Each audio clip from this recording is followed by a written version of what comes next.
Okay, everyone. Oh, shoot, not going. Wrong button. We're not showing. There we go. Anyway, hey everybody, I'm Joe. I'm the BizarreStar. I'm an occult detective hunter and final guy, and today I am playing Pathologic. I don't really know anything about this game. Mostly the first question I checked is, do I need to play the first two? And the answer seemed to be no. In fact, I guess it's just from a certain perspective this game is. I don't really get that. But from what I understand, this game is a little bit confusing. I think the one takeaway I think I got is like you can't really do everything. There's like no 100% run or something like that. Like you're gonna miss some things, I guess, in terms of helping people or whatever. I'm not entirely sure. So yeah, I don't know what like I said, I don't know what I'm getting myself into at all, but I will find out. And let's delve into the madness and get started. New profile. I believe one of the tags was horror, but I don't know how exactly much it delves into horror.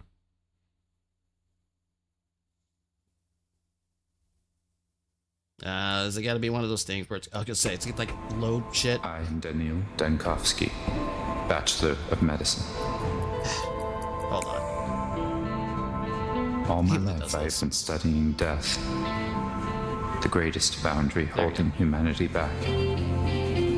The powers that be were frightened of my search. My lab in the capital was about to be closed. God damn. Hey, Cap. But it cannot be denied that some phenomena might be found only in the strangest, most remote parts of our country. Little towns that are yet to be explored by forward-thinking minds. I should probably put subtitles on. People accept the supposed imminence of death way too easily. We meekly follow our life's path to it, like cattle to the slaughter. But we shouldn't.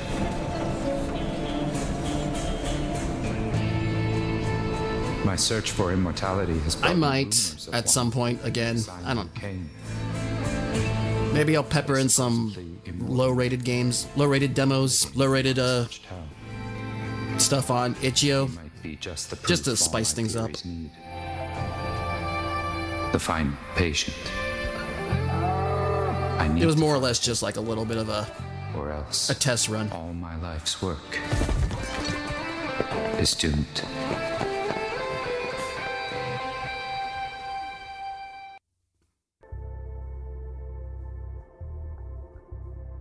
Alright, so from what I understand, this game can be a little, confusing. Like, there's certain things you're just not gonna be able to get to, but that's kind of intentional, I think. At least that's what I got from I was like one of the reviews. Even then, I wasn't completely... I didn't feel like I completely understood what was going on, so... I have to at least try to have my undivided attention when it comes to this game. And see what happens. I don't like that this game gives that mouse wheel. I was like, is it freezing? Is it not really that well optimized? Oh, please. Oh, I'll say don't tell me it didn't play. Because I only set it up or launched it once just to just so OBS can catch it and to see if I could run it. I'm glad it didn't. Or it's not messed up. No subtitles, really? Lighting. Okay, well, no motion blur whatsoever.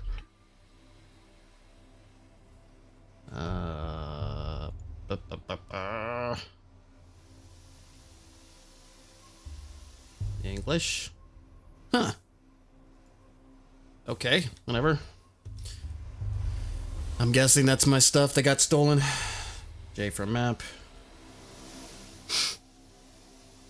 Mind map. My thoughts, conclusions, deliberations to see the events of a specific day. Press its numbers and circles of the circle.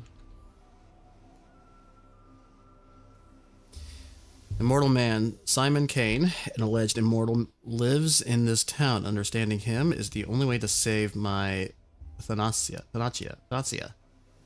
Are you chasing shadows again? Dunkovsky?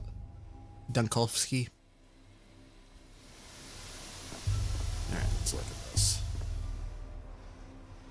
Some objects can be useful. I can spot them easily if I concentrate. Q. Some thoughts will affect my mental state. Freshman watch. Nika gave this to me on my first day of university. The inscription reads Ad multo annos. Might as well take it. Oh, I don't know why I didn't. Okay, whatever. I got it anyway.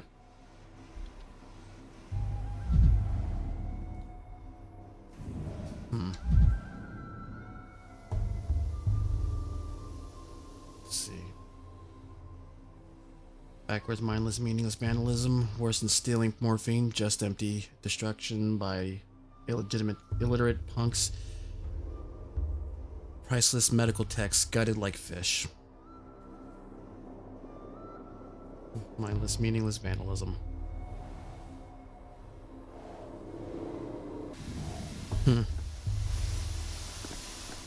Hello? I say a living, breathing person stepping off our train. Do you normally get dead people? That's actually funny. Where did you come from? A train and yourself? You pointed out. The capital. Daniel Donkowski, Bachelor of Medicine. I'm told a supposed immortal man, Simon Kane, lives here. I have come to study him. Right. Do you city folk always take 20 trunks of shirts with you, or did you manage to cut down to 10, sir? Jesus. It doesn't matter how many I took with me if they're getting stolen within the first minute. It's just kids being kids. No need to be mean to them. Some kids, a hardened criminal, couldn't make off with a luggage that speed. What should I... Wait, should I thank them? Give them candy? Exactly. If you need some shirts so badly, why don't you go looking for the tots that ran with them? Just ask them nicely. These kids are like magpies. They'll add your precious linens from the capital back. I'll trade your precious linens from the capital back in exchange for a bit of colored glass, or even just a story, but whatever you do, don't hurt them. No shirts, instruments, but I get the idea. Let's see. I have plenty of stories to tell, but usually they involve vivisections. I suppose kids do like that sort of thing. Why would I have a bit of glass? I just about have one on my face. I may have a waste. I may have to waste time on both literally and figuratively. Say, is the capital a real place? I wish it wasn't. In a sense, of course, the capital is a myth, and the myth is that the real capital is the real capital, but the city does exist physically. The Canes came from the capital and made our town, but no other real people have come from here. Sorry, I just woke up. Come there ever since. So I was thinking perhaps Simon King simply made up the capital along with everything else. Right, sure, and I'm just an actor he hired. In a small town like yours, a single individual's authority can grow to be all-encompassing. I assure you, though, Kane did not make up the capital. Reasoning. Sometimes I need to step back from a moment and think logically through something. It helps me piece the picture together. My luggage, left in such a state. Some suitcases are missing. This town gave me a warm welcome, didn't it?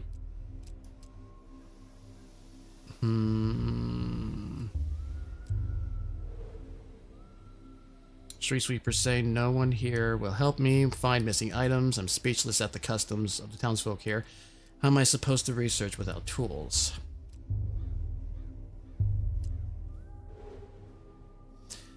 I might manage to recover something intact along the way. Follow the thieves, trail the ripped suitcases. Let's try that then. Without them, I might as well just catch the next train back. The most important thing is the microscope and the experimental prototypes. Let's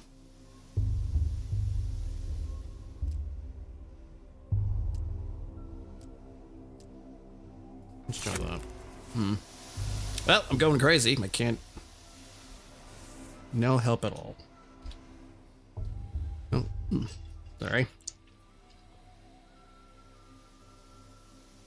Local street children with a strange difference. I'll have to catch the thieves myself. New shoes. May I introduce you to Station Mud? Utopia is such a serene place. If immortality still exists in our country, it would be here. Alright.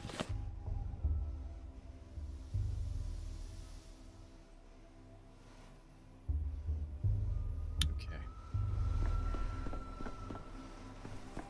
Oh. Hey, eyes on us. The thief's seen us. The thief. Mr. Thief, are you for real? Say something. Can thieves speak? What do you mean, Mr. Thief? You're the ones who stole my things. Wait, Latin never minded taking... The Latins never minded taking what was not theirs. Let's say, thief, you stole the train's heart. You did. Just ripped it out and stole it, and now it'll die without a heart. I haven't ripped anything. Many creatures in this world survive perfectly well without a heart. The train, I believe, would belong to the order of Litellata worms. They don't need hearts. Are you stupid, misters? Worms don't look like that at all. They have arms and legs and a forehead and two hearts, one in the chest and one in his wives. Worms don't have wives. And bristles. You forgot bristles. Let's see, confuse him more. What bristles? Have you ever seen a worm? They're bald. You're not just a thief, you're a dummy too. Ha ha ha. Listen, boy, enough jokes today. I've come to this town on important business, which I cannot conduct without my microscope and my prototype. Please return them to me. Hey, hold on. No need to get all begging in the politeness. What did I even do to you anyway? I didn't take anything. It was all Jekka. My microscope and prototype are precise. Delicate instruments. If they break, they'll only be scrap metal and glass. They'll just die like the train. You don't want them to. You don't want that, do you? I only had patience for one polite request. I won't repeat it twice. Let's try this. I don't. Then tell me where Jekka has taken them. Jekka had taken the heart back to go fix the train. That way, to its face. I am a Stitch now, Master Thief. Mr. Thief? Of course you are. You'd fit right in at the academy, just like Tillman. You've done everything right. No, a Stitch is someone who runs... A snitch. Why do I say Stitch? Snitch. Is someone who runs off to inform without being asked to. You're an honest witness.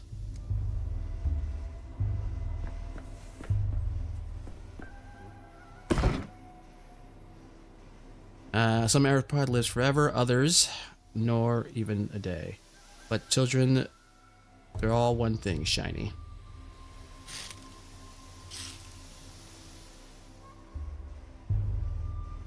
No, you can't. Okay. Let's see. Alright. Seeing where the... Just keep following the trail, I guess.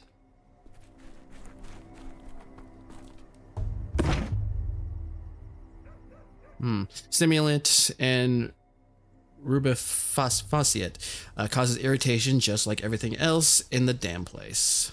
Mania 5, addictive, less sedative, sometimes even Bachelor Dunkowski drinks timeless classics. Apathy, addictive, less effective with every use. I'm taking them. What is this, actually? Oh, tobacco. Cigarettes, thought mania. All right. And can I stack it? Yes, I can.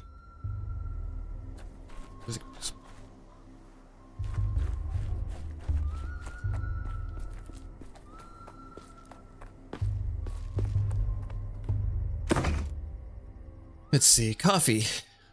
The brewing coffee takes too long. Chewing on one roasted bean, on the other hand, is perfect. Addictive, less effective for every use. God damn, there's a lot of stuff that's not as effective. Revolver bullets. Weigh as much as a human life. I don't need these in my pocket. I need these for my pocket. Debutante pistol. Okay. Bromide increases inhibition in the cerebral cortex, which is to say, dulls one's brain. Sometimes you need just that. Less addictive on each use.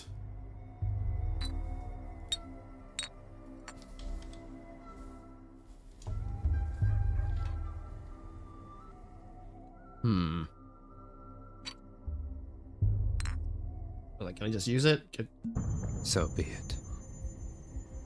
To get that down a little bit.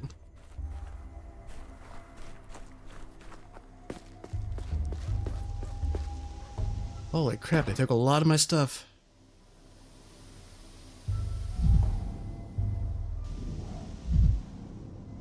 Shame. All the perfumes from the capital.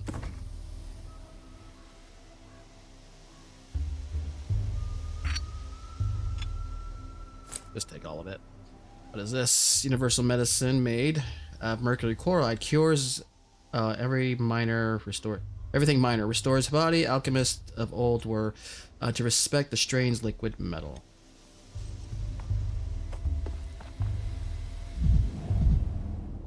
Didn't break. Most fragile.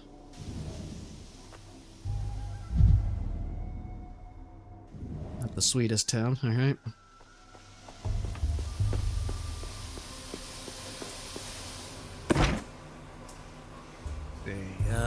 Belladonna, poisonous plant once used to put commonly gleam in one's eye. Highly toxic, not to be consumed, unprocessed. Life, more bromide, tobacco, water. Common water, versatile solvent that breaks various substances down into their components. Take them. Ow. Hold on. Ow, ow, ow, ow, ow. My headphones are cutting my hair. What if I never get a chance to go home? Should have traveled lighter. Yes, you should have. Alright. You. It's quiet. It's dead already. A dead heart keeps beating for 40 days. That's what Mom says. It couldn't have been dead for that long. Do it. Do it. Tack it on. It won't fit there. It just won't. Told you we should have stuck it in the belly, not the mouth. Life's in the belly. Everybody knows that. Nope. A locomotive's life sits in the front with the driver. That's where the fire is. So the heart should be too. That's what Boulder told me. What have you there? Oh, my prototype. Looks like it's still intact. Your ejector, right? You're correct. The train's life is in its locomotive, which is housed in front. Be gone, vile snake. You killed the other train, didn't you? It's because of you, they didn't come to us no more. You were wondering, and we didn't know why they kept dying. We got a whole graveyard. They're all rusted up, and they can't go anymore. It's because of you. You stole the train's heart, and heart for yourself, and carried it away in the suitcase. And now the train's all dead. If the train stopped coming a long time ago, it can't be my fault. I've never been here before, and I'm not very good at stealing hearts. The things I touch do have a tendency to die. You got me there. You said yourself the train's heart is in the front. I rode in the carriage in the middle. How could I have gotten to the heart then? What gave you the idea that my prototype was the train's heart? Through the bowels, like all Menku do. You don't get to the heart through the bowels, young friend.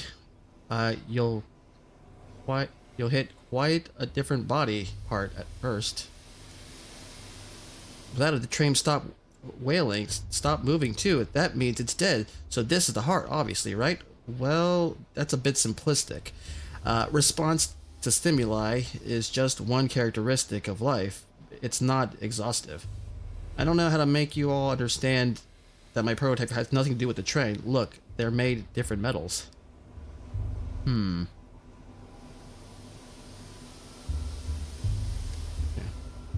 Well, you know, a man doesn't look very shiny on the outside either, and the inside is all red. No, he's right. The body is different layers, but all the meat is made of meat. That's what Grandpa Baraka said. Look, my prototype is not the train's heart, and it certainly won't repair it. But it is an interesting thing in itself, so let's make a deal. Give it back, and I'll tell you how it works. I don't know.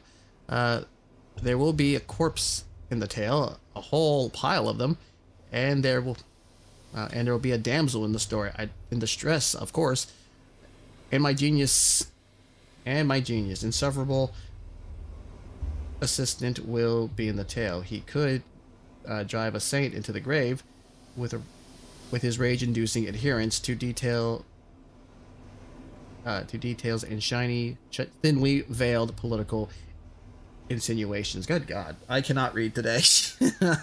And I knew there was going to be a lot of reading too.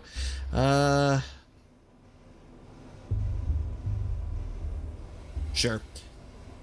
These corpses, were they stabbed or strangled? The kin must never cut.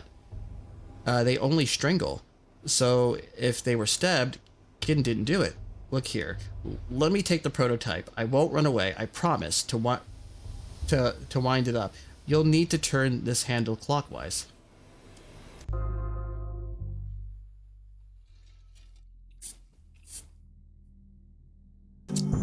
Oh shit! Like I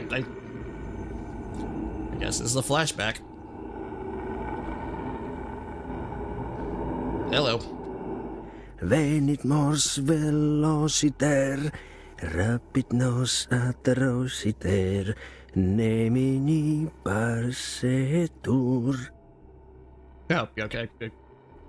I was actually more shocked you were talking, but okay. To prime it, hold this crank. I have no idea what's going on, by the way. To prime it, hold this crank and turn it clockwise. Chief, hello? Oh, for crying out loud, your mind's flown away again. My mind and I are planted firmly on the ground. Sure you are. Anyways, I was saying, the crank is stiff. You'll have to use it. You'll have to use some force. Platin, are you crazy? There's a gas leak. What did you call me in here for? We have to seal the morgue and evacuate quickly. No, Daniel. We have to do this. Load that prototype. Hold on. I mean, God damn. What we have to do is load that prototype you're fiddling with and use it to get into the morgue. A woman rose from the dead in here, and it will be, I think you'll agree, extremely frustrating if she dies again. We must get her out. Risen from the dead? I was collecting tissue samples to determine the onset of rigor mortis when I heard noises. I turned around and, holy smokes, a woman was sitting up on the gurney, stiff as a poker, rasp in her voice. I started toward her, but then I smelled the gas and pulled the alarm lever. It was a spontaneous resurrection. It wasn't a spontaneous resurrection. It couldn't be. These cases always turn out to be lethargy and catatonia, or apnea. So why not get her yourself? Why call me? We don't have a second to waste. Chlorine isn't known for bringing back the dead, but if the woman was brought back by mistake alive, perhaps the gas could have irritated her mucous membrane enough to wake her. Let's just try this. What do you mean, call you for? I fetched the prototype and I was... and I was loading it when you came in. You're more dexterous than I am. You do a better job, but I'm willing to do it if you won't. The best of us always get sent into the gas. We learned that back at Brezin. What should I do with the device, this prototype, I think you call it? I already told you, but fine. Let's go over it again. You're holding the experimental prototype meant to dissipate tuberculosis miasma. Remember, the Conception Task Force, Kaufman, Grosky, Anna, Stein. At least the gas hasn't done you any lasting damage. A million little details as always. And reassuring, I'd feel even better if we could leave the morgue. Of course I remember. In the wake of resin, they were commissioned to make the device dissipate miasma. But I believe it was meant for something other than tuberculosis. This magnificent gizmo disperses an aerosol of disinfectant first. You load the prototype, the bottles of solution in the beige cabinet. Best set it on the table while you load it. It won't do it while you're holding it. I wonder... I'll load it, then what? Next, you wind the prototype up to prime it. Hold the crank here and turn it clockwise. The crank is stiff, right? So I have to use some force. How did you guess? And then I just release it, the contents in the gas. Correct. Wind up the crank, then release it. The gas should dissipate theoretically. Wind, release, dissipate. Repeat until you reach our resurrectee.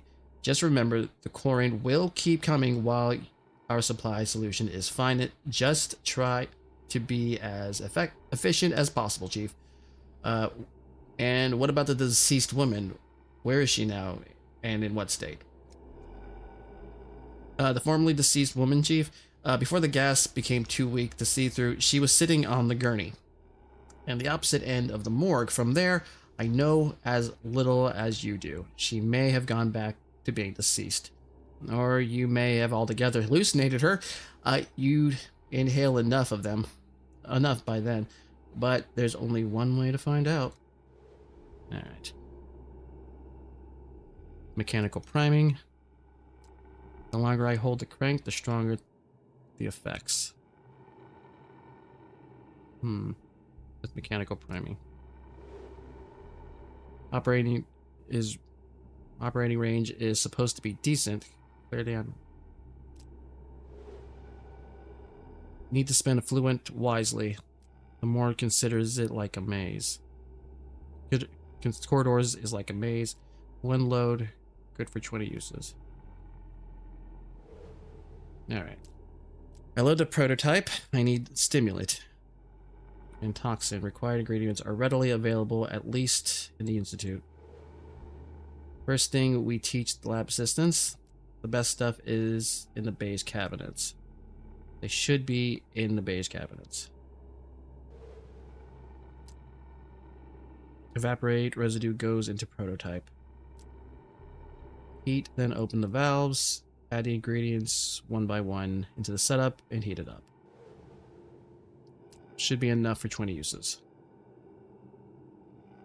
Alright, before you can use the prototype, you need to load it. Ingredients are in the cabinet.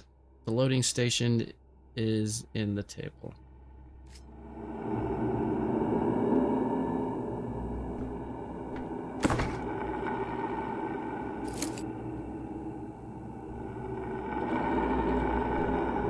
Okay.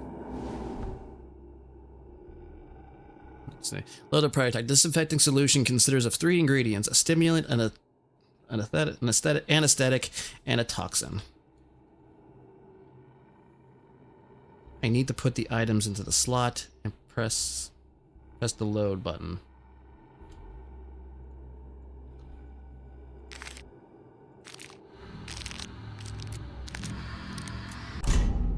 Alright. Prototype successfully loaded. It should be...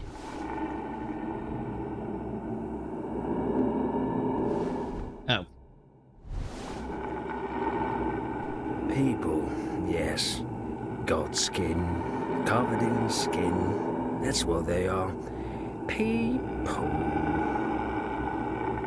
Okay, hold to charge. Release it when the pendulum stops.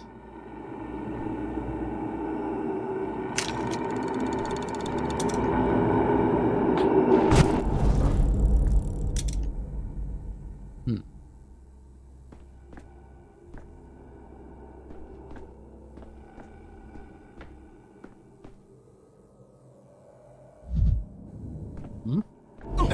Oh, shit. Okay.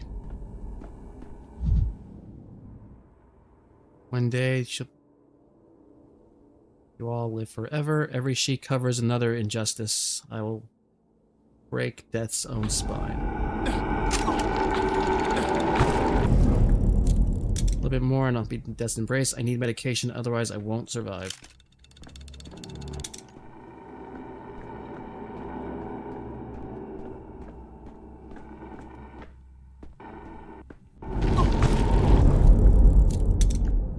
Hmm.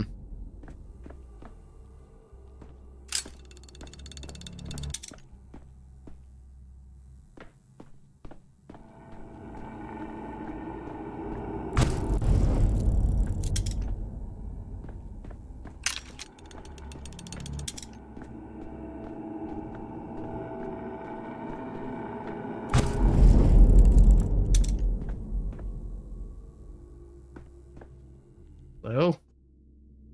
Spontaneous resurrectee. Are you death? You have death's eyes. I have the eyes of a man who just walked through 40 meters of poisonous gas without protective goggles. Dead people don't cough, which means you're still alive for now.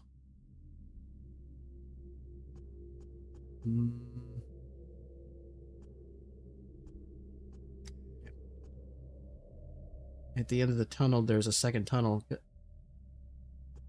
Can you hear me? Focus. Focus on me. Hold on to my voice. Try to stay awake. At the end of the tunnel, there's a second tunnel. What does that mean? It means when you die, there's neither life nor death, but something else entirely. That if the trains were worms, they'd tunnel towards you underground. That's just nonsense. A woman was disoriented and hallucinating. I go with this. Like a coin falling on its edge. Or a Mobius strip. You shouldn't concern yourself with such things, though. Can I get my prototype back? Take it. It spins all boring. Clockwise only. Grandpa Simon has clocks that spin every which way. Besides, the train's already dead. Couldn't save it in time. Looks like it's blowing its whistle. Still smoking. That's as alive as it gets. You understand transplantation, at least a bit. Indeed, my heart can't survive outside the body. Grandpa Simon. You mean Simon Kane? I'm here to meet him, actually. He's only got one grandpa between us. We've only got one grandpa between us. What are those special clocks he has? I'm sick of this game. Go away. We're gonna play cat and hold the hat. Cat in an old hat. We still have time before the sun sets. Wait, what about my microscope? I'll trade you another tail for it. We didn't take your microscope. I didn't expect you to know that word. Even some people in the capital don't know it. Where is it then? If the prototype is in my right hand, the microscope is on my left. It can't collect data without it. The doghead must have taken it. Khan and Notkin. And Notkin got a deal. All the war spoils get split down the middle. They don't care about hearts. Not in any of their many faces. Why would they need another one? What does your microscope do? Is it alive? Dogheads, Khan, and Notkins? Heart in a face? I don't understand a single word. A microscope is a kind of metallic pipe fitted with a lens. You use it to look at smaller objects. It makes them large and detailed. Oh, a kaleidoscope. To look at the colorful town. You can do it like Capella. A Capella? I'm not much of a singer. You know the word kaleidoscope?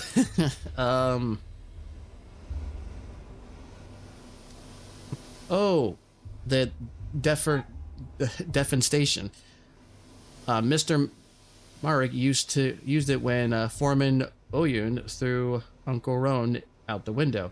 So as it stands, you passed my belongings along to some other gang, and I need to go to them to get my microscope back. Am I right?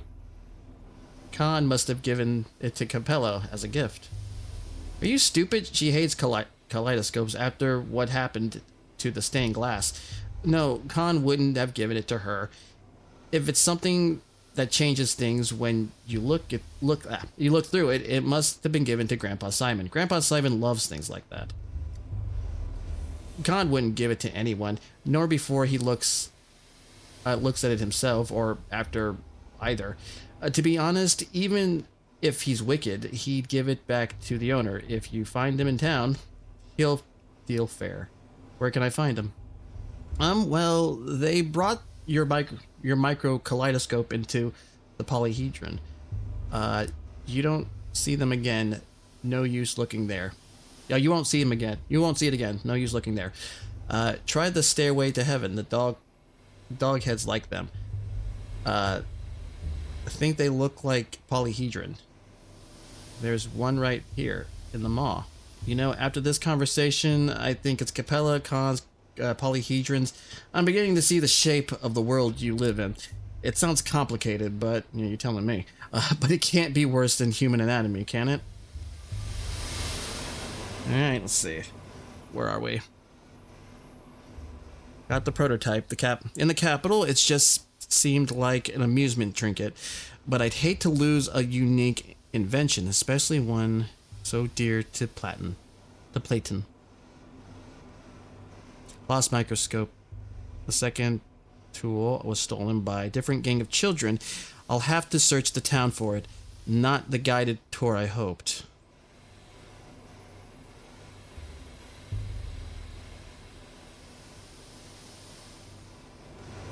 There was no map on that one. No. Things. Can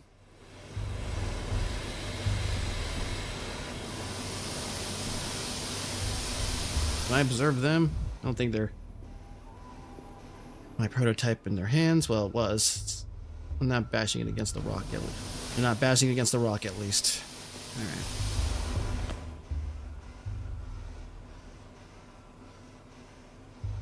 Town gate. My microscope was allegedly taken there. Alright. Oh! Holy mother of smokes. Yeah. Corpses always attract the same kind of swarm. Gawkers.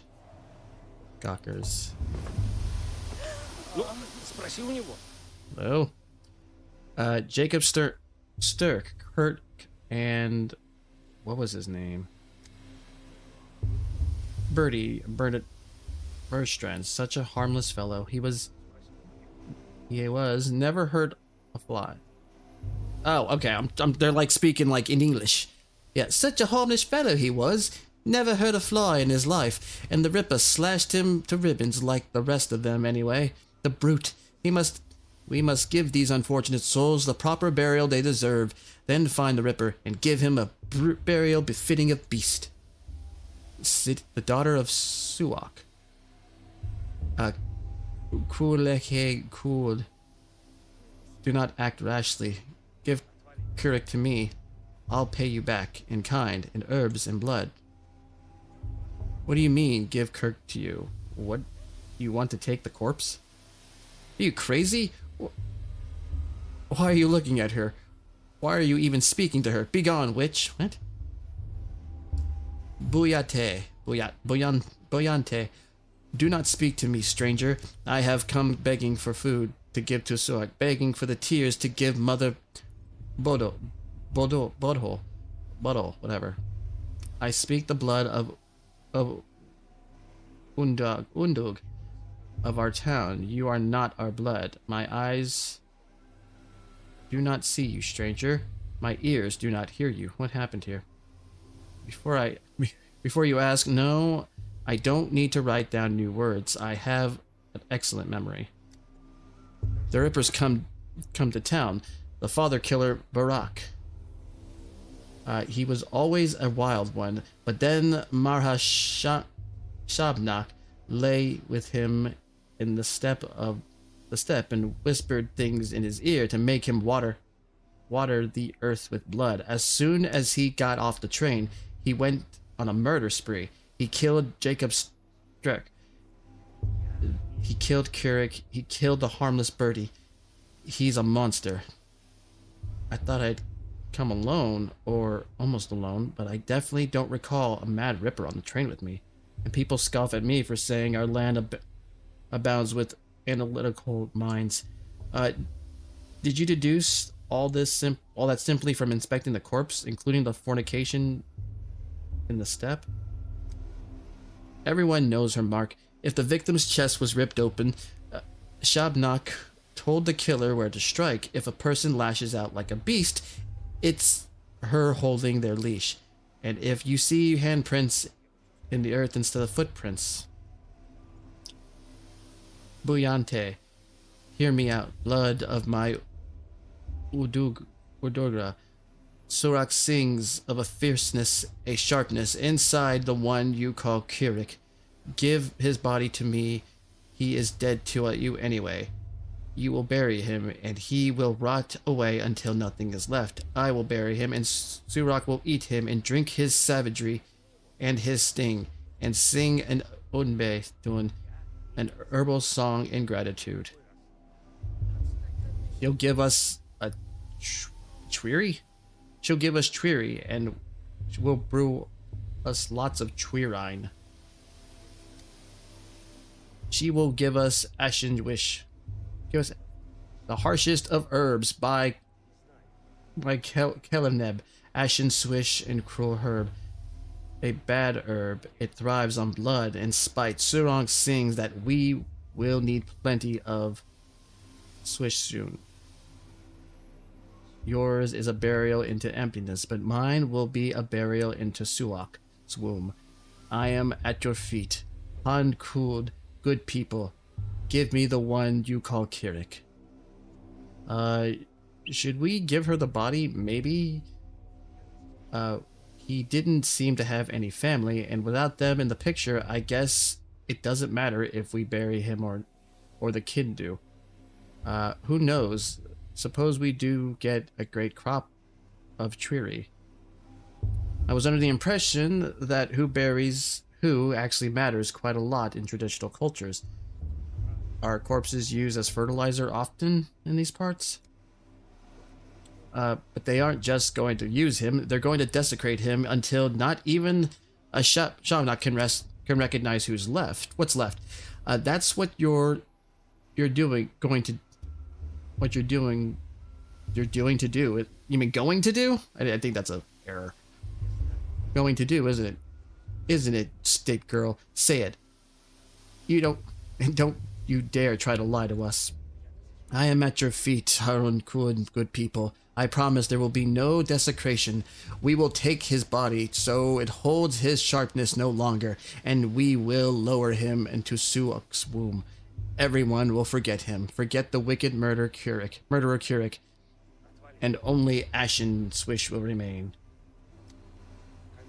I knew there was a catch. Wicked or not, you can't just bury a person without their name. Everyone has the right to be remembered, if nothing else.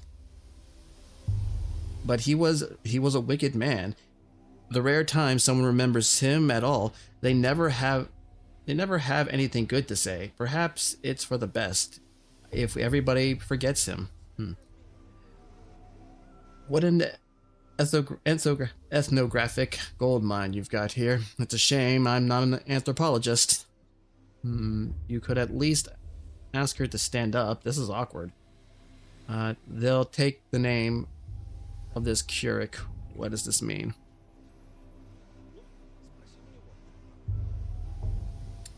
Alright. A touch of our eyes, touch of our fingers, and the name melts away.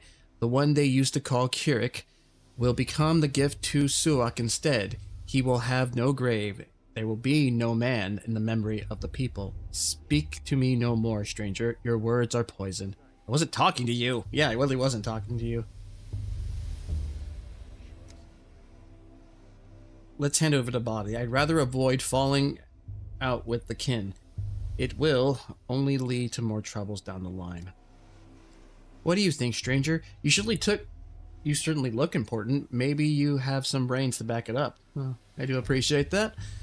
The body of a victim who met a violent ed must be withheld for the purpose of forensic examination, even if a beautiful young woman asks otherwise. Once a person dies, their body is no more of a collection of molecules and tissues. An opportunity to put it in some use is a stroke of fortune. Corpus non ep temptum. I don't care one way or the other.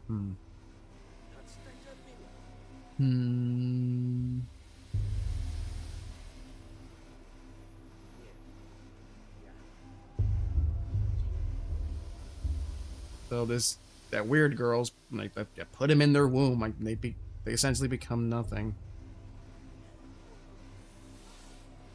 Put it in some use. Not really sure about giving it to that weird girl.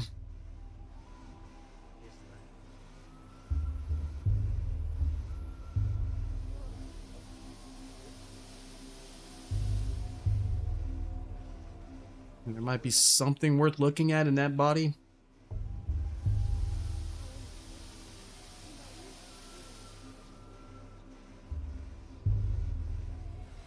Let's try this. Death came to this town today, such a great death, and the likes of which has never been seen. Today will be a fearsome day, tomorrow even more so, and on the third day, fear itself will die, and without ashen swish, we will die too.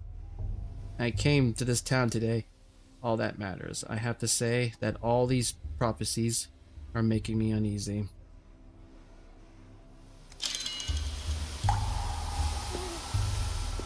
Echoes of the future. Let's see. Golem of Bones. The locals believe in a Shabnak, a murderous steep golem in the guise of a woman. It's like I've stepped out of time. I must have traveled far from home. Not just traveled far from home.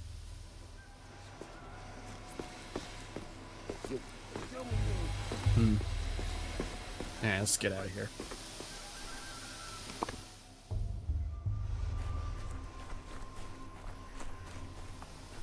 And open that.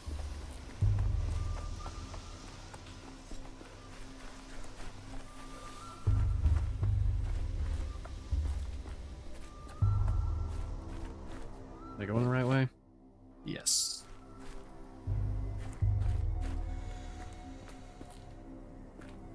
Hello. Give me one moment. I'm going to go to the restroom because I've been drinking nothing but water. So, I'll be right back.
Right back. Alright, what the hell y'all doing? Hello? The fool's tongue is long enough to hang them. Would you look at that? A customer. Keep walking, customer. This shop's appointment only, and I don't recall your name on the list. Can you add me then? From a distance, they looked like coffins. Are you two on a date? Sorry to intrude. Why would I add you when I could subtract? See those stiffs by the wagon? My friend the Ripper did that. Buzz off, pal. My friend Revolver works just as well. The onlooker said it was Shabnak who murdered those people by the freight train. Is she another friend of yours? Nothing more pathetic than a half-hearted threat. Spare me. Eat the air, drink the fire, stay away from this old liar. My legs are my own, and my eyes are bright. The steep golem can't reach me. What? You're scared all of a sudden? Eat fire, eat air, drink fire? Is that a spell? Noted. Quit trying to scare us. Better yet, have a look. We got plenty of shops in town, but our warehouse keeper here can get it from you wholesale. Just look at these boots he snagged. Scarlet. Let's see.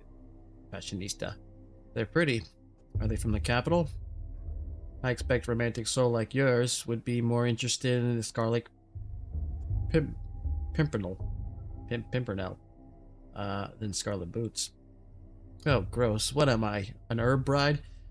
They run around naked, trampling the grass and flowers. I want to run around in something pretty. Like boots from a coffin. A coffin's the best when you need a chest. A checkpoint guard wouldn't dare open it up out of respect. It's inhumane. Meanwhile, so overflowing with hundreds of pairs of Scarlet's Saffiano leather boots, tax and duty free. Saffiano leather, those are bog standard military issue boots that have been dyed wrong. You're right about one thing. This no good shying away from death. One can't understand a thing they refuse to look at. So you smuggle contraband in coffins? For a tax inspector? No, but that doesn't mean I approve.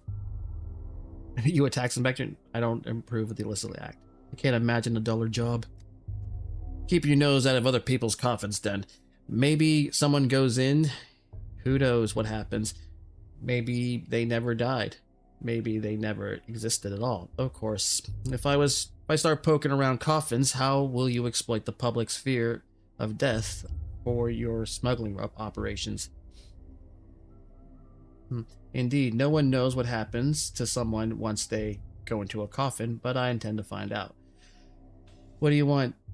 But these boots are no Saffiano leather. Now what do we get? This town lives on imports, so here the warehouse keeper is king. He says the contents of coffins are not always what they seem. I wonder.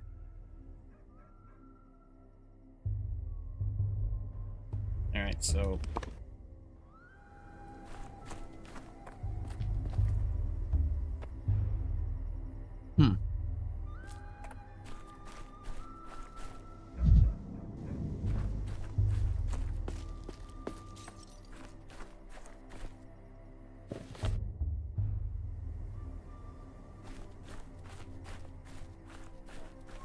Nothing.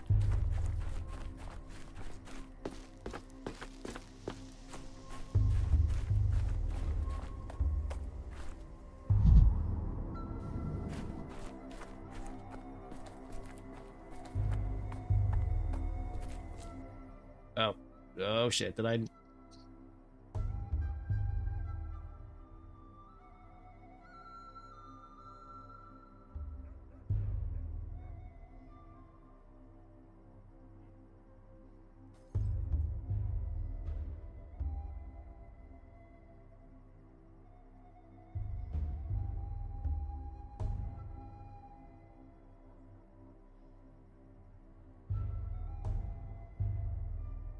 Man, this takes a while to load.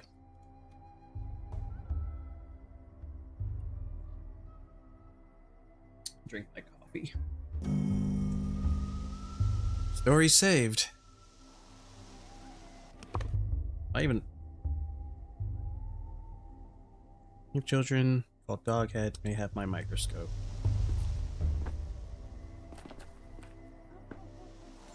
Oh, okay. Material world. In the mind is infected by interactions with specific objects. They're easy to spot if you enter Q, the concentrate state.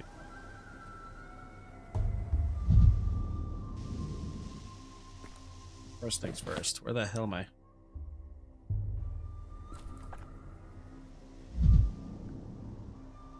I hate filth, garbage, decay, but sterile operating rooms no longer give me the answer. Alright. As if things are animated.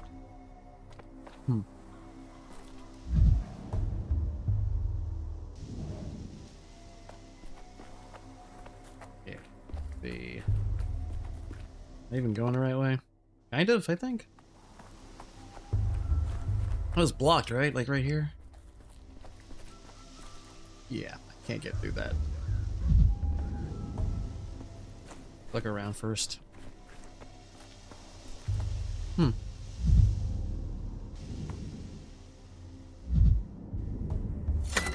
Every creak, like a gunshot.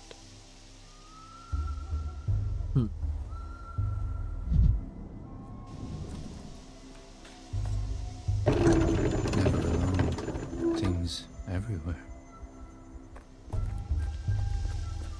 A weird guy.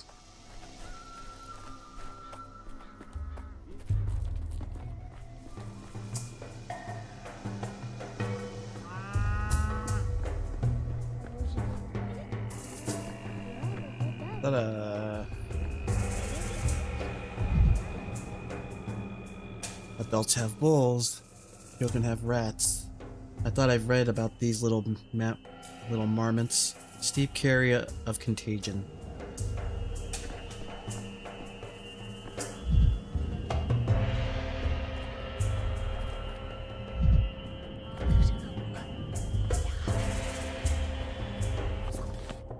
Yeah, I'm getting off track. I gotta get my stuff back. Hello.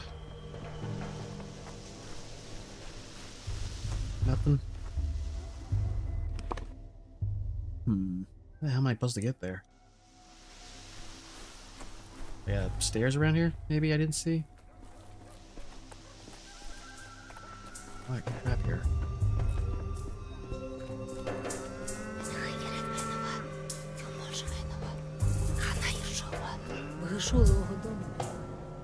Such a beauty. Such beautiful movements.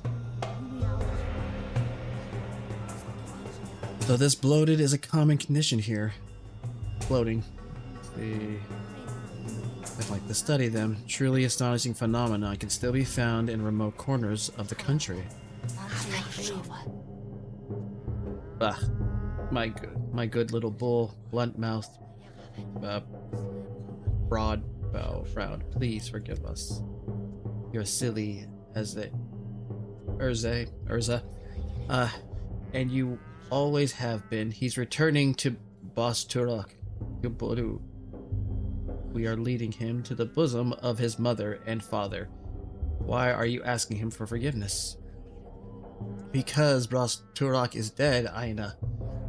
This little bull's whole life, he didn't know that the most beautiful creature, the immortal Bos Turak, was waiting for him, and now that he knows Bos Turak is dead, Burha will find his father's silent corpse. How can we not pity him? I thought there was some kind of festival happening in town, but we're just talking about death. It's a funeral. Karikun Bos Turak, the father of the Cantonage people. Then Bulls has died. We asked Turak to bring him back. You're the silly one, Aina. Turak didn't eat Bos Turak. How could she? He's bigger than her, stronger than her. The immortals can't be killed. He chose death himself. We asked Boss Turok to change his mind and come back to us, his children. Is Boss some kind of mythical creature? What happened exactly? Well, actually, some animals, like lobsters, don't undergo natural aging and death, but they can still be killed by external forces. What a coincidence. You're bearing an immortal, and I came to study one. All immortal. Ugh. All immortals are one immortal. Karikun. I'm guessing they're referring to me. For death is always one, therefore the immortal is always one. Is Boss Turok what you call Simon Kane? Boss Turok is the father of the Cantonage people and bulls. Oh, how can I explain? We herb brides walk barefoot so we can always hear his heart. Tonight, it stopped beating. His children are afraid without their father. So, we ask him to respond. But I feel he has died. A fang or a claw was thrust into him. I feel the wound bleeding. Rust has soaked into him. I feel the rot squelching underfoot. Quiet, both of you. You know nothing. Boss Turok can die only from gloom. We will cheer him up, beat him, and show him our joy. We will bring the last aurochs to his bosom. Okay, I know what aurochs. Aurochs are like what the prehistoric ancestors to cows are. So I kind of got that. I've been pronouncing it wrong. I apologize. I just now remembered what that was. Then he will remember us and return to us. Clearly, your Boss Turok is a mythologian. But it must have some basis. I wonder what. Maybe you felt aftershocks of an earthquake? They sometimes occur in the northeast. So the secret to immortality was to smile and put aside sorrow. So this bull is meant to be sacrificed? We give a little to gain a lot. Mother Bodo is a blind, loving mother, the warmth of the earth. But Boss Turok not only bore us, he watched over us. We lived under his watch. Now the town is without a beholder. Azalog Kun. We're all blind worms now. Mugur, bad. A worm is a worm. A human is a human. A human is meant to see, to build. Look around, beholder. What do you see? A town where the sacrifice of live animals is permitted in a residential area? That Simon Kane's immortality is most likely turns out to be superstitious nonsense too, you. You said the beholder is Boss Turok. Who I'm content with him? Who I'm to contend with him? Or who am I to contend with him?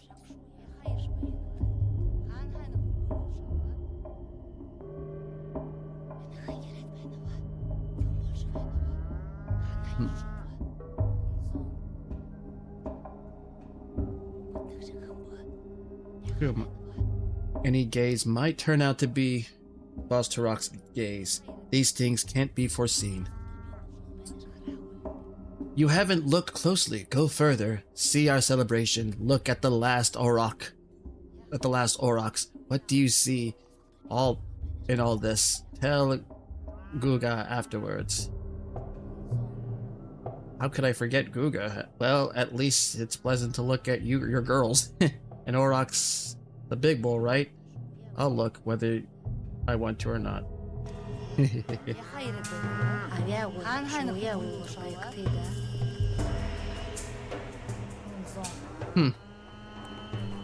Oh.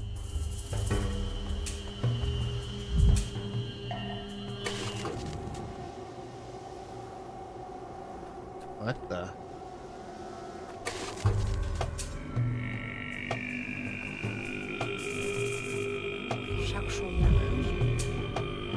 Beautiful.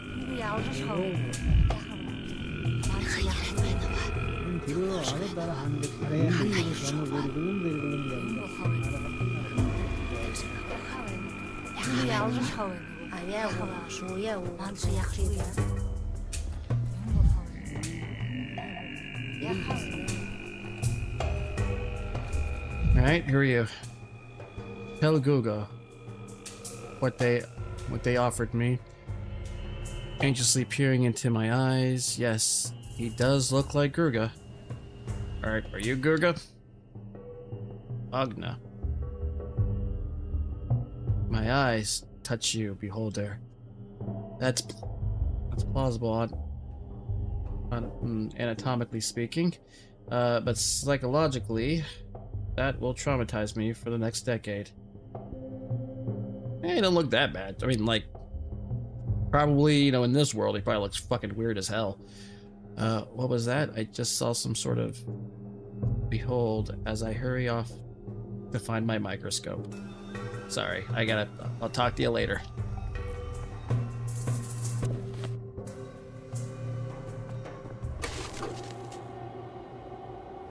Oh.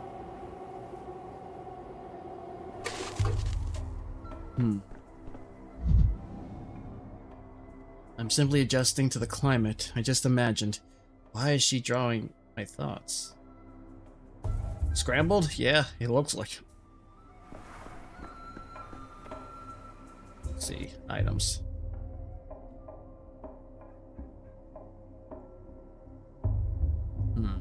Addictive. They're all addictive. Let's lower up my...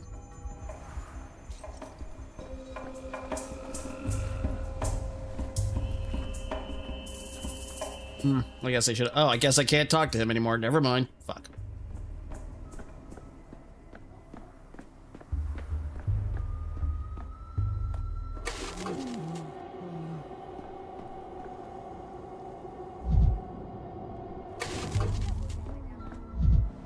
Kids, let's see. Perfectly healthy.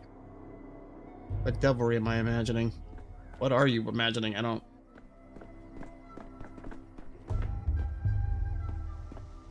This where I'm at? No. Here are you. The world's a what? A movie stage? No, that it is not. Oh, okay.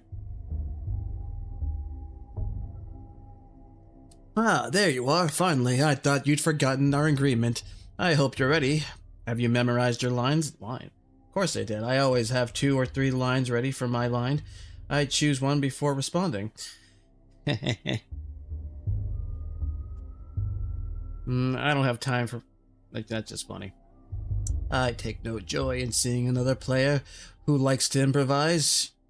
Your charge is but to read your lines, not to invent them. Wait, is this really the guy? Look about the same, but the outfit's all wrong. Did our guy wear a coat? This costume is more suited for an antagonist. The coat isn't the latest fashion in the capital, I'll have you know. Funny, fashion advice from a man in a bird suit. Look in a mirror lately? I'm more of an anti-hero than an antagonist. I presume you know the difference? That makes you an ideal candidate for our anti-production. I am Mark Immortel, director of the local theater, and you are Daniel Dunkalski.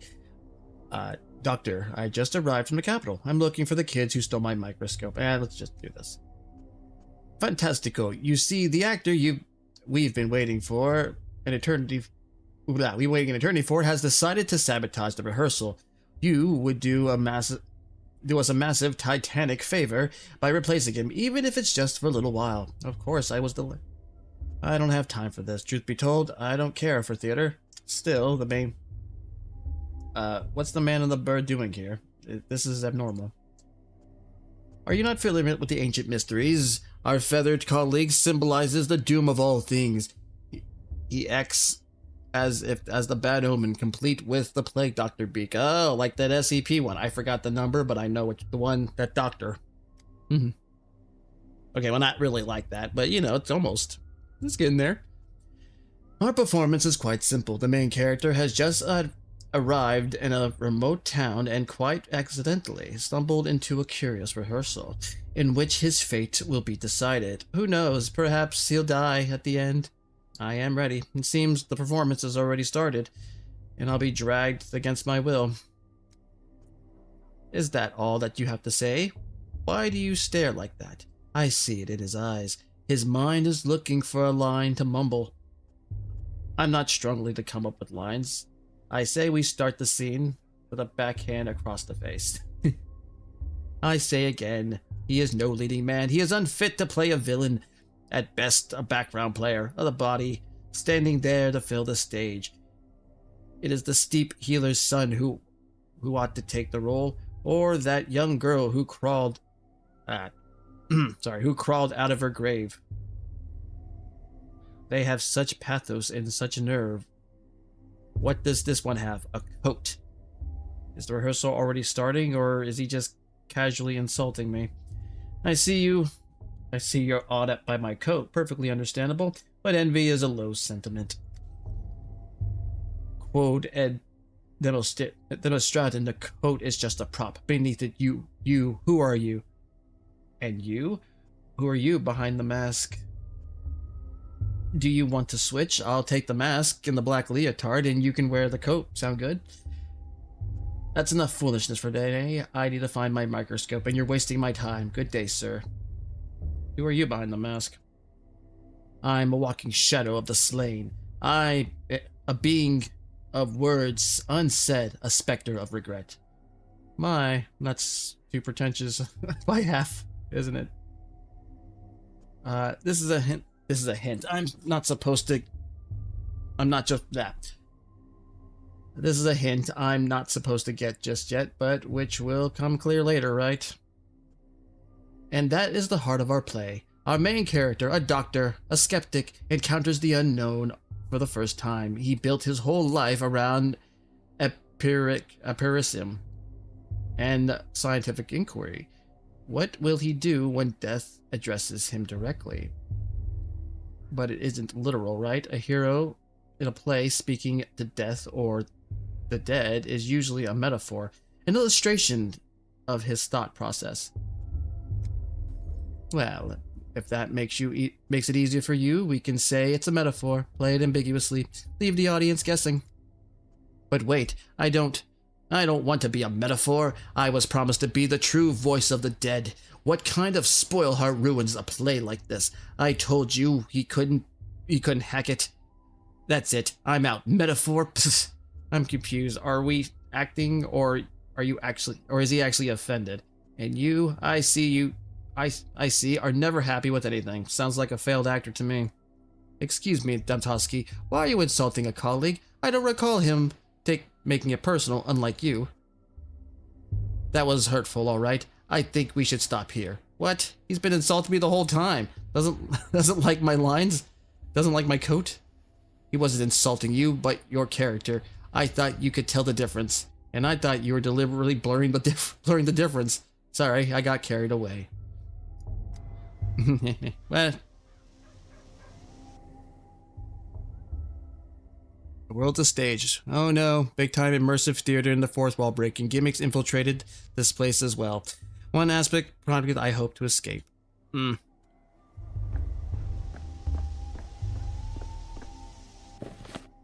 Alright, good.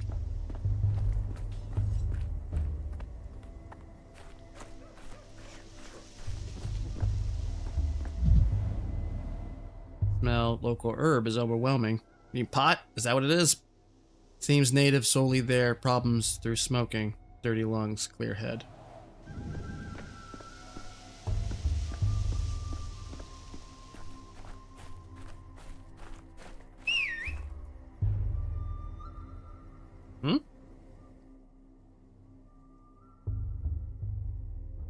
Found it looks like a stairway leading towards the heavens. How do I stay upright? I hope the children who stole my microscope are there.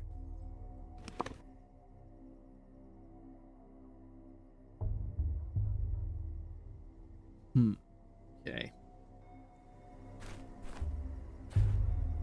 Hey, you. If you could travel through time, would you go to the future or the past? The past. I'd like to get to know the philosophers of antiquity. The past, 10 years ago, maybe. When everything could still have been prevented. The near future. I want to see humanity was wrought. What humanity has wrought. The future, so distant that not even with my vivid imagination can fathom it. I live in the present. For that. Grandpa Simon used to say that days are like hopscotch. Usually they go one day to another, but sometimes there's two side by side, and sometimes you have to jump backwards. The Simon Kane know many games? Did you steal my microscope? That device was with the shiny tube? I did, yeah, but I gave it to Phil. He's over there on the stairway. How do those stairs stand without support? They stand like the polyhedron does. You keep bringing up the polyhedron. Well, what sort of creature... Well, whatever sort of creature it is, I can't wait until later. Bye, kids. See you later. And earlier, as it happens. Alright, let's go see. Huh. That is kind of weird. Hello?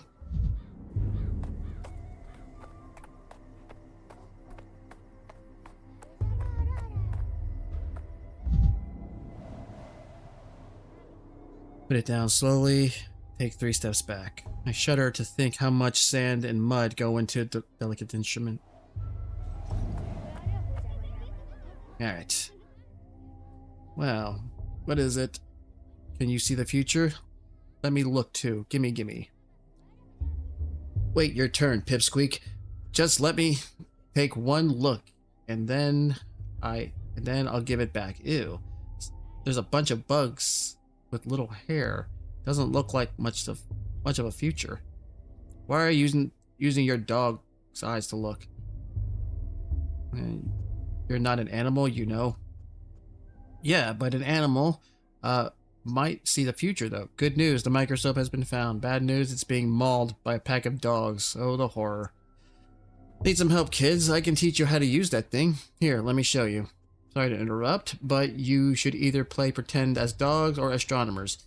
Both, doing both at once might be a bit overboard, stylistically speaking. Oh, it's you. Hey, your thingamajig busted. It doesn't show anything.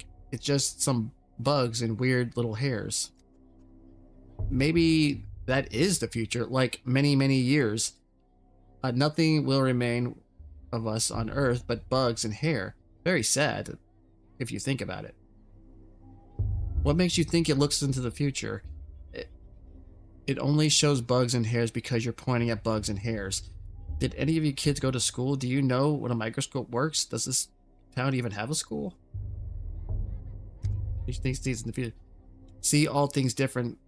Glass pieces inside. Glass like this show the future when you look through it. Everyone knows that. Grandpa Simon loved making all sorts of things with glass. I've only seen thingamajigs like this in his place. Why did you steal from Grandpa Simon, you bastard? That's why we stole it back from you. It's called justice. You know Grandpa Simon Kane? I've come to see him. That's my microscope. I brought it for me from the capital, and you stole it from my luggage. That's called theft. Let's see. What? You don't know, mister? He doesn't know. Spit it out, you monster. Where did you get this thingamajig from? What did you do to Steinman? Is that you? It's you, wasn't it? Wasn't it?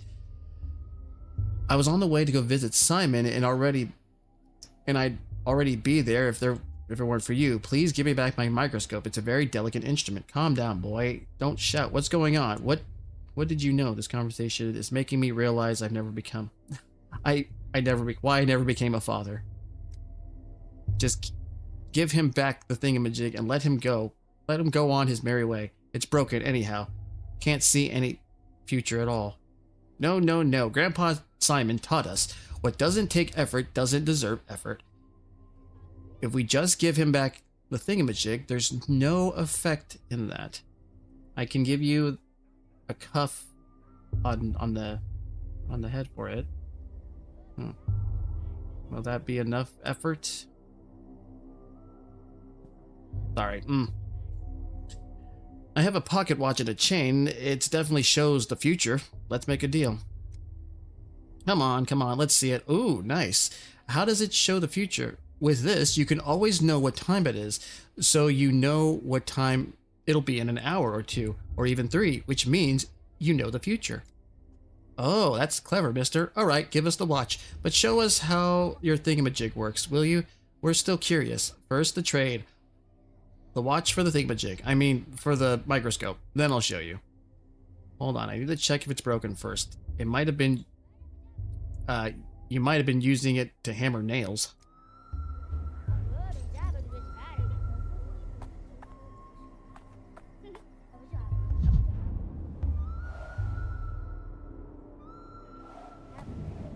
Get it now? Or is that...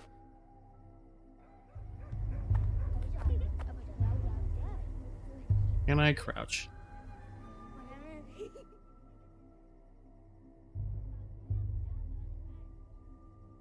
It was stolen by a different gang. I'll have to search the town.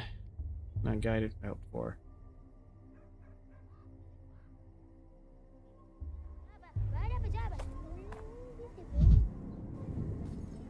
Oh, yeah. Alright, let's see. Where is it? Oh, train an item I need to put into the... If you want something, I need to give something returned. I can do this by putting the item in the cell. Alright. Fair trade meter. Alright, cool.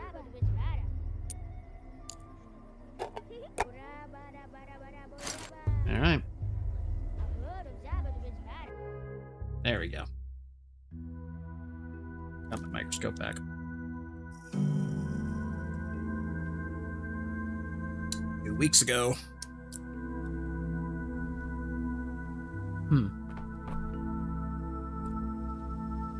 Need to do the reverse transcriptase test again. Pretty sure we missed the heat mark in the 4th series. Please hold on a little longer. Even after the inhalation therapy, the swelling won't go down immediately. Chief, finally, where have you been? The woman you rescued from the morgue is conscious, but she might not stay that way. She's still very weak. It's amazing that she's standing at all, and the amount of gas that she inhaled. What's the hurry?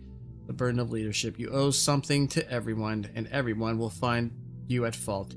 It's good to see you too, Serafina. Step aside with me for a moment, Chief. I checked the morgue records. A body matching her description was declared dead last night. It could be a coroner's oversight or a bureaucratic error. People make mistakes all the time. That doesn't prove anything.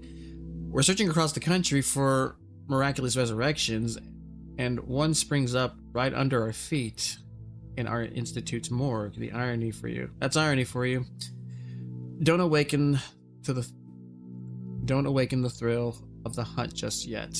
If this is indeed what we think it is, we need to keep cool heads. I'm not claiming it does, but imagine for a second. No, let's stick to the facts. I spoke to the orderly on duty last night. He also confirms that our subject showed no signs of life, and Platon himself was there when she woke up. Our subject slowed down, Serafina. We don't yet have proof she meets Thanatika's criteria. Excuse me. When I reached this woman through the poisonous fog, she herself insisted she had died. It's not proof. She must have had some kind of reason to think it. In any case, this is far more interesting than our weekly hysterics insisting they witnessed their own resurrection. We can't miss this opportunity. Unfortunately, the subject is having trouble speaking all the time, and the gas has weakened her voice. I've rinsed her mucous membranes and performed inhalation therapy, but you understand I can't conduct an extensive interview. Shame.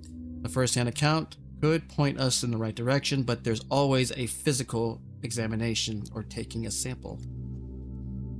or the examination of her personal belongings. She came into the morgue with some items, though I haven't had a chance to go through them myself. I left them on the table by the back entrance.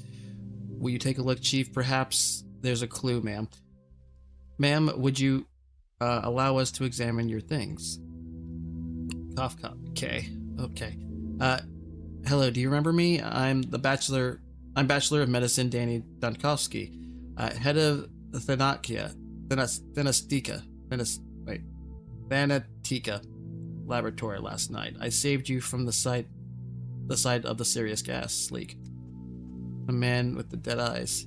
I'm just a researcher into the problems of human mortality. My eyes were affected by the gas just like yours, but at least you remember something. Let's not wax poetic. My assistant provided you first aid. I hope you're feeling better, but now we need to understand more about your condition. I died, tunnel after tunnel. Please remain calm. Before we can be sure of anything, I need to examine you. Allow me to take a blood sample. Perhaps the microscope can give us some clarity. Oh, shit. Okay, a disease affects various bodily systems. The microscope helps identify which organs is affected. Tissue samples are placed in glass slides. An assistant ensures that slides are sufficiently supplied.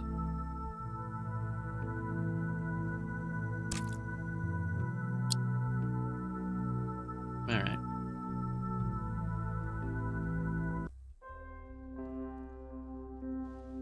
Useful tools. I can study collected samples under the microscope. To perform the test, I need reagents. This doctor themselves is in charge of the supplies.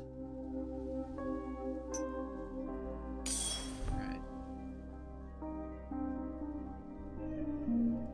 By adjusting the microscope, WNS, I need to find red bacteria in the sample.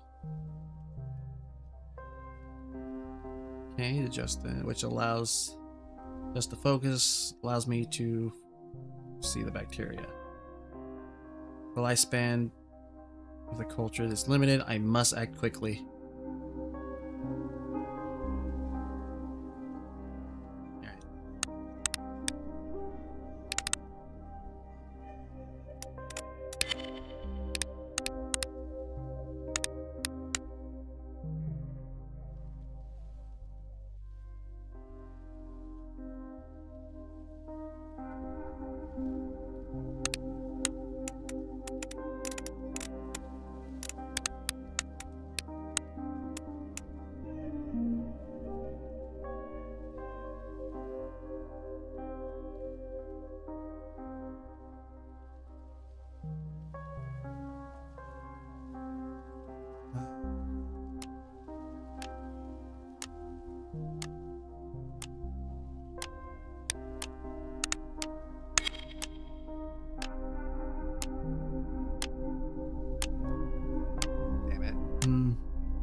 I can't do it again, I guess.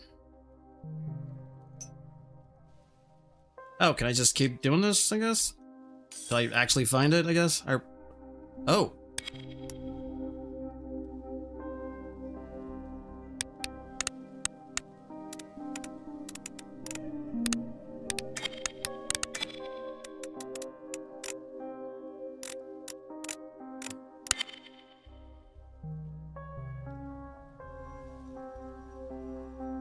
There we are. Alright. Organ is affected. The pathogen has been found.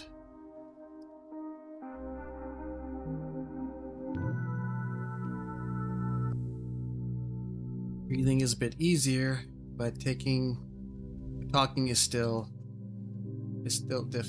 Cough, cough. You can stay quiet for now. I just need to examine you.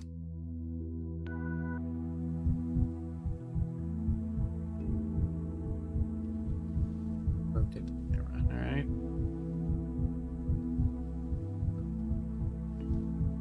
We spent enter.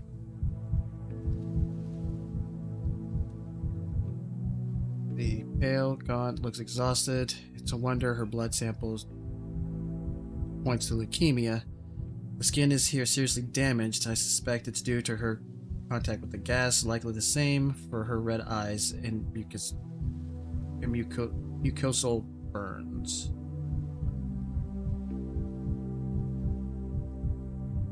It's damaged. Like the same. Okay.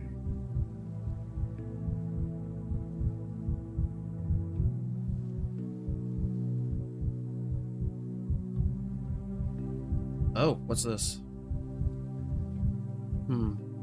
Bruise redness. A rough injection. Seems like she had an allergic reaction.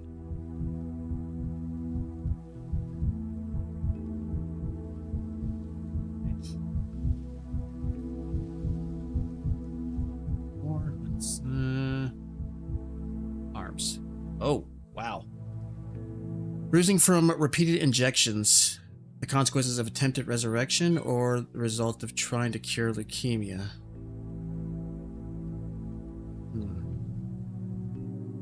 Back. Skin here is seriously damaged. Suspect due to contact with the gas. Yeah. Alright. Arms reversed. Same thing.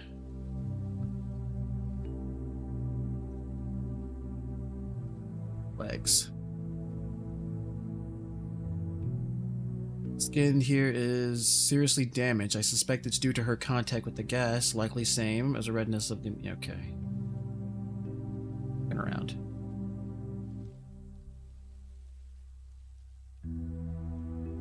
Skin here is seriously damaged, I suspect. Alright.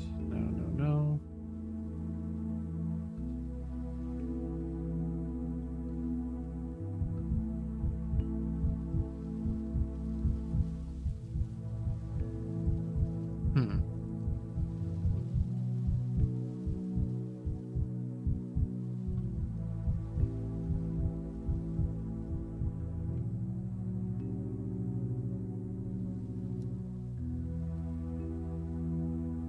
See anything else? Just that.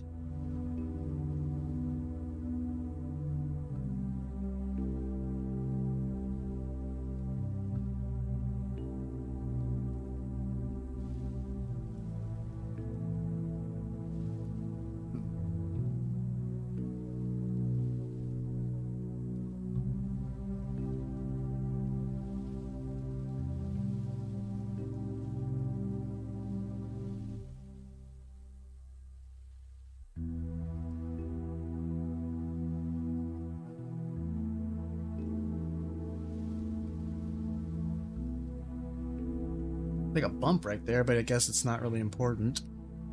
Alright.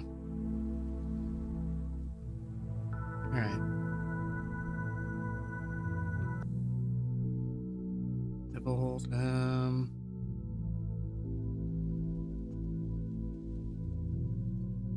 I haven't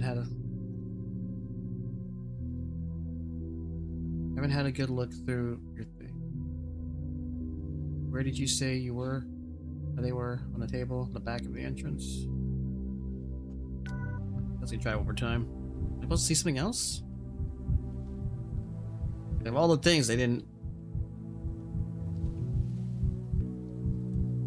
Oh? Oh, no.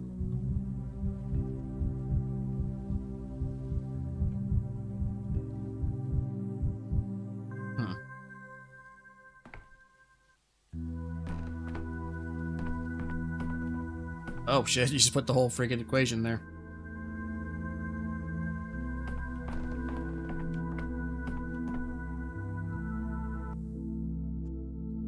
Rest. I haven't had a look through your things yet. Jeffina, where did you say they were? On the table in the back of the entrance?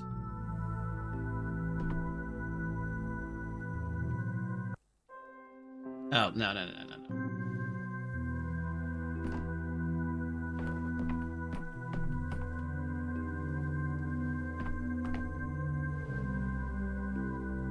Our Lazarus personnel effects from the morgue.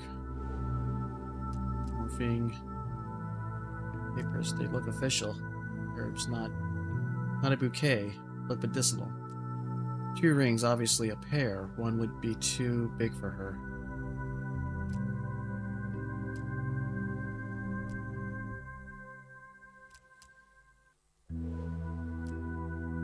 Self-medication with folk remedies. Consulted a wise one instead of a doctor.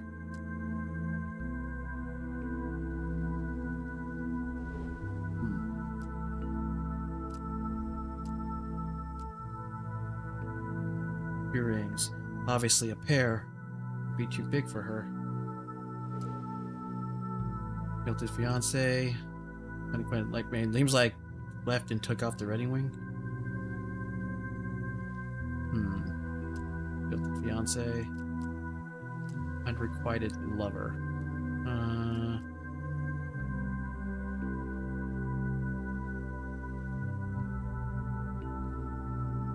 Unless he's dead. No, usually widows or widowers usually wear it as a necklace.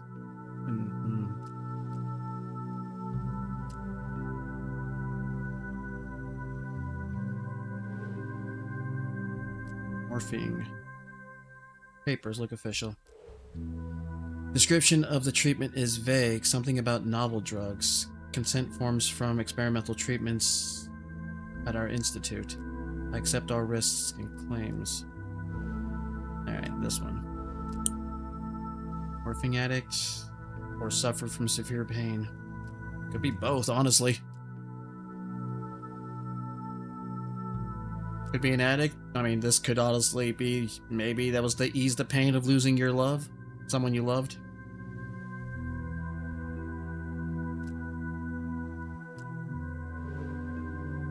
Together with the examination and the test, the picture is a lot less complete. A miraculously resurrected woman has late-stage leukemia and injections mark on her body. Paired ring, suicide attempt, unrequited love, apparent death, reactions to experimental drug, lad got scared, didn't sort it out. Morphine overdose, addicted to treatment of pain, colleagues thought she was beyond saving. Weakened system couldn't handle the overdose of medication.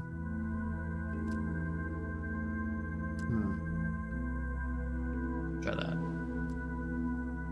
The final waits on our subject needs reds time to come up with a diagnosis, even if it's preliminary.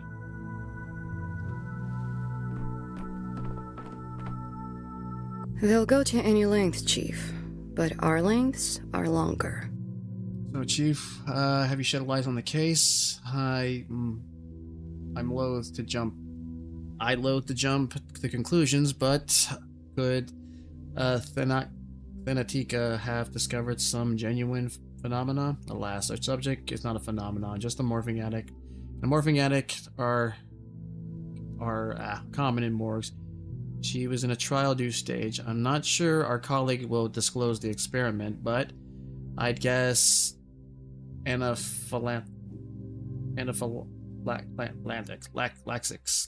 laxis, an acute allergic reaction, and you end up in a morgue. Did you notice the rings among her belongings? I suspect we're dealing with a failed suicide attempt. She's mentally ill, and I have swung from one extreme to another, from self-treatment to our institute. We don't know what medication she took or how they interacted. I suppose so, but how do you explain the astonishing part, the resurrection? Why did the gas leak revive the subject? I don't know. We may need to strip 2 different laboratories down to the baseboard. The one where the subject's supposed death occurred, and the one with the gas leak. We can use a chemical analyzer to see what might have reacted. Did you see the bruised infection site? Adrenaline. Someone tried to restart her heart with a too small overdose. The gas leaked and the body released an adrenaline it was missing. You're too optimistic, Dr. Serafina. What the fuck am I saying? Haven't you encountered the morphine overdose? Someone can be on the brink of death and not cross over. I've been it's been known to happen.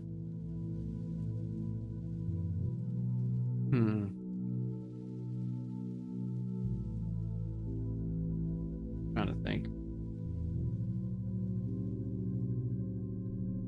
I wonder if some of these are red herrings, but let's try this one. So you think there was a mistake? The subject ended up in the morgue due to negligence? She wasn't actually dead yet, and by coincidence, an unaccounted factor revived her? I'm afraid so. I admit I hope all is well, but no, once again, no breakthrough for Thanatica. Is that a disappointment to hear? I hear it's unjustified. For example, adrenaline is an emergency tool. It promising from a scientific point of view. The research will one day bear fruit. Let our subject rest. Go through the lab correspondence. There may be something useful in the flood of letters on miraculous resurrection and stories of unique longevity.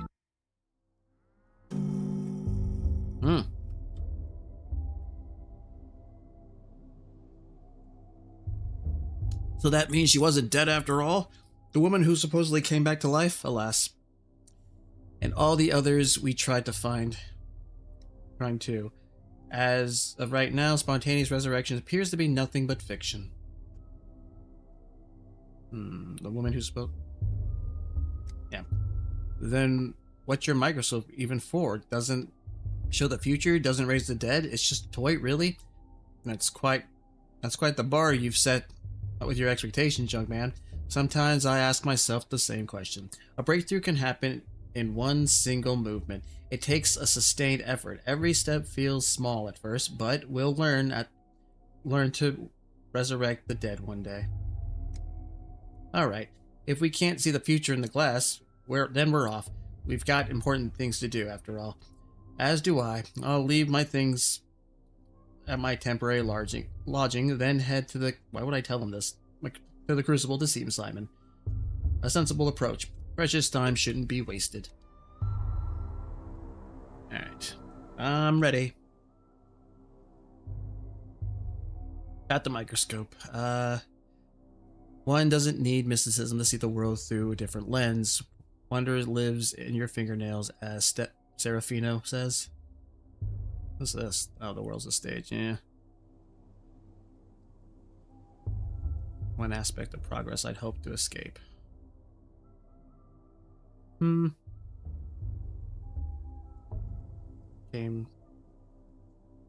Luckily, I'm prepared to fight death.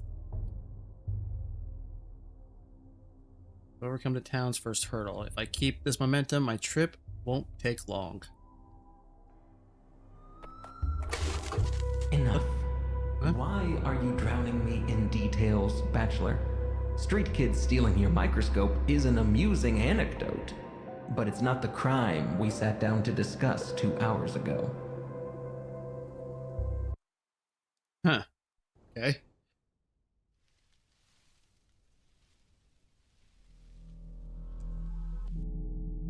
Inspector of the Special Committee. He was sent to investigate the case of my criminal negligence. Supposedly, I didn't save a town in the east of the country where the plague broke out. I didn't even try, apparently.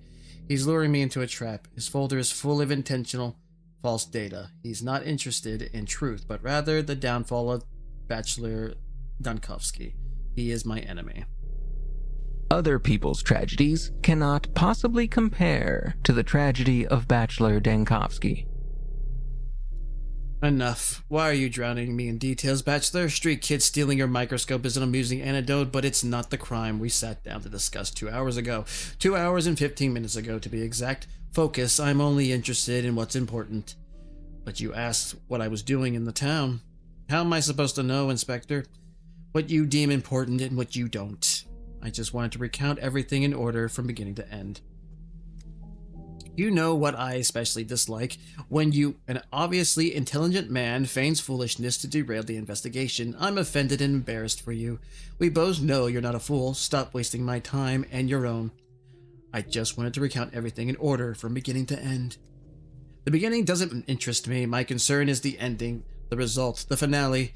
As for your backstory, your genius all of that is in this case file. Shall we review it?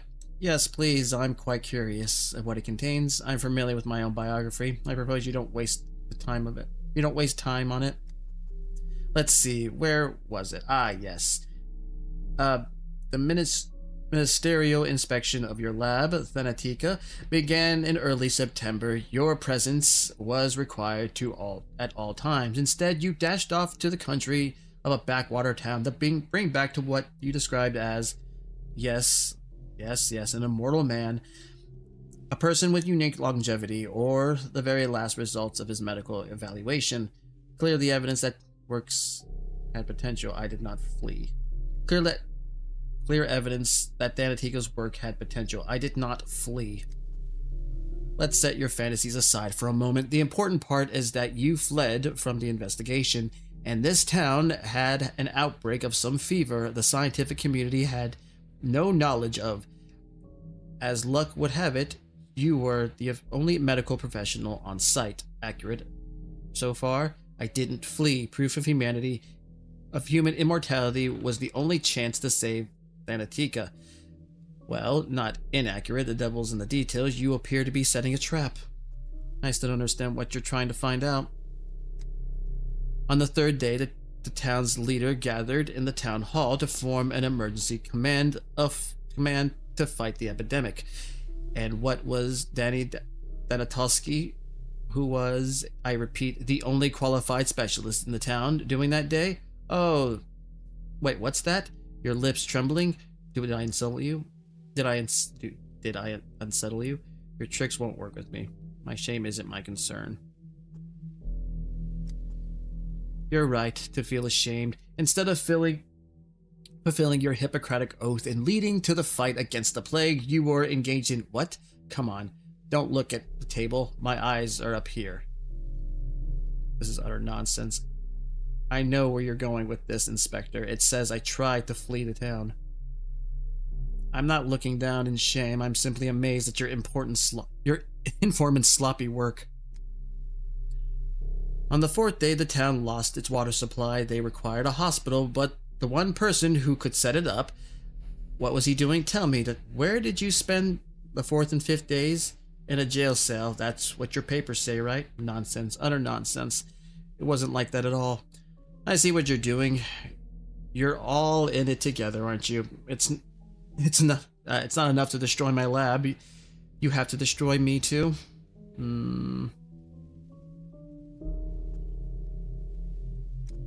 Excuse me, me and whom? To whom are you referring? Doesn't matter. Just keep reading from your fairy tale. What else did it say? That I brought the plague? That I eat babies for dinner? You know who. Too many coincidences. The letter about Simon lures me out, but Simon's gone. The town's lockdown traps me while I'm left to die. Thanatica is destroyed just before a scientific breakthrough. Very crafty.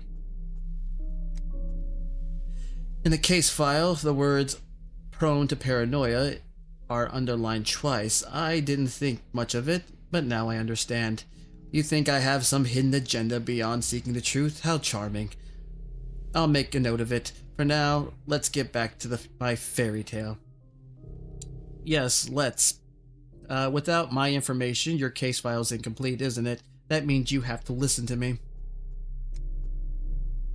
Come the evening of the fourth day, the doctor from the capital attempted to flee the dying town on a cargo train like a rat.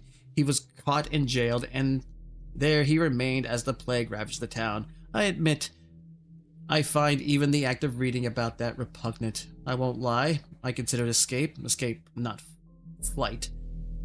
Thanatica was in the process of being destroyed back in the capital. Yes, you considered escape to avoid facing the painful truth. When I came to town, I found that Simon Kane, the immortal man who I pinned all my hopes on, was dead.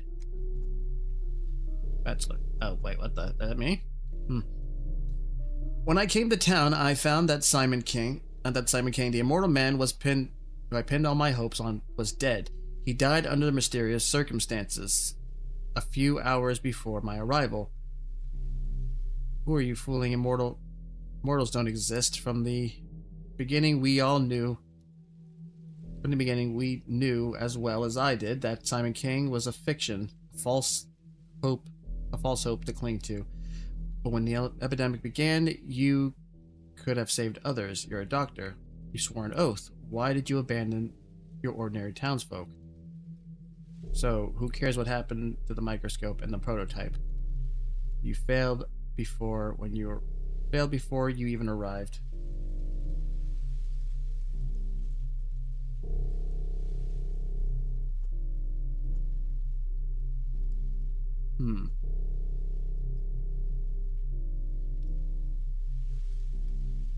And you knew that.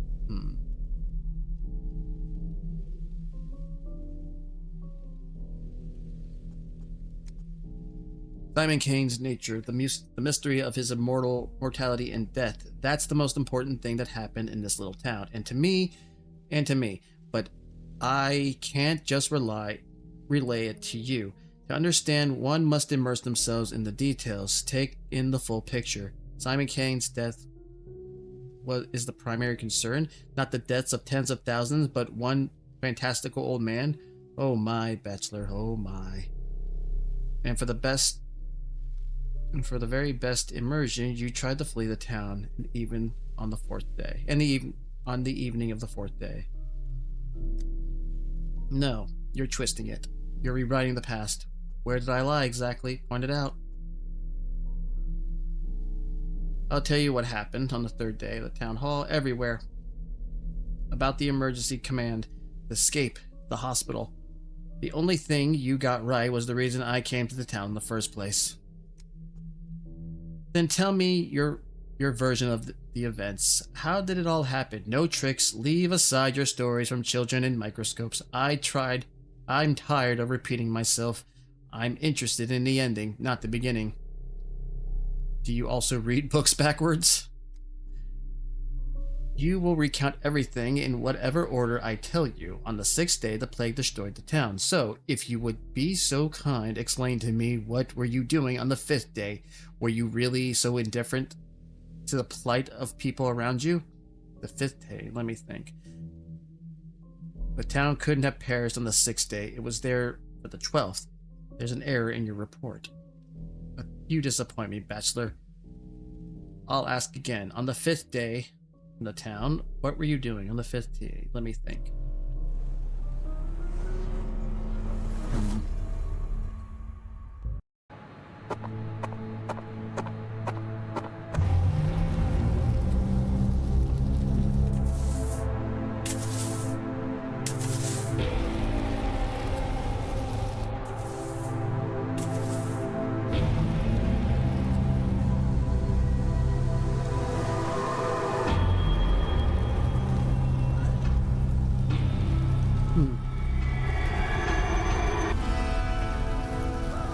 Oh, okay. I just now got to the entrance screen. It's been like almost 2 hours.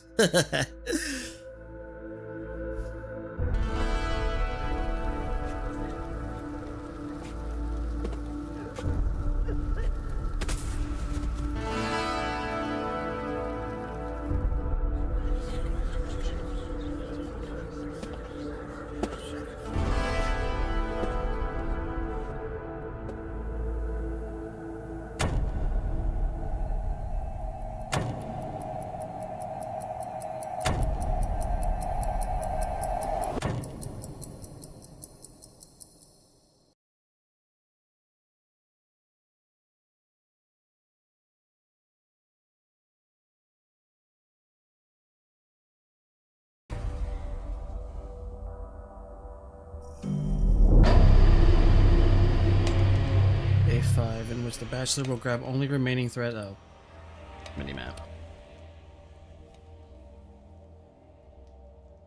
The end of the beginning. And never leaving this place. They trapped me in the bloody town, and now I'm trapped in the jail cell.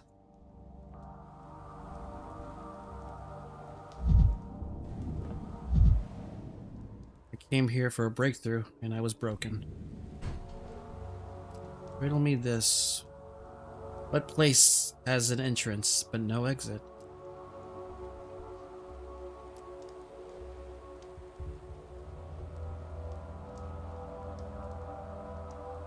town.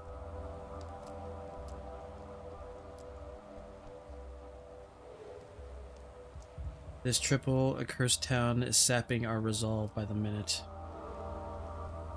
Lie down and forget, to sleep, maybe to dream. Your legs barely stir. Is it local herbs blooming, or have you finally cracked, Dunkowski? Will it be this way always? Compact apathy. Strength always dwindles. This despair isn't yours, I swear. It's the local herbs messing with your head.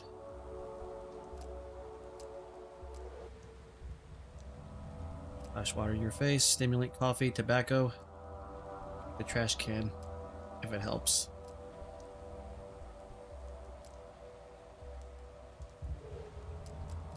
In mania, you're sharp and fierce. Town will sap your will, lull you to sleep. But you won't succumb to tranquility. Harmful side effects. What harmful side effects?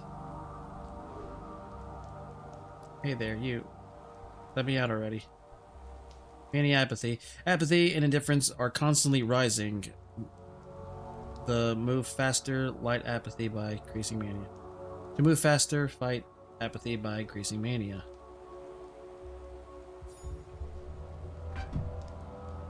Oh, hello. Oh, no, that's not really what I wanted to do. Okay. Capella, Victoria Olimaskaya, daughter of the Flat Vlad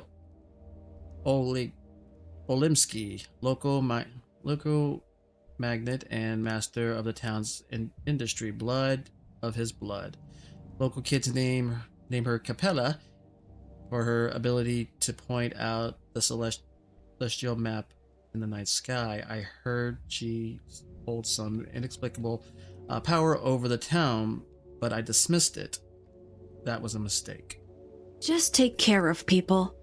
That's what Mother used to say. Those who protect others will walk a path of freedom. Kind of wish they would have voice acting for the actual lines here. Because good God, there's a lot of reading. And I suck at reading. Outliving soul. Alright. You keep me caged like a dog all night, and now you're acknowledged I have a soul? Who are you? I expect a different kind of jailer. I'm dead tired, to be honest. I'm not sure I even want to leave the cell. I am a mistress, well, future mistress, but I think you'll agree that future and past are a relative concept. Future of what? Ceremonies, puppets, the Copper Mountain? I'm not even sure what day it is. Aren't you a bit short for a mistress? How old are you? 14, 16? Future mistress, but my father can order hundreds of men into the Gorkon to drown, and they'll do it, since otherwise they'd starve.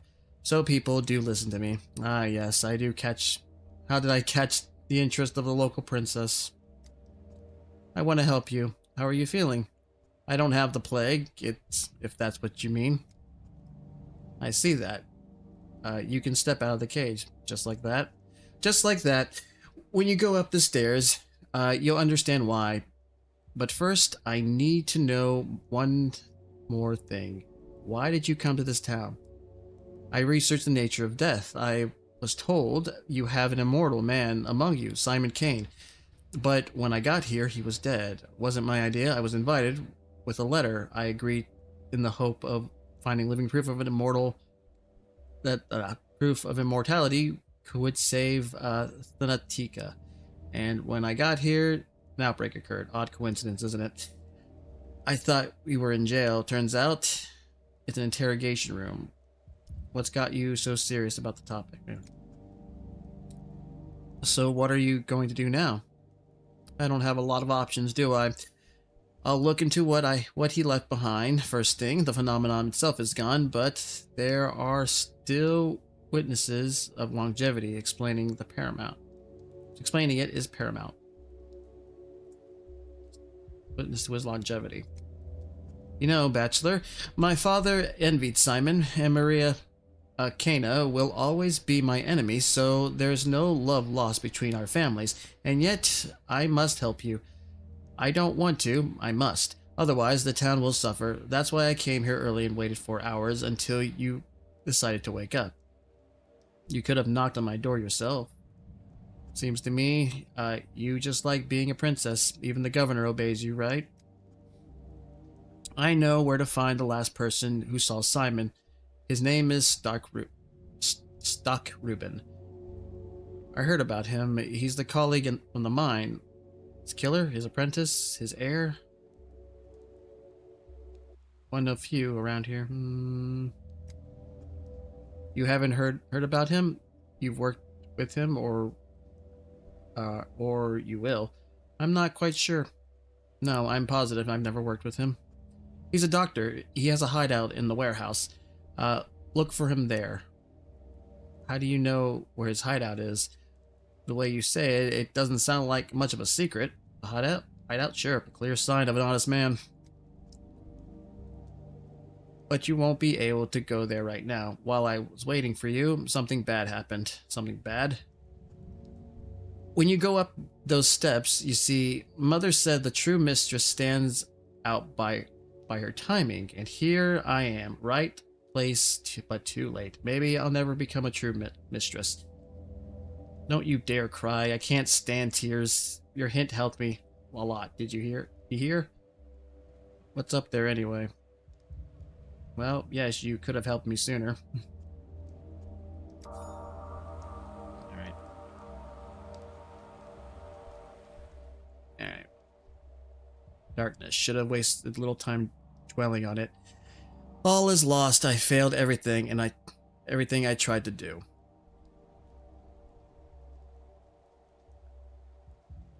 Successor of suspect. A man who last saw Simon King hide somewhere in the warehouse.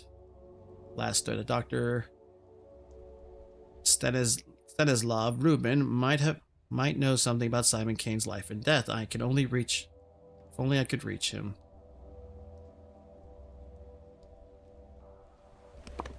Where are we?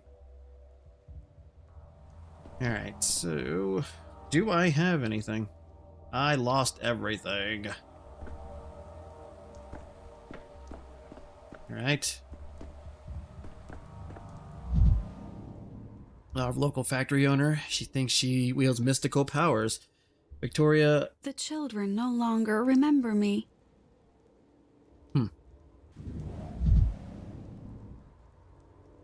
Victoria Olivskaya Jr., daughter of a local... Oh, does it go up? Okay, shit. The authority that comes from...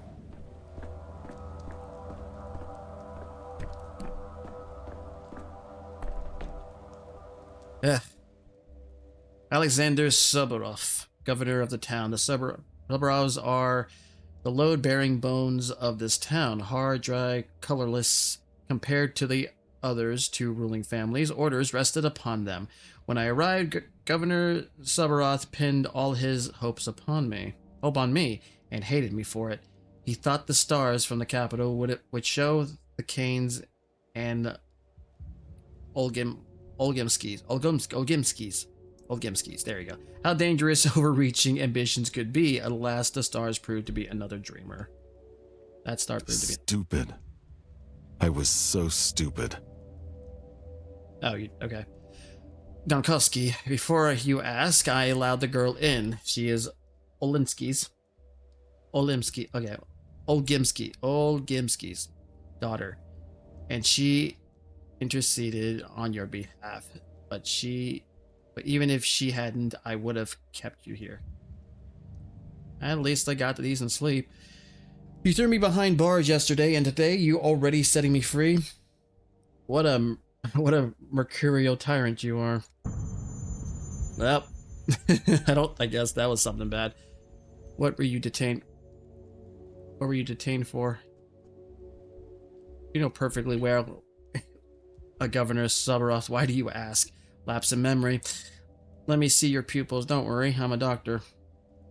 I tried to leave town, but your trap worked just in time. I wasn't let go.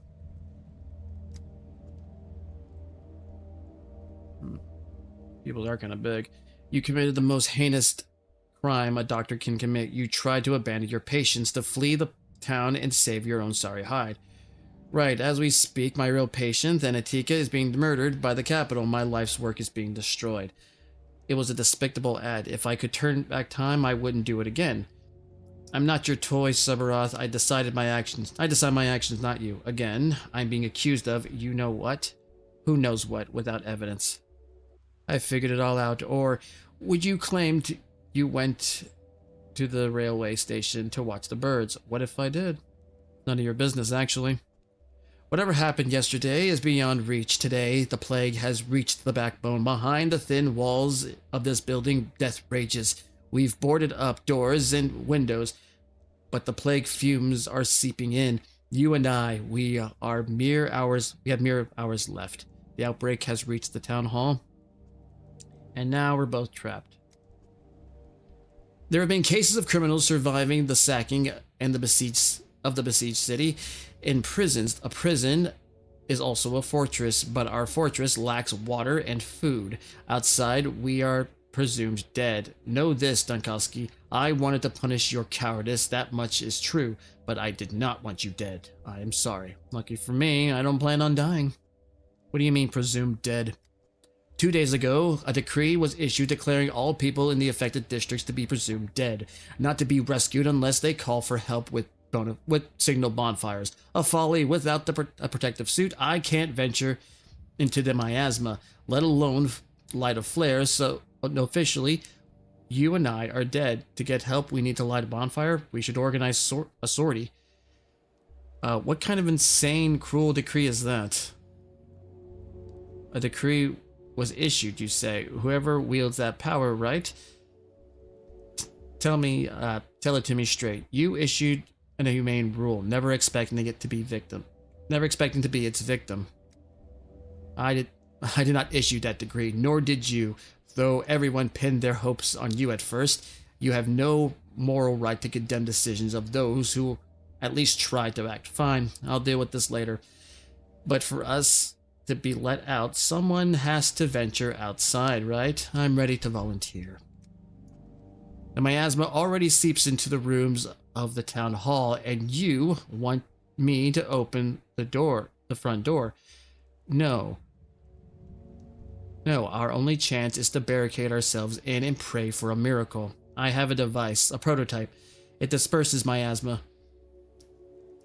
With it, I can go through the infected district. A device? Yes, the one that you confiscated along with all my belongings, including medicine, by the way. No, your gadgets from the Capitol are just as unreliable as you. I won't unlock the maintenance entrance, risking contamination of the town hall, just because you're novelty lighter. At the beginning, you said you weren't going to hold me. Who's breaking their promises now? You have no idea this lighter can do, and yet you argue with me. We inspected your device. It looks like a canister of film. Maybe the Canes would be interested. I don't see how cinema will help the infection. I have an idea. You mentioned the plague is already seeping into the town hall. Where? The far room. We've locked it immediately. Give me the prototype back. I'll clear the contamination in the far room and prove to you that the device works. Fine, your device should be in the main hall. Confiscated items are also there on the counter. No one has disturbed them. Take them. After that, they'll unlock the far room to you. But if you fail to clear the miasma there, you won't be let out. Another day at the office for a doctor in crisis. Glad you listened to reason. False freedom. The town is a trap. Alright, let's see. Beginning of the end. Nobody's coming. Not the end. Common patrolman grabbed me and threw me in behind bars. I'll get out of here yet. They'll see. The stench, damnation. The car is filled with plague corpses. It's a trap. Out. The deal. I can already use the train on the tracks. All ready to depart. Bad grief didn't cheat me. Final preparation for the escape are completed at the station. I'll have time to jump into the last car. Now the trap. I feel sorry for this town, but it's doomed. My life's work is more important than me, and more important than the tiny, steep settlement.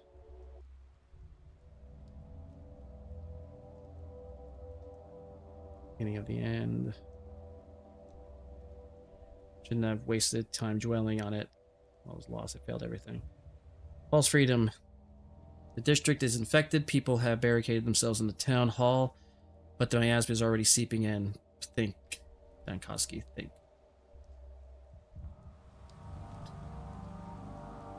The deal. Stench.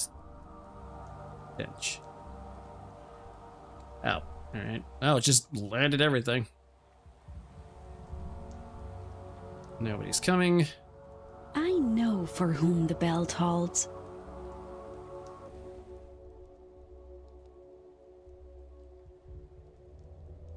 The deal, I can already... Yeah, okay.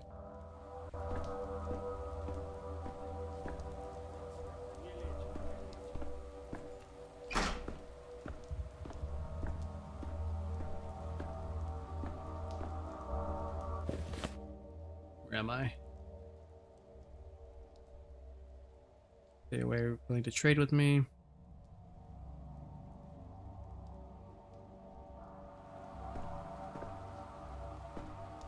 Need my stuff.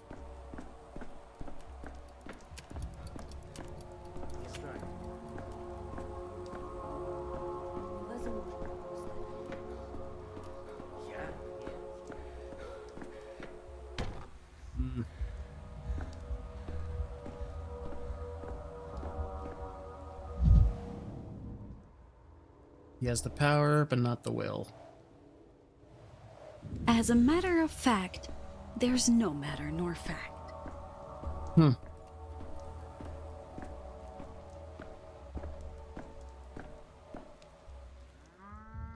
Vlad the Younger, Vladislav Olinsky, Olgrimsky, son of Vladislav Ogimsky, the factory owner, heir to one of the three ruling families. One can imagine the autonomy he enjoyed living under his father's shadow. He thought his father's power could be gentle, modernized through reform. He kept up with contemporary thinkers. He puts his faith in progress, and as his reward, the dirtiest tasks fell to him. Behind any pretty facade, there's a yawning black pit. Always. What options does the town have when there's no vaccine or cure? When there's neither a hospital nor doctors, isolation and quarantine are the only tools to slow the plague spread. Hold on, are you the one who issued the decree not to rescue people from the infected district? Everyone is saying I acted as Isidore Burak did 5 years ago. They can think what they want, but they're remembering it wrong. My measures are not so harsh. Isidore Burak sealed off the plague district with no chance of escape. I, at least, told the orderlies to keep an eye out for bonfires, to give those trapped behind the cordons a chance. I applaud your humanity. Perhaps you've even earned yourself a commendation. I understand the logic behind it, but the measure should be granular, not district-wide. And why bonfires? What do they guarantee? An infected man could light one as well. One just the son of the factory owner who gave you the right to take these measures. Wait, you devised a more humane measure, but don't object when it's credited to somebody else. It's a primeval belief. One might say she can't tolerate fire. She's either afraid of it, in contrast, drawn to it like a moth, found it symbolic. Keep in mind, our orderlies are simple folk. They need convincing to compel them into plague fumes. Convincing them, or not you or I. She can't tolerate fire. You mean the plague? The sarcasm is unwarranted. The plague feels like, even to me sometimes, let alone the orderlies. If you spent any time with us, you would understand. And I was just beginning to respect you. Be that as it may, by the third day, we realized the scale of the catastrophe. The town needed saving, and I was ready to propose concrete measures. And here we are. I will soon pay with my life for my actions. More like your father's actions. Surely it was he who placed you in the prestigious position. I will soon pay for my actions, as will you for your inactions. I am not a proud man, Darkovsky. 2 days ago, I waited for you at the Emergency Epidemic Committee meeting. If you wished to take matters into your own hands, I would have stood in your way. I would not have stood in your way, but you simply didn't show up. You're right. I have no retort for that. Forgive me. I tend to forget that when I'm not there, grown men cannot even lift a spoon to feed themselves. You're a brave man, Vlad. You actually tried to do something. I won't let you die. Ugh. Alright. So where the... That does raise my...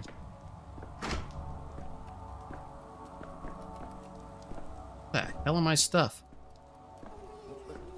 Holy crap, there's like so many people here.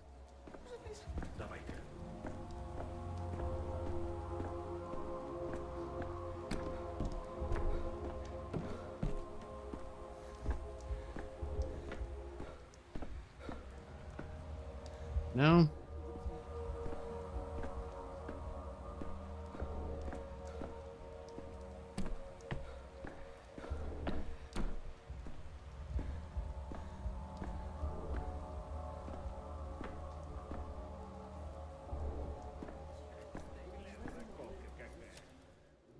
I'm begging you, to them, to open the doors. Everything's locked. We're trapped in here. Are you totally out of your mind? Use your head. Do you think they locked the doors for fun? Have you not seen what's out there? It's like the last days of Sodom, and Mara Shabek walks on her clay legs.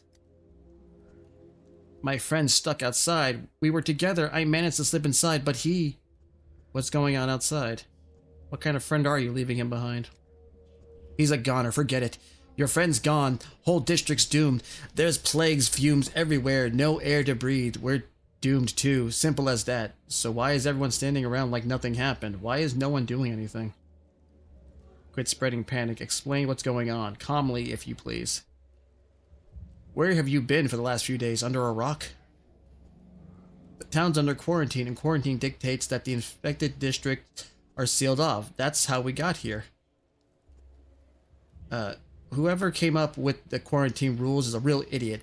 They've locked themselves in a town hall with that decree. We're cut off from everything. All the doors are locked. They walled us in and left us for dead. Who is this genius? Who's in charge of the quarantine? Someone or other. Could be anybody at this point. Chicken with its head cut off could do better. Seemed like Olgimsky Jr. was calling the shots at first. There was talk of the vaccine even. Then some big shots started issuing those ridiculous decrees. Isn't there a doc in the capital here? Isn't he overseeing the emergency command? I heard the doctor lost his nerve and tried to skip town. Disgraceful. How could someone look at themselves in the mirror after that? No, that's not how it was. You're mistaken. The doctors from the capital took charge, set up the hospital. He saved the town. No. You said there was a vaccine? Doesn't look like it, judging by the view outside. By the view outside. It's because of that doctor. The big city rat only cared about himself. As soon as he got a whiff of the plague, he hit the road. I feel sorry for him. I understand the fear. I'd run too if I could, but it's too late now. I only regret one thing. Who's going to water Miss Zola now? Who's Miss Zola? You're mistaken. The doctor might have considered running, but he stayed, took charge. Who's Miss Zola? My poppy plant, my beauty. She just started blooming. Bright red flowers, oh, so pretty, and now she'll wither, my poor child. Whole town's on the brink of death, and you're worried about a potted plant? I feel bad for everybody, but so what? Is that Miss Zola's fault? I should have watered her and when I went outside today. If I don't make it out alive, promise me there'll you'll look after her for me, okay? She needs a watering every day. Just a little. But it has to be done, I promise. You really think I have nothing better than... They almost consumed me. I need to pick up drugs or anything else. Well, as soon as I can find my stuff. Whatever the hell that is. Oh, thank God.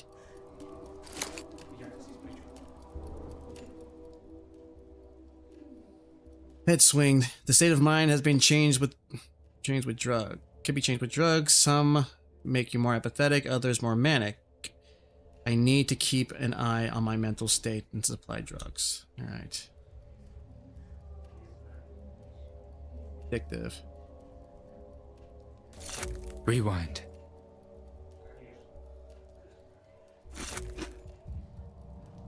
And... Think. Think, damn it. Take one more tobacco. There we go. Better. You. Are you the head of this place? Could you sign this paper for me, please? The death certificate, I mean. You must be mistaken for someone else. I am many things in this place, but certainly not its head. Whose death certificate? My brother's dead. Bad man he was. Wicked man. Oh, you're the guy. Okay, the murderer. Still, he was family. Now I'm fussing about collecting all papers. It's the 5th day now that I can't get death certificates. Silly, really. The man's no one, but the paper. Oh, please make sure you have the paper. Do you even understand what's happening outside? The town hall is blocked. The plague running rampant, and you're worried about papers? You're lost. The plague spares no one. I wish it was the plague. Killed himself, in a way, 5 days ago. He tried to take a knife to the younger Barak at the station.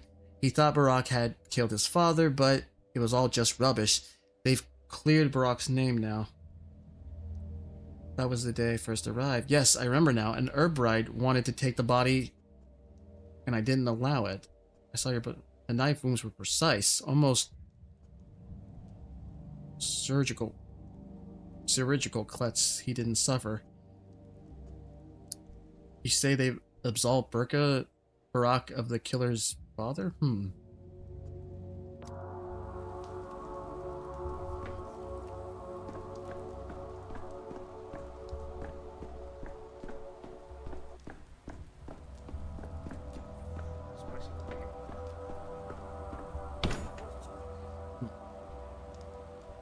Wait, what? I need to take the anti-plague prototype from the counter. Oh, yeah.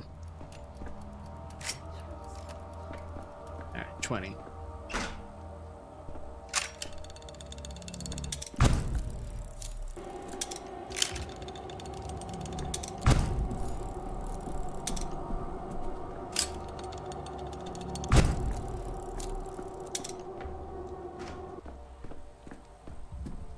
we go.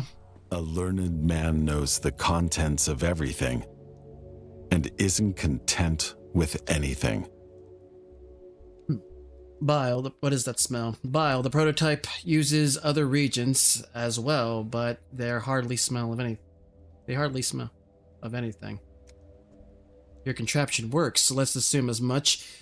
Is it enough to traverse the infected district? We've already established that you have no better options. If it's not enough, I won't be knocking on your door to let me back in. You have my word, I won't endanger you. Fine, let's assume that, too. Listen up. You need to make it to the southern exit of the district. It's guarded by orderlies. The other exits are either sealed off or being guarded by vigilantes. Best avoided. By vigilantes, you mean mob of armed, sharp stick driven, mad by fear? Got it. But first, you need to light the several bonfires. More than one, that's important. Again, with the bonfires, I'll just tell the orderlies that there are living people trapped in the district. They'll be standing I'll be standing in front of them as living proof. I've said it already, this is how it's been since the first outbreak 5 years ago. If there are fires burning in the area, that means there's still survivors. Still able-bodied and healthy. Only those are worth saving. We were ordered not to bother with small pockets of doomed people. But you're suggesting I light all these bonfires by myself to deceive your own system? It's not my system. We issued this decree in haste and panic. If I survive, I will overturn it. In other words, you thought you were always going to be on the side of your cruel decree. If we survive, I'll be the one issuing the decree. We'll see.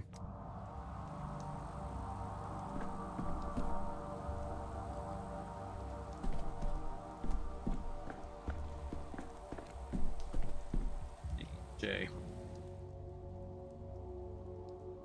A day younger. Wait, I have been permitted to go outside to risk my neck for the ungrateful. Ah, the joys of true freedom. And then that. No. I can't stand it much longer. Alright, let's go.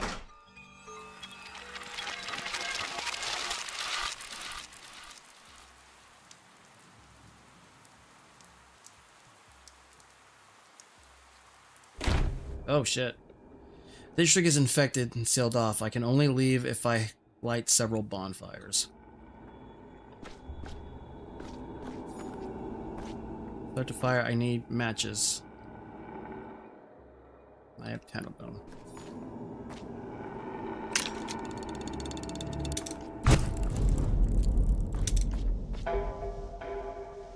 Alright, let's see. So where do I light it? Men are here. He should let you leave the district.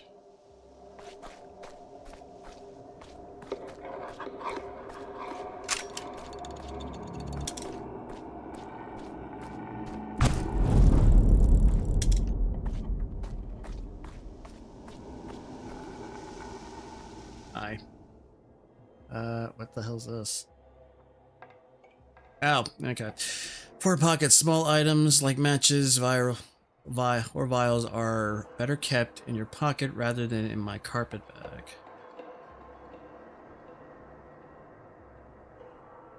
Best to store consumables here from each pocket. Press F to use. Okay. Alright. What is this? Morphine crystal. Dulls pain. Helps me fall asleep, but not awaken. Should not be consumed in Alright. Apathy.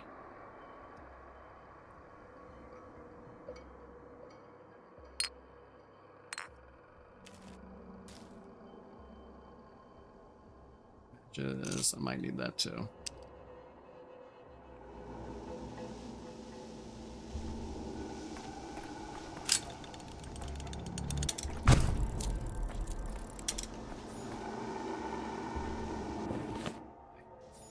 Alright, I gotta actually go and am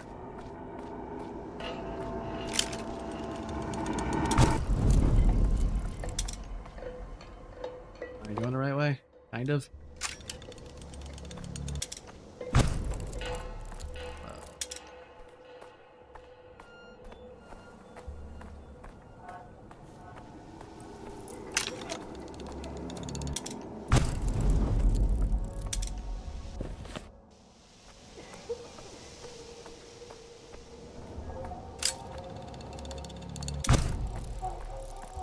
Alright. He's alive, boys. There's a live one. There's someone alive here. Not the first time people are surprised to see me, but Bachelor Dankowski doesn't die so easily. Barely alive. Let me out now. I'm not the only survivor. There are people trapped in the town hall. They need urgent help. Whoever's trapped in there is dead to us. Governor's Cerberus orders. Cerberus is trapped in himself, you fool. I assure you, with my medical expertise, the people in the town are alive. Who are you? I'm human, a human, talking to you, another human. Qualified doctor in this blighted town. We're only doing our jobs. The decree is simple. No fires, no entry. People can be saved only if the bonfires are lit in the district. Otherwise, it means they're all dead. I'm standing right in front of you, you cretin. Starbrov himself is in the town hall, trapped with the Ogrimsky's children. Are you sure you want to make enemies of them? What do I care for making enemies of the dead? It's the living that scare me and Shabnak. But she sure is afraid of fire. Without it, I won't set foot in the affected district. All right, I get it. I remember your face, even though everyone in this town looks the same. Can I have some matches just in case? Even death won't make you stop. Even death won't make you stop smoking, eh? What a farce. No, I'll use them to make little houses in jerboas. Ugh. God damn it. Alright, how am I gonna do this?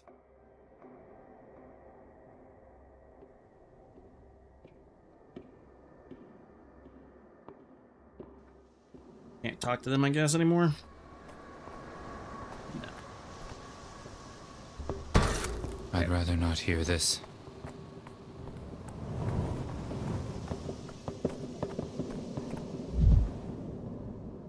Card bearing salvation, instead of granting it.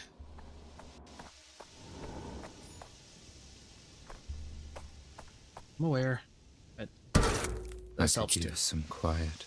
High mania speeds up your world and is detrimental to your health at excessive doses. Guiding clues begin to appear before your eyes.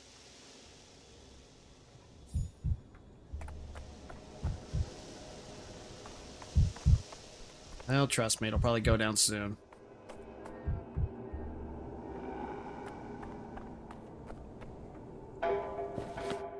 Alright, so what do I do now? Trapped. When an infected district goes dark, it's considered beyond salvation. By everyone is dead. Firefighters are what needed to convince the orderlies to uncork the district. Not 3, not 4, 5. Alright.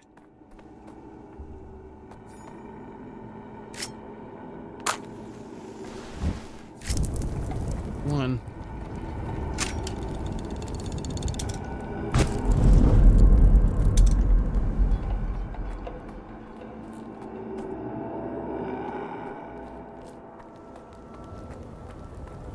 Can I go through this? No. Alright, let's go find those bonfires then. Is there like an actual... Where am I? Okay, it doesn't actually show where they are.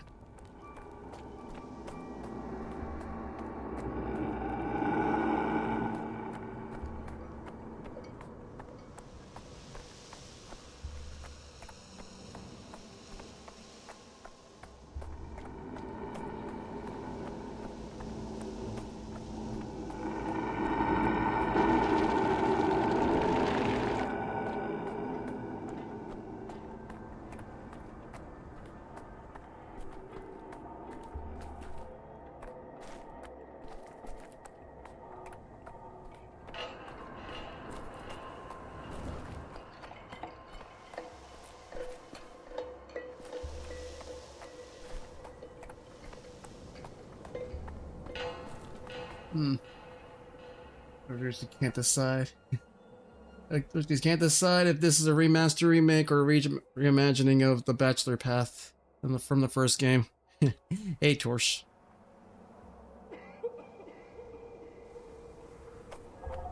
Gotta be honest, still not sure what the hell I'm doing, but I'm trying. Does this count as the bonfire? No? Oh, there you go. Okay, cool.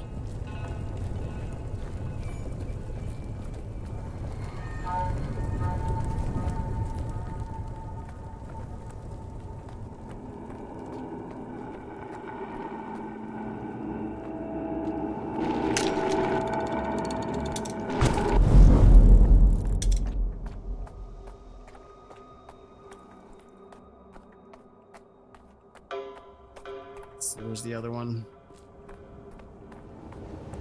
Ah.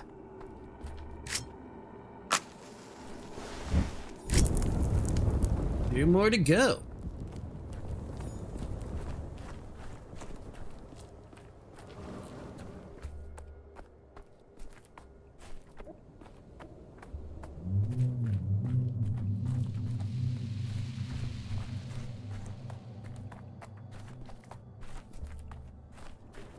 Maybe to kick something. The town dribbles.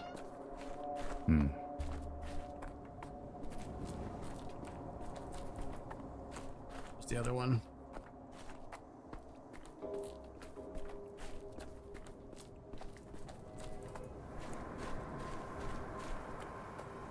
I don't think there's like any place that shows me where the damn thing is. So where the hell am I? Nope, doesn't show me where the bonfires are. I just gotta guess look around. Ah, never mind. Found one.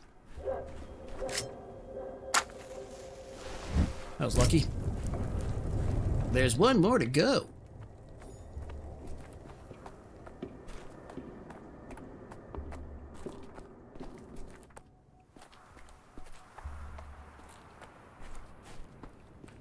I need to break something again.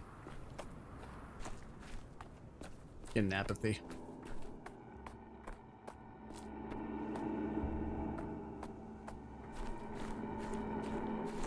I don't want to use like tobacco.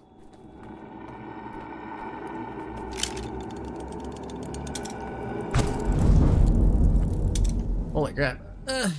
Was still weird to see a trailer about this game about the collaboration with Akira Yamaoka, and then the idiots at IGN call Yamaoka the creator of Silent Hill.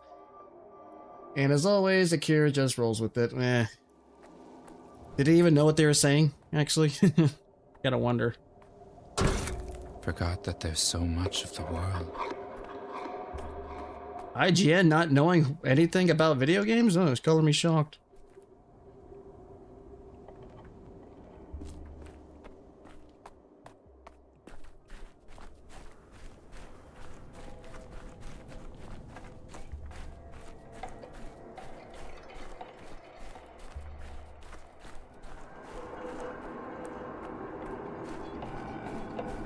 Where's that other bonfire?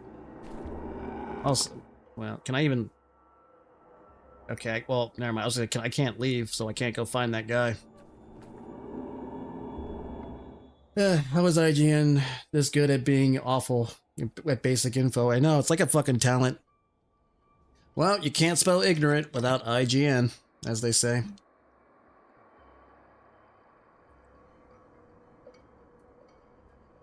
You have to have Akira Yamaoka make a track for your game.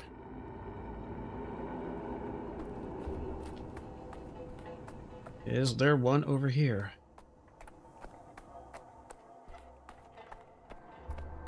I mean, probably not, but, you know, worth a shot.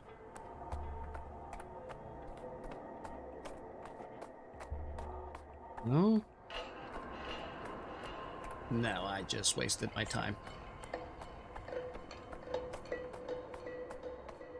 Alright, so...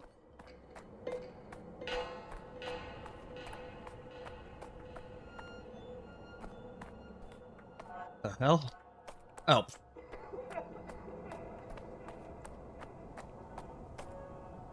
You can play a drinking game where 3 out of 5 times if you check the soundtrack of the Pathological horror game, you'll see Akira Yamaoka make a track or two.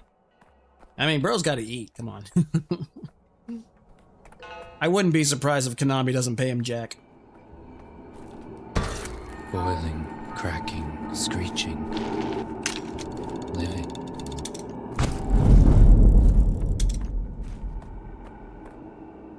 Jesus. I'm losing these fast. So I gotta find this goddamn thing soon. Ah, thank God. Our long search is over. Open that fucking thing.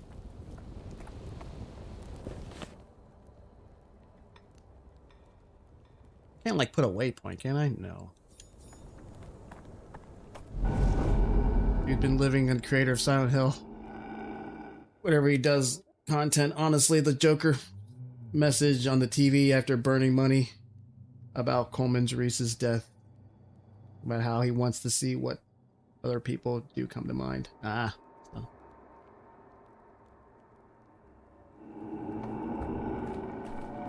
Yeah, but you can only live a creator of Silent Hill for so long before, you know, no one starts buying it. Or, well, no one cares, or no one does anything about it. Again, I can't imagine Konami doing anything else. Go here. Oh, well. They're still buying it. Or at least Capcom fucking cares. Not Capcom, Konami, whatever. Sorry, I'm looking at this and I'm going and talking, so. And trying not to die here. Trying to keep from using this so damn much. Anyway, let me in. He's alive, boy. Yeah. Are you going to stand there being shocked when I look behind me? The fires are lit. Wait, really? Let me count them. 1, 2, 3, 4, 5. Boys, these survivors in the backbone. Well then, clear the exit to the district. Escort people from the fire to fire. Don't deviate from the routine. Finally, I hope those trapped in the town hall held on. So much time wasted running between bonfires. You're telling me. It's right, terrifying to go in there, but it can't be helped. Orders are orders. And you, survivor, why are you standing there? Get on out and clear the district, since you've managed to walk all the way there. And good luck to you there. Tell the governor that I won our bet. The people in the town hall have a chance. Ergo, so does the town. Nobody knows about Masahiro Ito. Well, Ito is known for Pyramid Head guy. Yeah. Also, Ito is pissed that people think Pyramid Head is all about... Yeah, I could understand that. I mean, well, is he even anything anymore? He's just a fucking mascot. And yet, Konami fucking still he does that. Hell, I wouldn't have been surprised if he showed up in the other fucking games that are coming out. Give it time. As much as I hate to say it. Konami doesn't care. At least not from a creative standpoint.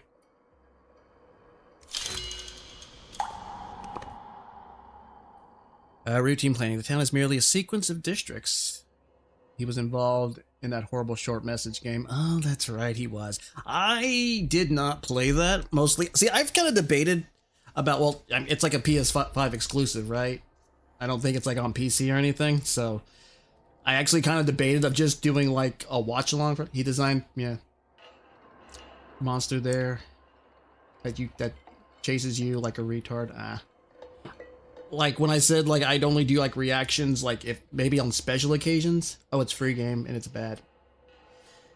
Yeah, like on PS5, right? Like I said, it's a PS5 exclusive or some shit. I had thought, since I don't have a PS5, I like when I said I once, like if I was gonna do a very long reaction video, it's it would have to be a special occasion. So I thought maybe that could maybe be a reaction, you know, since I'm not gonna play the fucking game and it seems more story driven. And I did hear it's really fucking bad. It delves in that stupid Silent Hill phenomenon crap. I don't know. I'm still thinking about it. I gotta find an actual playthrough.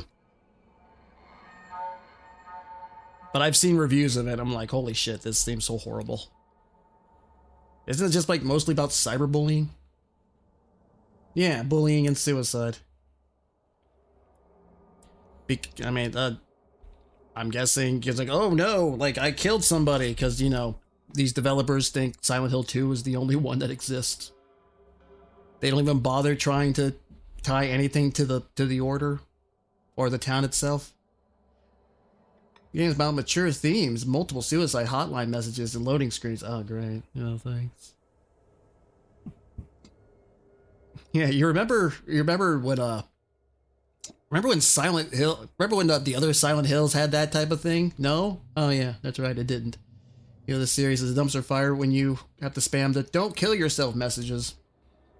Well, you know, that's kind of the modern audience type of thing, right? You gotta really tell them, don't do it. Don't.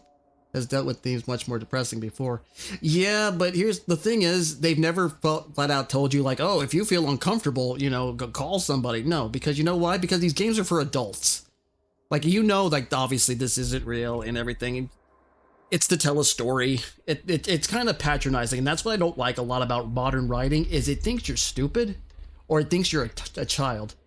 Like, you know, we know this, these, like, yeah, they're great. They're very, I don't want to say great subjects. They're interesting subjects, and they're important subjects all around to delve into. But you don't have to treat us like we're idiots. Like, I know, yeah, suicide is bad.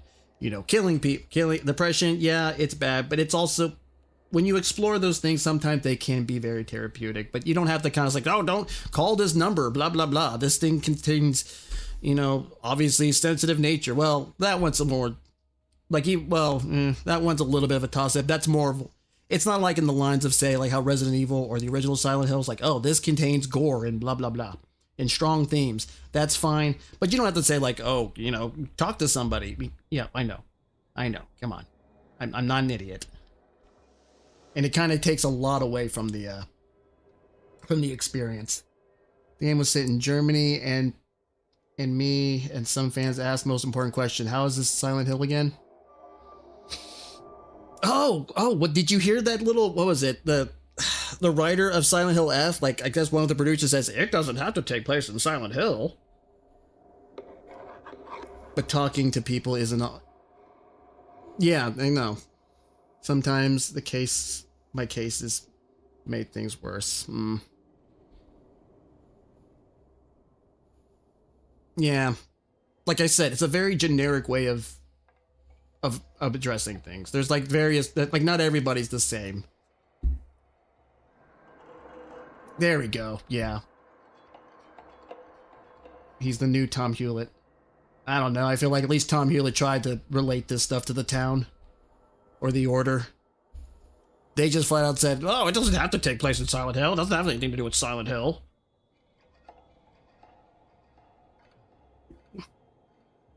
I feel like at least I'd say Tom Hewlett tried. Like, he tried to relate it to the town and the Order and whatnot. He made the effort. This new guy's like, whatever, like, just, it can happen anywhere. See, he's got fogged. He worked in Nintendo for decades, and then he decided to bet on Silent Hill and pitch some of the game to Konami. Ugh. Which, honestly, you could argue that the originals completely debunked the whole Silent Hill phenomenon. I know, doesn't the phenomenon essentially say, like, the fog is like an entity in and of itself as well? Did I mishear that? Or am I getting that wrong? I know it's the trauma crap, obviously. But they also, like, say, like, yeah, okay, see, that makes no fucking sense then. Because, like, well, Silent Hill 1. Harry and Sybil can see the fog. But it's not their trauma. It's Alessa's. More of a spiritual power than corrupt. Silent Hill 2. Laura represents innocence. She can see the fog, though. You know how we know this? Because she's drawing on the window from the condensation of the fog.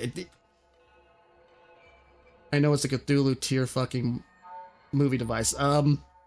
You can argue more or less Heather also, and she is the literal reincarnation of Alessa. Like, she's in the first part of the game where she's hiding. She goes out of the bathroom. She's in a different town and there's no fog. So what the fuck happened there? And you could argue again, like, same thing with the home, even like, let me go, the room. Yeah, the room's kind of a different thing in and of itself, but there's no real fog around there. There's no fog in the apartment. Like, a lot of this does not make sense with it. Like some retarded Stephen King nightmare world where it's been used to death in Dark Tower and any other stupid books. I could never get into Dark Tower. I thought it looked kind of cool because, like, I saw the cover. I was like, oh, cool, a cowboy, like this gunslinger and, you know, and whatnot. And I can't get into the book. I don't know why.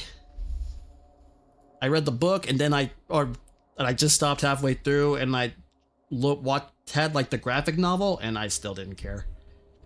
Like, I didn't even read the graphic novel. I didn't even finish it, I mean.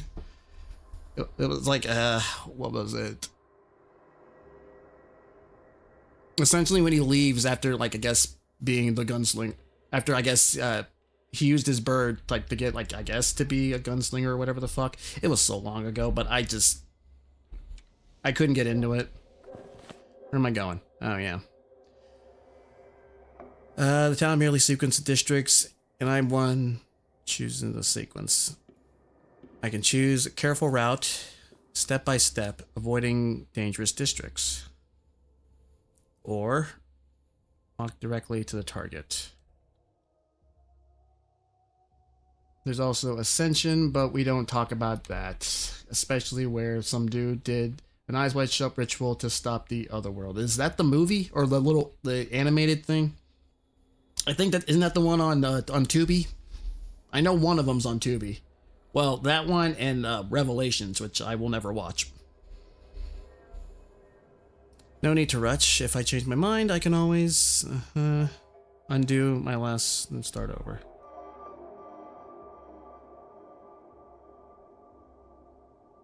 Oh, it's the interactive one. Is that the smartphone one? The stupid TV choice games. Oh, that literally just Telltale shit. Oh, it's terrible from what I've seen. I can't imagine it being good. Alright, let's... Oh, shit. Destination gut.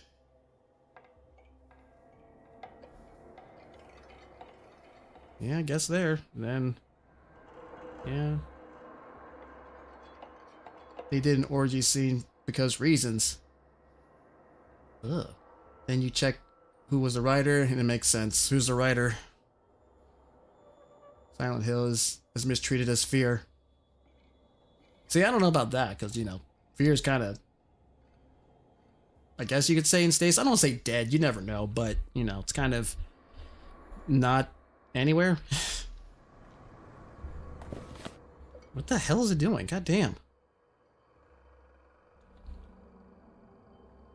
Alright. There. There.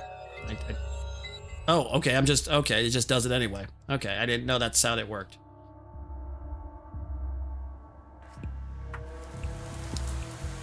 Shame about Monolith. Yeah. Oh, shit.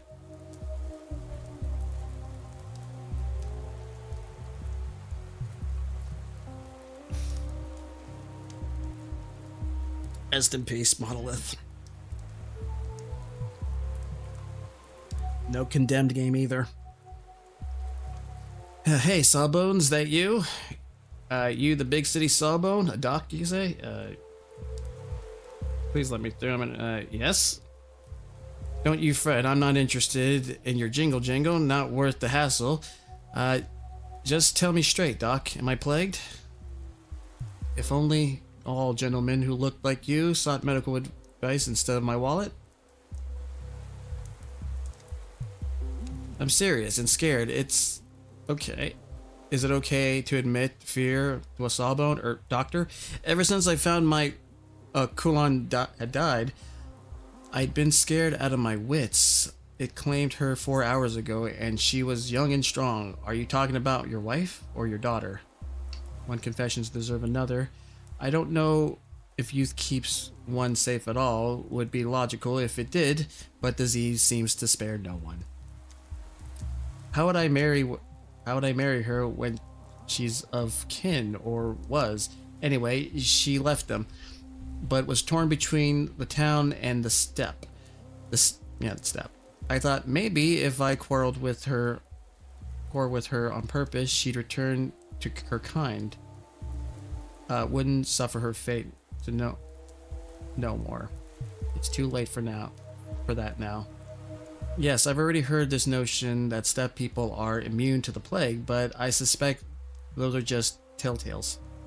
My condolences. Poor thing, such a shame. I don't want to die though. Give it to me straight, Doc. Will I follow Kulan soon? Should I prepare the bread and milk, or can is Paz me by? Or I think, can this pass me by? Unless this is some type of weird old English way of speaking? I don't know. So you suspect your lover might have infected you. It's not impossible. When did you last see her? The day before yesterday, this morning. When did she die? Yesterday. I know very little of the plague yet, but it's clear from the dynamics that one can't survive the infection for more than a day. If you were infected, you wouldn't be here. Are you sure? Consider how many people have died since the outbreak began 2 days ago. The disease obviously develops very quickly. I'd say the incubation period is 5 to 8 hours. I don't know, just a hypothesis. I'll try this. Oh, you've done me a service. Poor Kowloon's suffering ended just yesterday. She came to me even earlier than that. Your math checks out. Doctor, sorry, I should address you with respect. According to your count, I couldn't have caught it from her. Maybe not from Kowloon, but from somebody else. Someone you could have met even half an hour ago easily. Don't celebrate just yet. If it takes 5 hours to burn someone out of the candle, or not like a candle, then it's clear as day. I've been racking my brain. She was healthy when she came to me. Only her legs were wobbly after a night of dancing. Then suddenly, bam, dead from the plague like that. Shows how death sneaks up on you. Wicked. Like a cut purse in an alley. Any death is wicked. The mortality is embedded into the human nature itself is even more wicked. The plague is one of the most virulent disease known to science. If we can say it's known. Such loud words of you. They ring here in this backwater. It's like an alarm bell or artillery. They can't fit the scenery like you. Can I help you with something, Doc? You look lost as a newborn babe. Lost, am I? Maybe you can help. I'm looking for a doctor named Ruben. I wish I knew who he was. I'd have gone to him with my plague question. He saw the last outbreak and was Barack's Isidore's apprentice. But he's gone, vanished, as if the earth swallowed him. You think he's right here in the warehouse? I'll be damned. But that's what I was told, alas, without an exact address. Tough luck. I'd love to repay you, but I can't. Don't know where Ruben went. You know, ask the little ones, the kids. If they run into some, they scoured every corner of this place. They don't miss a thing. If Ruben is here, they've seen him. I'm less than eager to deal with local children again, but it looks like I'll have to. Thank you, and take care of yourself. You've dodged infection once next time. Maybe you won't be so lucky. Which reminds me, did you ever play the... no, I never played it. I pretty much only did this because y'all were talking about it, and I was like, okay, that sounds kind of interesting. I checked and asked, like, oh, do I need to play these? I just Googled it. It says, do you need to play the other ones to get this? And it says, not really. It's just like from different perspectives. I don't know if that's true or not, but yeah. So like I said, I'm not totally 100% on everything that's going on, but I am trying. So apologies if I missed something.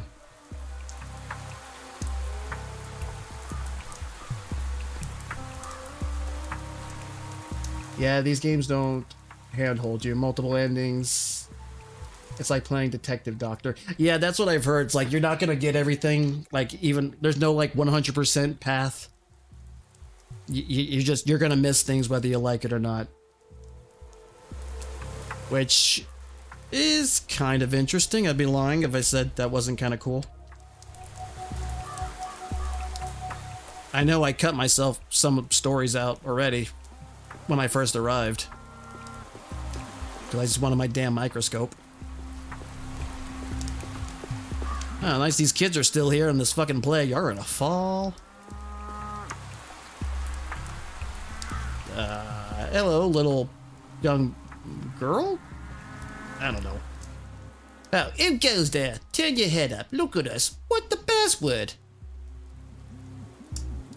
Heckety feckety sat on a pipe. Heckety feckety smelled a bit ripe. All the king's crickets and all the king's geese couldn't hide heckety of the smell of damp cheese. Geese, cheese, it doesn't really work there. Now say the password, old timer. That's a version I hadn't heard before. Is the password geese? I don't have time for your games. I'm looking for a man named Doc. Seen him around?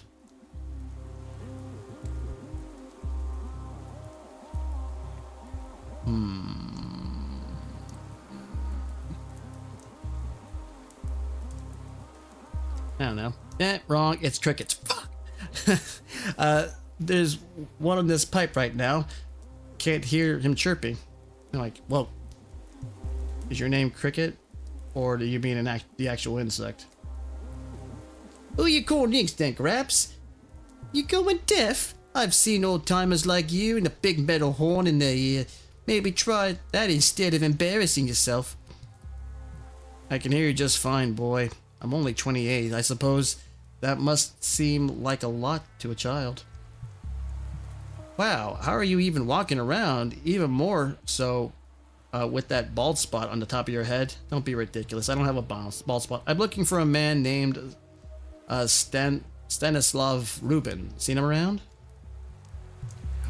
We don't have a doctor named Rubin. Only the boiler man who needs no name to do his boiler work. Although, if you think about it, he's kind of like a doctor. He fixed the furnace, cured it, I guess. So where do you find this boiler man? Are you stupid? The boiler man. Isn't that the boiler house? Duh. Makes sense. Is that what you call the heating plant? It's the house of the boiler in it, isn't it? Not some hot plate whose sap runs through the heating pipes. I say, folks these days believe in the wildest things. But you won't find anyone there. The pipes I'm sitting on are barely warm. That means something's off in the boiler house. Maybe the boiler man's lost his marbles while he was looking there stoking the fire. The pipe was hot as hell, but now it's cooling down. And I see you're a bachelor in physics with the thesis in thematics. Thank you. Ex veritas. Ex orb paravolarum veritas. Therefore, to find the boiler man, I should follow the pipes towards the warmer end. Can I get past you? Yes, I can.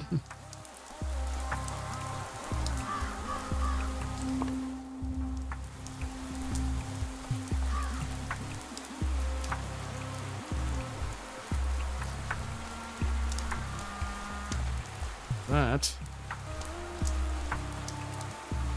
Pretty sure I was going the right way, but let's just check.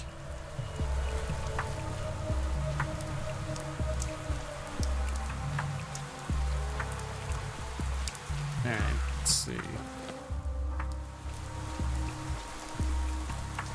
Oh, hey, it's that puppet guy. Or not the death guy. Bad Greg. Really fill-in. The pretty lord called himself Bad Grief, an anarchist at heart, valuing freedom above all else, but only his own, because his friendship with the Olgimsky and the Burak, he saw himself above the law. At least he had some small aesthetic sense, even if it was street level. Bad Grief pinned him to the wall like a butterfly and let him die. Even stabbed him with a knife for good measure, but he didn't die from those wounds. Do you know what he died from? Thirst. Do you have any water? What are you doing here, actor? I'm no actor, neither feel nor act. Call me a shadow, a remainder of a person, a trace, an echo, a glove left behind at someone's home. Useless thing, really, who needs lone glove? But it is proof that someone once was here to lose it. So I'm hallucinating. That's to be expected. What kind of absurd theatrics is this? Some kind of grotesque performance? When I had to unravel a complex case of my own, sometimes I would imagine myself talking to someone else, but I'd imagine someone familiar. You love the sound of your own voice. You think yourself Earth's greatest conservationalist. Or conversationalist, whatever. Try to broaden your thinking. Why not for a change? Assume you really are speaking to a shadow, a remnant of a dead person, in black tights and a white mask. Really? No, I'm definitely out of my mind. On the other hand, the town is full of oddities. I'm used to being surprised. The shadow of a dead man? No need to gasp. You are a scientist, a researcher of death. So gaze into the face of a dead man. Perhaps then you'll understand why only mask remains. Can't say I've heard about theatrical death mask from even the most exalted subjects of Thanatica. Sounds weird, I don't know why. Am I the only one who can see you? Sounds like a metaphor. I'm more interested in nature of silence. No, 2 others watch. The one presents. Know this, if one like me is here, then the person you sought is no longer. Today, they are already dead. Yes, I can see the body myself. It is a body of a man I'm looking for. 2 more. Who presents?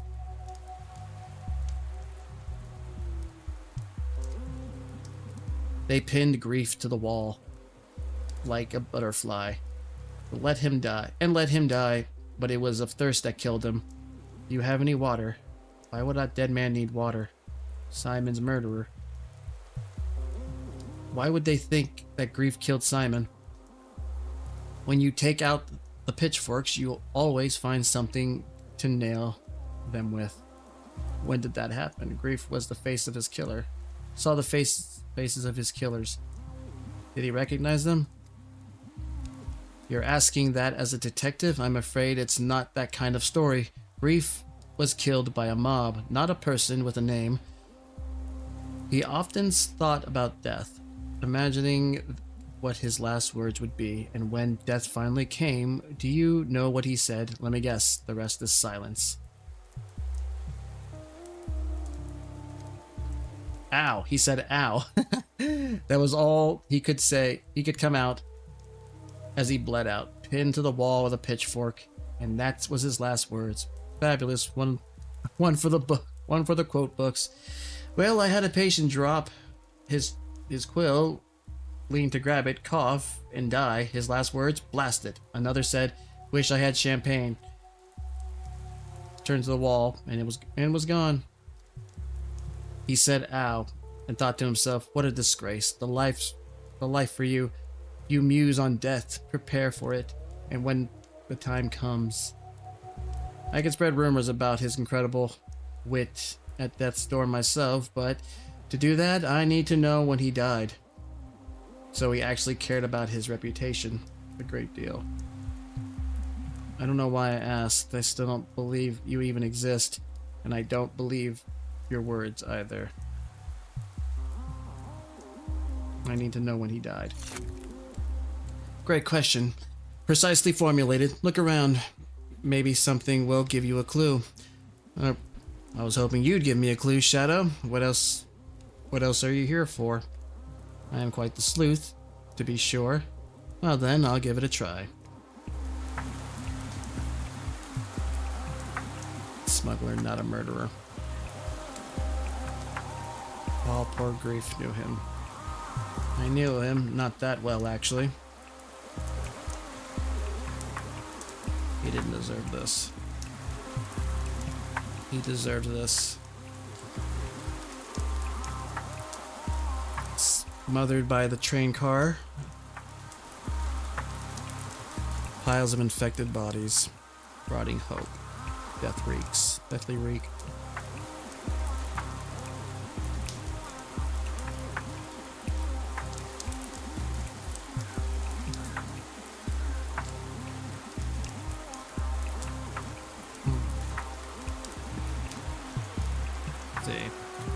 Grief was crucified for a different crime. Grief set up yesterday's escape, but he lied to us.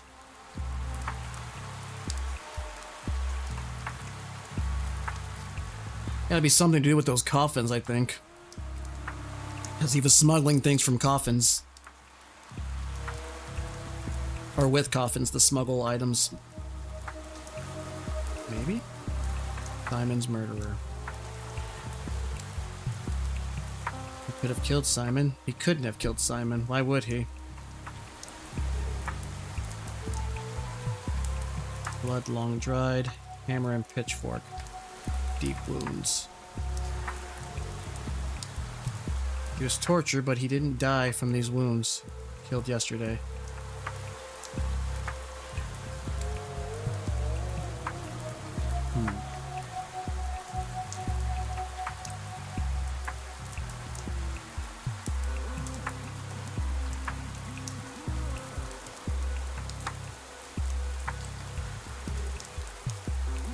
Bad Grief was cruelly murdered yesterday. Can't do anything about it today.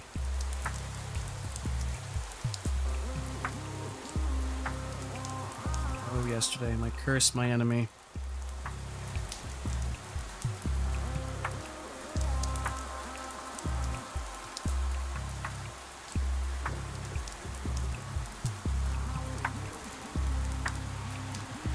If only I didn't let them kill Grief yesterday. If only I didn't flee yesterday.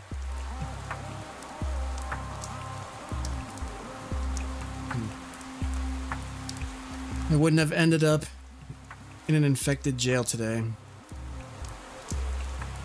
I hate you yesterday.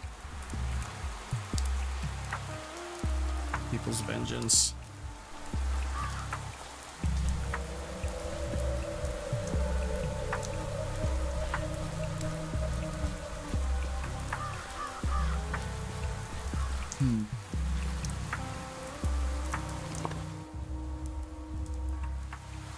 Oh, right.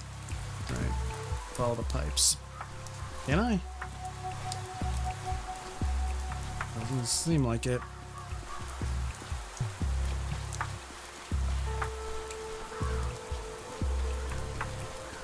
Ah.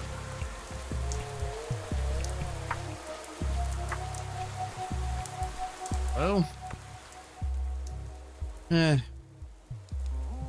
Who are you, the new boiler man? No, I'm a doctor. What do you need? Let's see. No, I'm looking for a doctor called Ruben. I told he's hiding somewhere in the warehouses. Friend said the heating boiler was nearby. Am I heading the right way?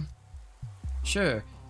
See the smoke coming from the chimney? That's the boiler house, but the boiler man hasn't been seen in 2 days. I hope he didn't boil himself in the furnace.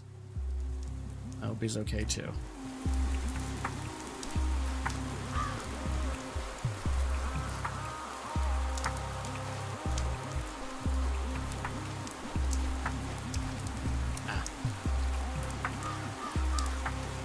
This is it?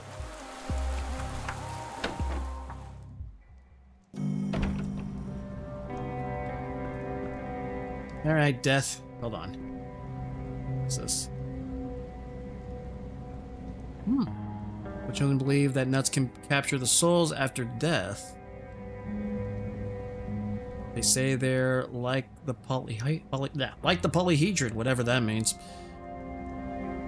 A poison used by salvage tribes to hunt beasts and their own kin. Should not be consumed in this concentrated form.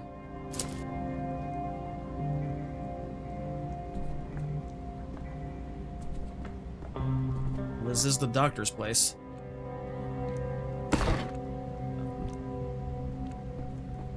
That's for sure.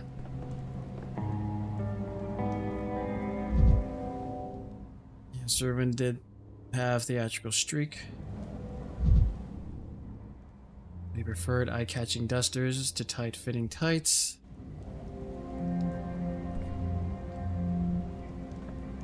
Can I kick something? Maybe, I'll come back for this. Let me find something to break.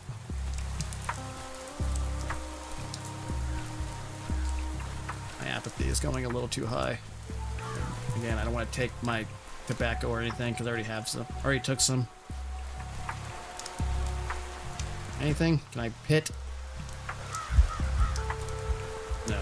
I can open this.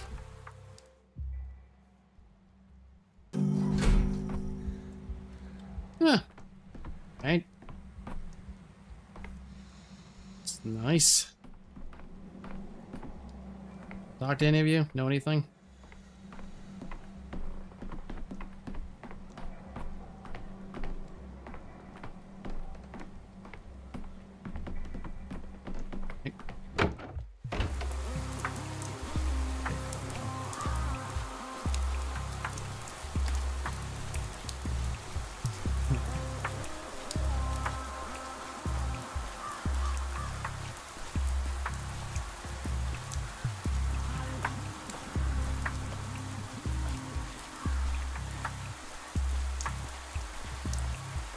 Whatever.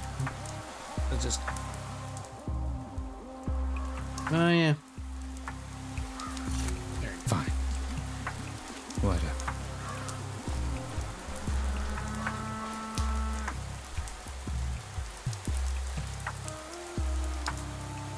Whatever. Okay, let's just go.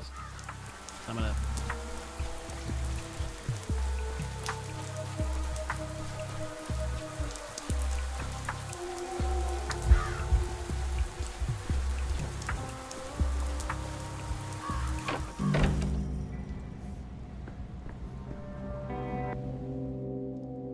Reuben.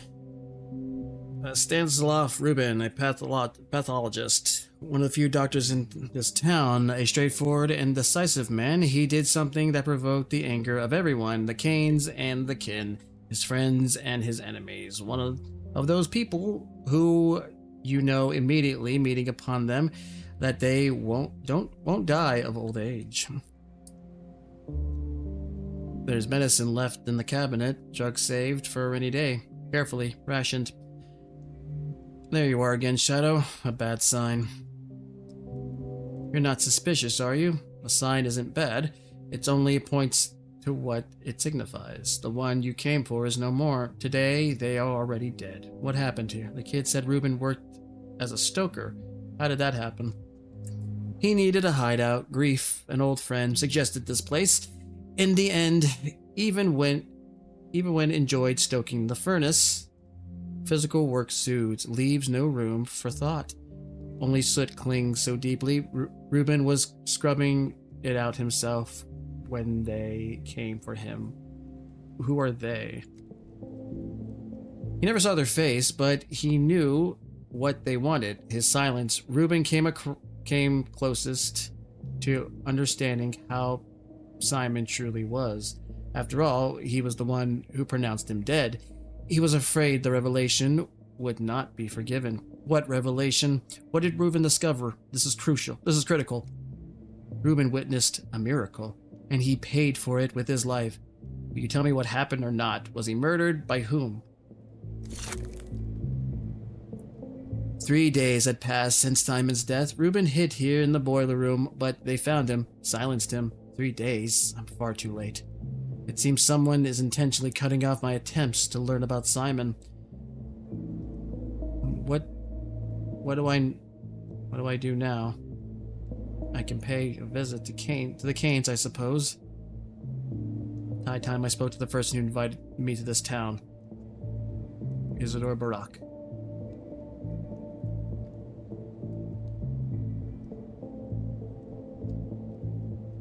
Well, that then. Disillusionist. Shadows. Alright, where are we? Let's see. Local doctor, Simon's closest friend and ally, was a local healer, Isidore Barak. Perhaps he knows something of this fate. Dead end trails run cold. Perhaps his family knows something. Terrible scene, the epidemic onset. People seem to have gone mad, but the scene at the warehouse is excessively cruel even by local standards. Shameful sign. Slanderous rumors about grief. But he could be Simon's murderer? I must examine the body for clues where he did. Shadow Master calling.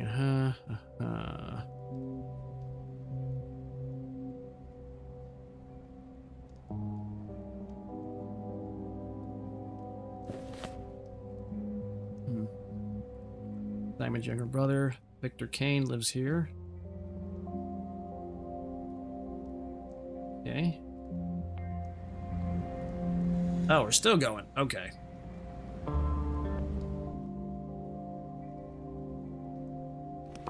As well as there.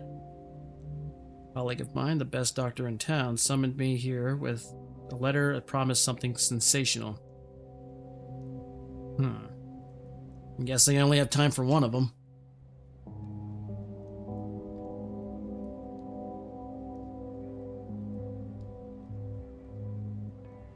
Let's get out of here.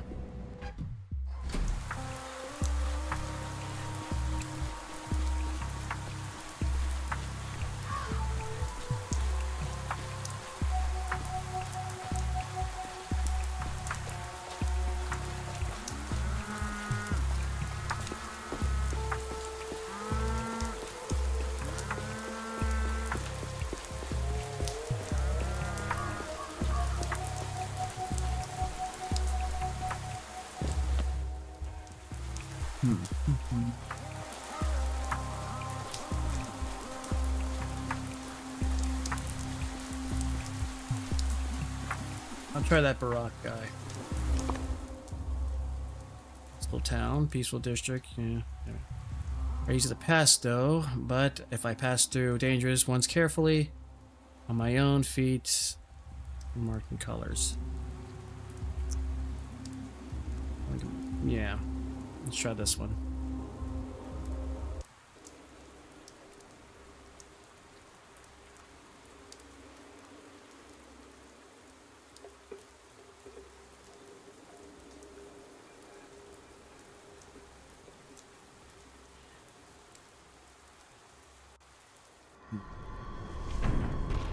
Oh, okay, I'm not moving.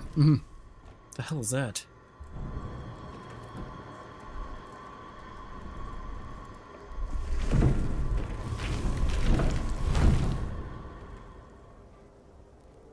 Oh, hello.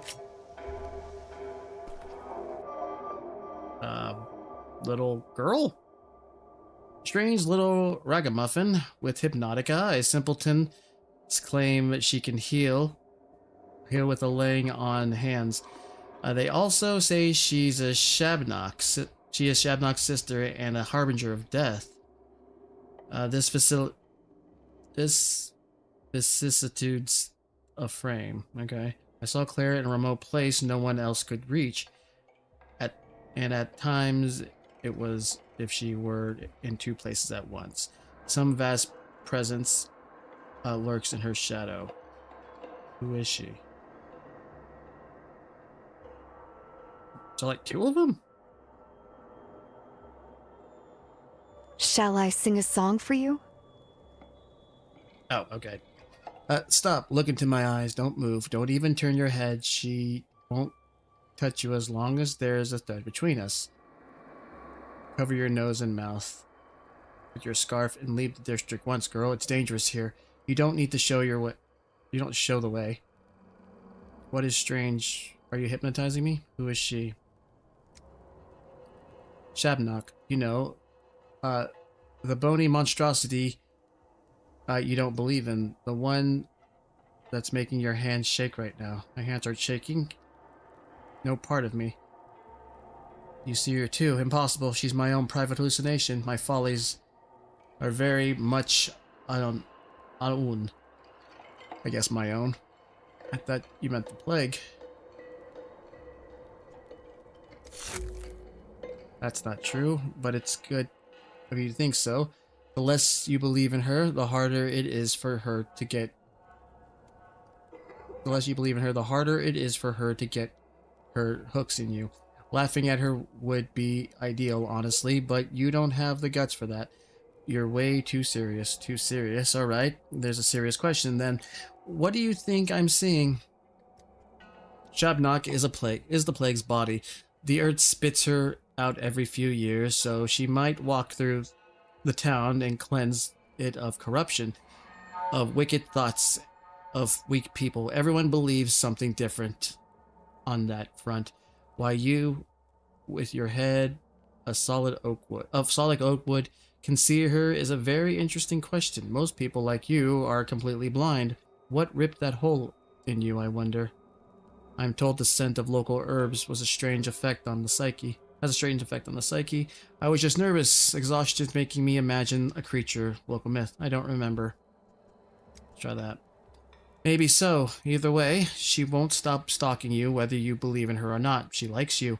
I can tell from a mile away, but I'll teach you how to handle her. Take notes, scholar. Had I a notebook on me, I would have gotten it out already, if only to emphasize on how absurd this entire situation is. I heed, O great wise sage. Oh, I know all about those rules. You don't look into a mirror at night. Don't look into a mirror at night. Don't say her name 3 times. Circle of salt. I feel like this is sarcasm, but I'll do it anyway. Rule number 1. There's no adversary for her. Your little revolver won't shoot her. Your little knife won't stab her. Can't stab a fairy tale, can you? And why would you ever even have a knife anyway? So all you can do is run. I'm not in the habit of running from my problems, fair enough. Fighting is a hallucination, like tilting a windmill. And that prototype? And the prototype? What prototype? Experimental device prototype that is capable of dispersing plague miasma. I have an experimental device, yeah. Let's say this vision, let's say it, manifests as some kind of especially dense cloud and sand pest. If I shoot at it, I'll dissipate it, which means the prototype can kill this Shabnok. You claim to fight death, but look how your eyes lit up when you said kill. There's no way the little device can kill a Shabnok. Neither bone nor matter can strike her down. Everybody knows that.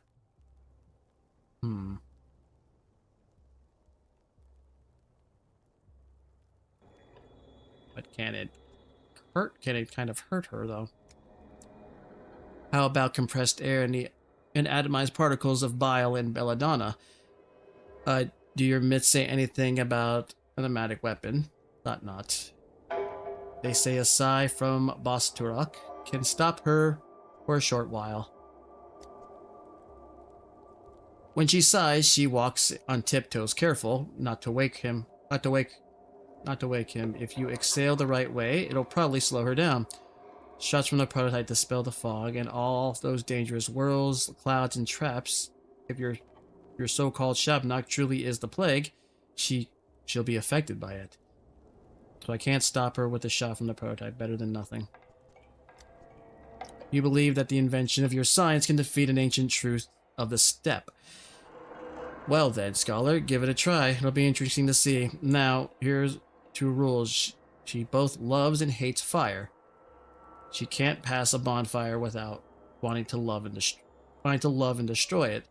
So, light bonfires, they'll slow her down. They speak to me about bonfires a good deal. A good deal at the town hall as well. And they've so thoughtfully placed heaps of bushwood all over the town to prepare it. Like a moth, speaking of which, I've studied blood-sucking moths before, but they didn't get very far. Rule 3. She's drawn to people who aren't hollow. You may be close-minded and spiteful, but she still senses something in you. There's something you carry inside yourself, some spark. In other words, there's no way she's going to forget about you. Once she's close, she'll never stop chasing you. Yes, I know I'm very irresistible. Crafty, the way you weave compliments and insults together. Oh good, I was hoping she'd be difficult to lose. This one's so simple that I'm not even going to give it a number. If she catches you, she'll devour you. She might find a way to wiggle out. You might find a way to wiggle out of her embrace the first time, but definitely not the second. I thought I sensed some sort of animus coming from her. No argument with me. Lingering besides the thick amount of miasma must be deadly. And finally, you're probably not going to believe me. She eats away most of people's bodies, dries their skin, chews up their immune system. But you're not as easy to get to, like someone's watching you from above, protecting you, maybe. I don't know. From above? You mean from heaven? From atop your polyhedral? That's stunningly tall. Thank you for reminding me why I didn't want to talk to you. Watching you from above. I don't know. Well, yes, I do know, but I don't understand. Feel free to disbelieve me. It doesn't matter. Just keep in mind that you won't get infected in a plague district like others do. Instead, you'll go insane, waste all your time, and then she'll eat you. That's how it will happen. Yeah, and then I'll soar the angel's wings. Let me write that down. What a heartwarming fantasy. If I really was in no danger of being infected, there's so much I can do. You have a point. Just being in a plague district feels like having a maelstrom raging inside my head. She thinks she's my sister, and I think she's a monster made of bones. My hatred for her is stronger than all of yours combined. Behold, Bachelor, there's no shame in running from her. Maybe you'll get something done after all in the end. Of course I will. Thank you, girl. This has been a very strange conversation. You know, while I'm looking into your eyes, the plague did seem to retreat. Things from the steppe. Prototype can slow her down. Bonfires can slow her down. She cannot be stopped. Beware. Ow. I don't like this.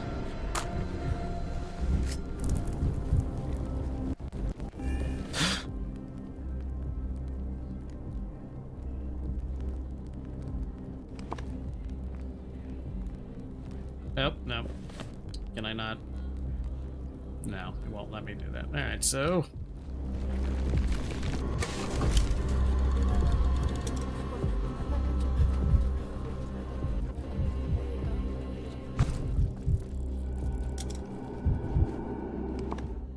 Alright, cool. Almost there.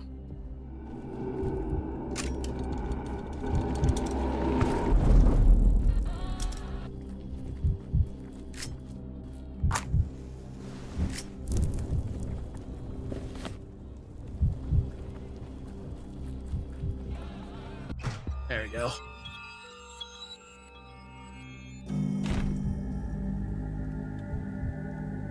Familiar signs, deadly streets.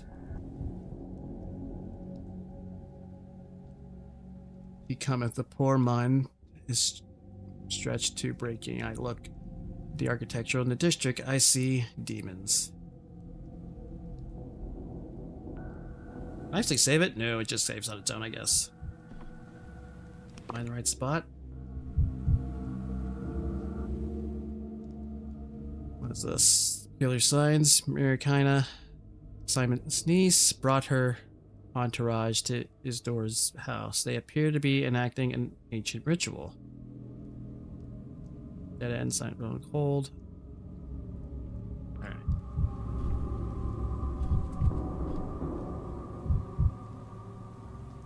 Do I have anything?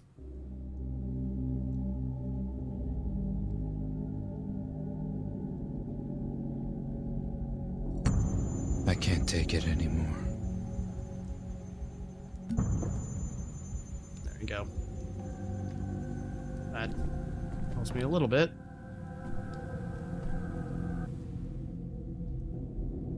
Maria Cana, daughter of Victor and Nina, eldest daughter of the Kane, Simon's niece. Her mother was a mistress, a woman said to wield mystical powers. Maria believes she was meant to walk the same path. She is followed everywhere by her signs, young people who claim to have aligned their fate with constellations and mastered destiny itself. Her every gesture burned with untamed fire. Sow an act, and you reap a habit.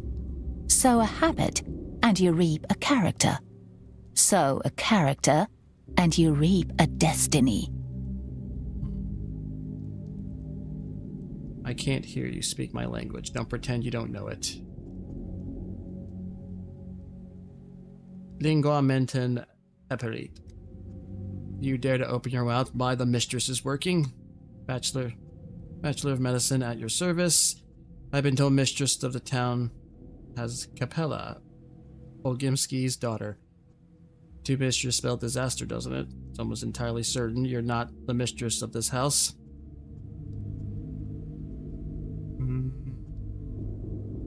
About that. Capella, give her the town and it will drown in vicious inertia.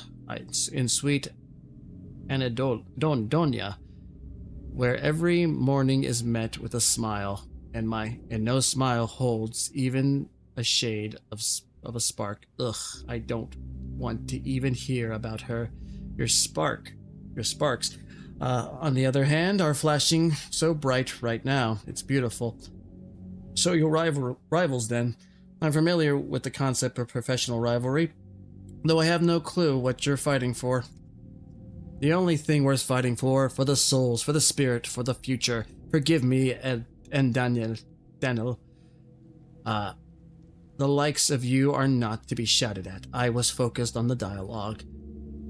The unexpectedness of your voice caught me off guard. And Daniel? Who were you talking to? I wanted to talk to Isidore Barak. As far as I can see, he's not at home. Give me your hand and Daniel, do it. Look into my eye. No, you're not mocking me. You really don't know. What do I not know? Let me guess, he's dead. Just like everyone else I needed to talk to, am I right? Izor's dead. Right. What about his shadow? Where is it? In the locked room, perhaps. A trace of Uncle Simon's hand still lingers in this house. It's here, very close, still warm. I think it's there too. In a locked room, but he can't get there. A trace of his hand. Do you mean fingerprints? Or is this another metaphor? I mean, whatever you can. I don't know. Uncle was very close friend with Isidore Barak. Or a rival. True friendship is indistinguishable from rivalry, and I can feel his life smoldering in this house. In some object or living memory, perhaps he's even there himself. Simon's alive and in hiding. No, I don't believe in this kind of luck, although... You mean the place might hold some clues that might shed some light on this fate? Oh, never mind. It no longer matters anyway. What I'm doing is stupid, and what you're doing even more so. That's what I thought an hour ago, but if Simon left some kind of trace, any kind, you're investigating in your own way. That isn't stupid. Does the ever-growing apathy stifle you, too? This is the local herbs influence, right? Right? That's not the point, Daniel. There are traces of Uncle Simon in the house and the whole town. In the polyhedron, in the people, even the streets layout. Great people don't die. They just scatter into the myriad reflections, but we, his poor descendants, won't ever be able to put them back, because tomorrow shall not come. The people locked in Town Hall thought so too, but we've broken out. Stop catastrophizing. The town still has a chance. I don't understand mere metaphor ends. Thoughts begin with you.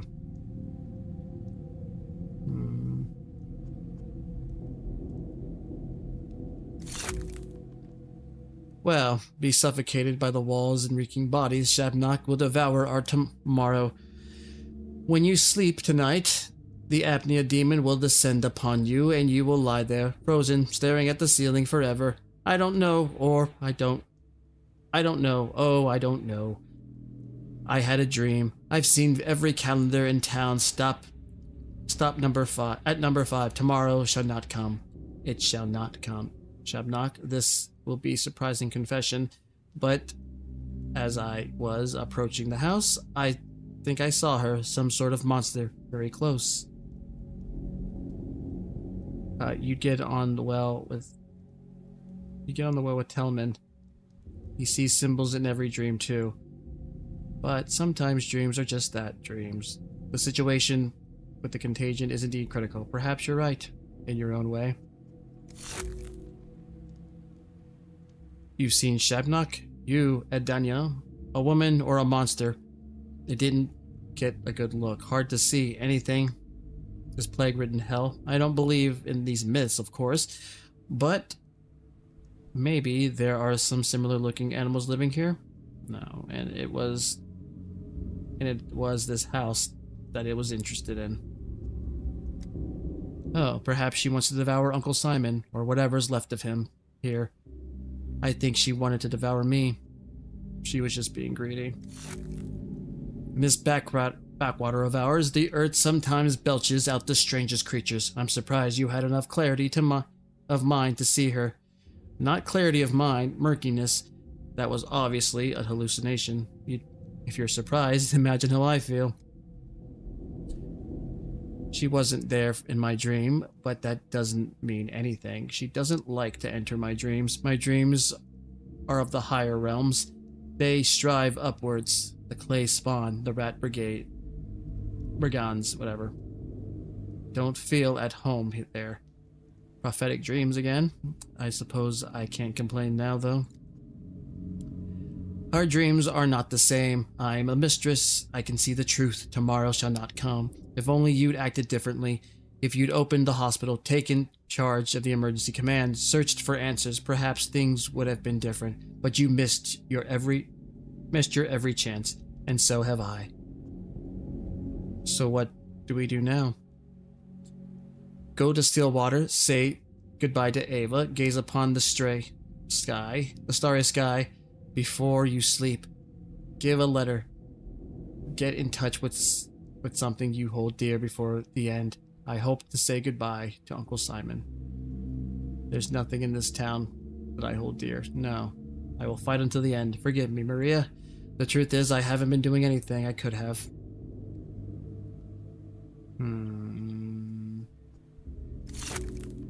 Although, you know, and Danielle, this was my dream too. I stood in this house right here. Uncle Simon breathed behind the closed door, and I told you that tomorrow would not come.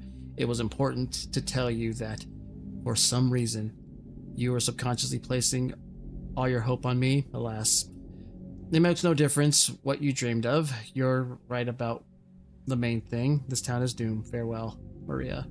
I can't shake the feeling that there's still some chance, some opportunity I overlooked. I must find it. Holy crap. It's like the air itself is hotter in here, in her vicinity. Maria Simon's niece. The house refuses to talk to her. The bastard.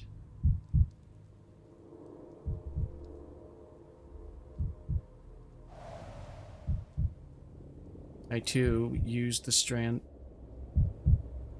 in strange houses, sipping wine. Maria calls them signs. On town of refinement.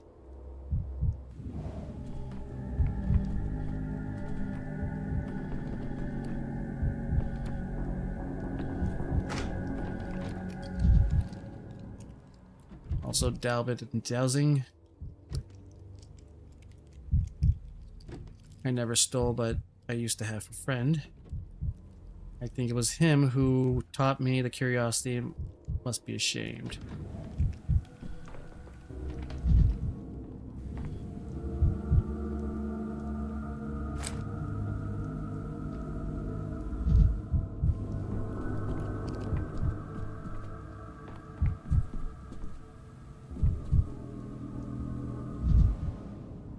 Maria calls them signs. I too used to. Oh yeah, blah blah blah. Oh yeah, get my. Where is it? No.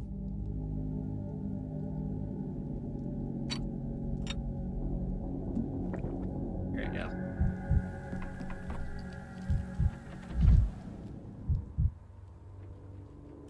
Keep looking. It seems to get my apathy or get my mania down. Or not. Let's see.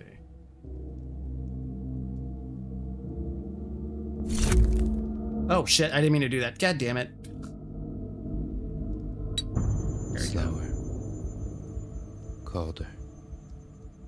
That was bad.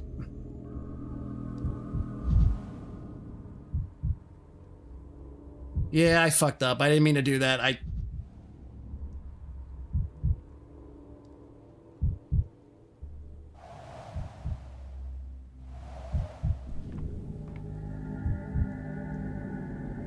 Violence slays the demon. Ugh. Yeah. Okay. You'll find peace. Mania. I need some.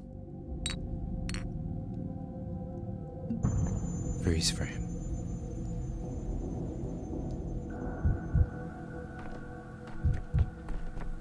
Alright. Orphan and Sneak. One of the children his Stormbreaker surrounded himself with in his final days. Perhaps that's why Sticky couldn't let go of his legacy or his heir. He got his nickname from his straw-like hair and a habit of showing up the first sign of adventure. There are dozens of relentless teenagers in town, or restless teenagers in town. I don't think this one is special.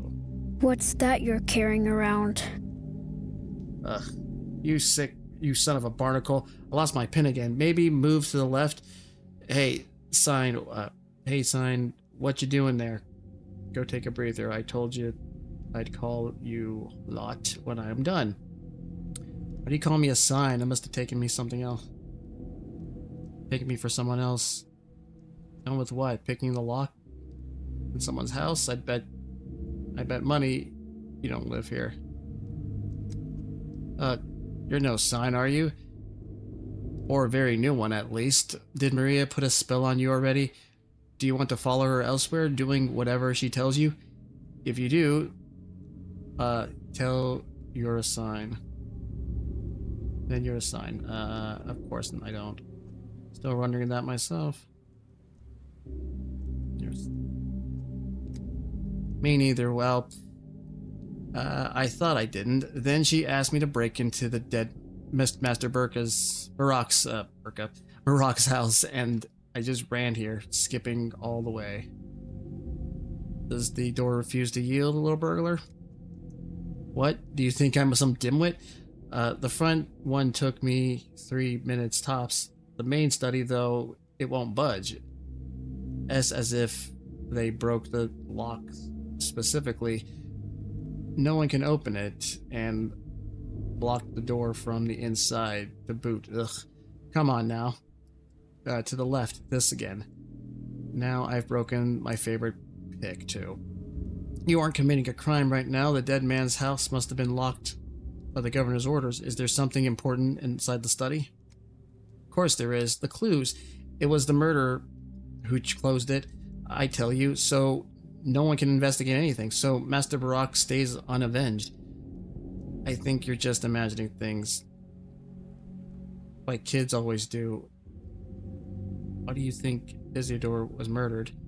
He's quite an elderly man, I believe. I can't be with confidence at all. Can't be a coincidence. All of this, nothing else. Isidore was a doctor. Dies right before the plague comes, and his study is locked. Damn it. Of course, now, you don't know nothing, and you talk like you do. This house was open all the way until the funeral, and the killer knew he had to lock it because they all understood at the funeral. Not everyone grows 4 new arms after they die, you know. The beast claws too. Only happens if you fought for your life, tooth and nail. Now you're making things up for sure. Indeed, it may be possible to determine the cause of death by the body appearance, but Isidore's been buried already, hasn't he? It's 3 days he's been in the ground all over now. The killer, he was sulking here that very day. Seen him with my own 2 eyes. I did, because I wasn't at the funeral like everyone else. Still couldn't track him down. Ugh. We've seen the murderer. Wait, you seen the murderer? Who was it? Did you recognize him? I'm not telling you. You don't care one bit about Master Barak. All these days you were cool and as a cucumber that he's dead. That he's murdered. For you, Master Barak was just some old man who wrote a letter to the who wrote you a letter to the capital about magical, mystical Simon, and he was the best of them all. Hey, calm down. Why are you so fiery all of a sudden? I just want to help, that's all. Great, a child's tantrum is just what I need right now. You want to see a person responsible for Isidore's death punished, you need to tell me everything. To know an adult. Me, for example. Everything you know to an adult. Kind of thinking which choice is going to make Guy Mania go down, too.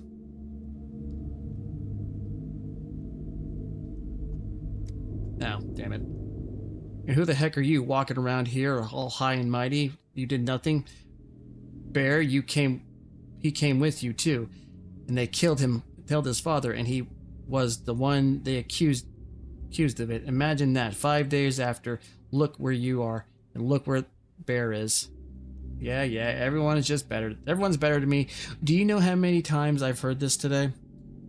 I'm not denying I wasted my time, but I will try to make up for what was lost by refusing to say who you've seen. You're just helping him hide to cover his tracks. Not the smartest thing to do. I'll find Master Barak's killer on my own, or the bear maybe, because we cared for him, and you never did. You care about Simon Kane, don't you? Have you ever thought that you might be right behind the stubborn door? He might be right behind the stubborn door, eh? Maria did tell me she felt some kind of trace of Simon in the house, a presence. What would Simon be doing here, especially if he's dead? Would have been nice, that. Open the door and meet Simon, to laugh together with his jokes about the death of an immortal. Master Barak, they buried him at least. Simon, they didn't. Someone stole him. You didn't know that, huh? No one did. The Kanes thought they'd be able to keep it secret. Not from me, though. What if Simon's body is here? I'll find it. Then, not you. If we're gonna knight you, I can finally defeat the door that is. Simon's body has disappeared, so I'm not the only one taking interest in his death. Death ends everywhere. Death ends in locked doors that can't be picked. You won't believe me. I feel ashamed. Ashamed that even a child I don't know has something to accuse me of.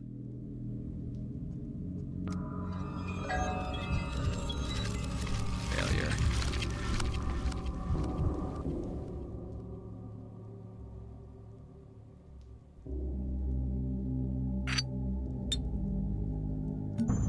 More blunt. Not so sharp. Alright.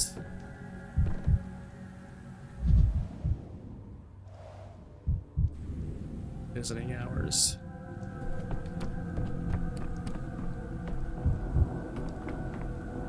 Alright, let's see where we're at now.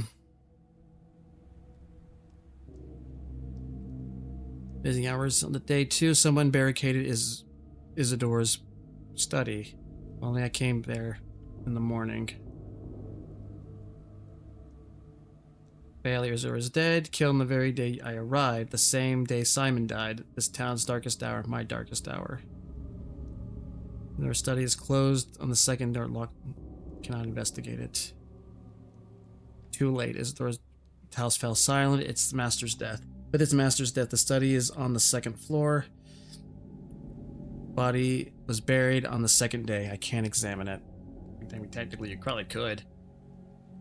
Perhaps family knows something. I guess I have to go there.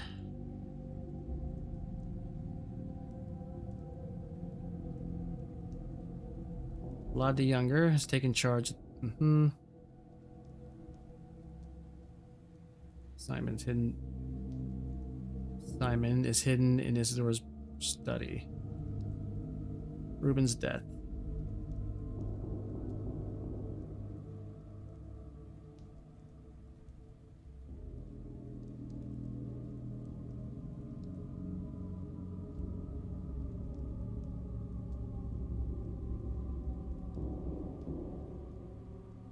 I think I'm gonna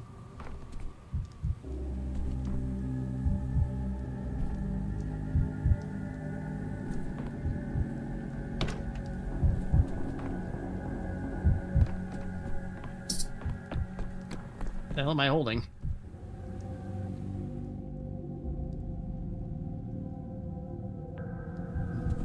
Anything here? No.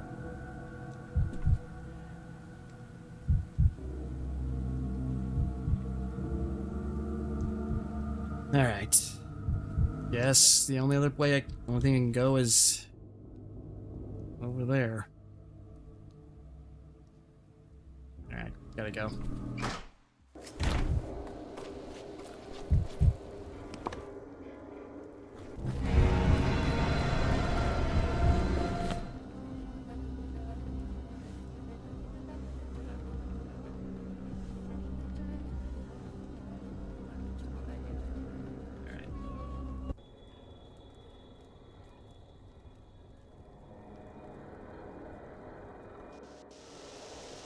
Restless town. If I slip through the archway without deviating from the map, the rest of the journey will pass without incident.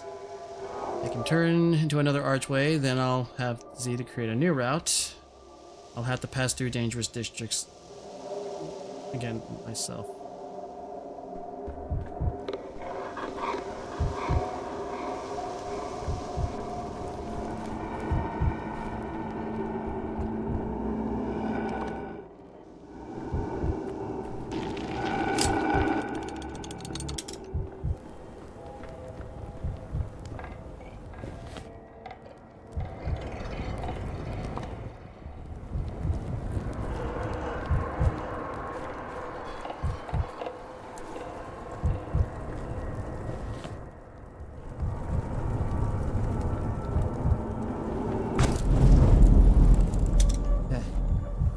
Figured as much, but whatever.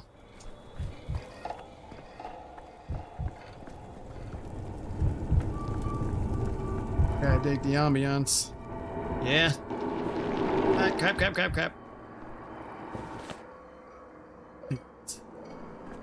Pretty sure there's gotta be a way I can make more of this stuff for this.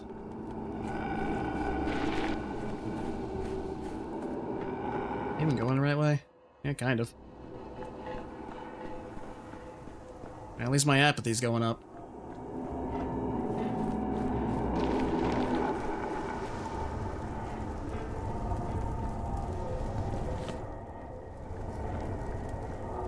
But my life is also falling as well.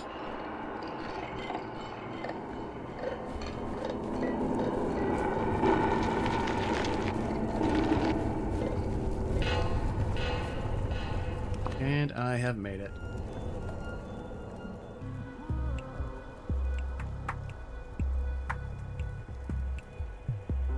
Get here without any incident? I guess so. There we go.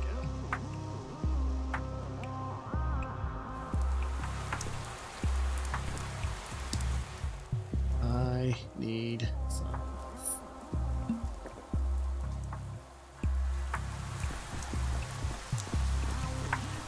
Huh. Hey, you all look healthy. What do you want? Just passing by. Ask you the same. What do you... hello, any news? What's the word in town? The plague is in town. Why are you wandering the streets? I didn't ask for your advice. We used to at least have the pub. Now, Stan Matten's dead, and there's nowhere to get a drink. Drinking's bad for you, you know? What do you mean, the pub is closed? The pub seems to have been the main cultural hub around here. Everyone's orphaned without it. It used to be, yeah. Now without St. Matten, there's no more drinks on the house. It's all for money. And who needs that kind of culture? Alright, we get it.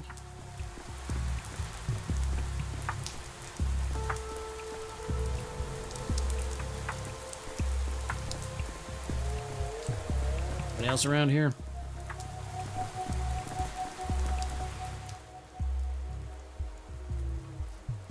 Let's see. Do you happen to know if there'll be a funeral? Plague is in town. There's a plague in town. Funerals are held every day. There will be. Are you interested in a specific funeral, or are you just intrigued by the concept in general? They say Grief was killed. Terrible. He was the last descendant person in this damn place. I heard many things about Grief, but decent person, that's a first. He provided food for families in our area, handed out bread for the children, and now he's gone, and without them, we'll surely starve. I'll be right back. Let me go to the restroom real quick.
Alright, now, I guess just... I don't think there's anyone really here to talk to. Like, at all. No.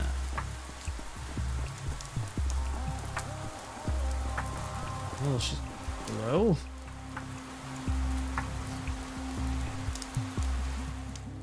Oh, look. Here he comes again. So, you found the genie yet? What genie? Oh, the old man's definitely not getting any younger. Got the memory of a giant, ancient goldfish. You were asking about the genie just yesterday. I talked to you when? What did we talk about? 3 days after Simon died. Think we got nothing better to do than tell you the same thing over and over again every day? Third day, you say. Got it. Alright. Huh. Alright, what's this? Truly claimed I talked to them on the third day. They refused to repeat themselves. What did I talk about with them? What did we talk about? Maybe they even let me into the tower that day? The glass tower is just over the river, but the only entrance is guarded by the children in weird animal masks. Bad Grief is dead.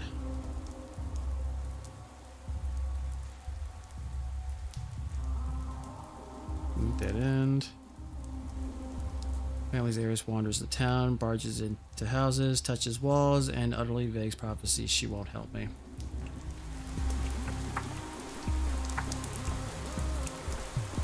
Nothing? Hey, lanky guy. Was it your stuff our guy shuffled through the other day? I prefer not to be reminded of that incident. Why don't you go while the going's good? Yes, it was.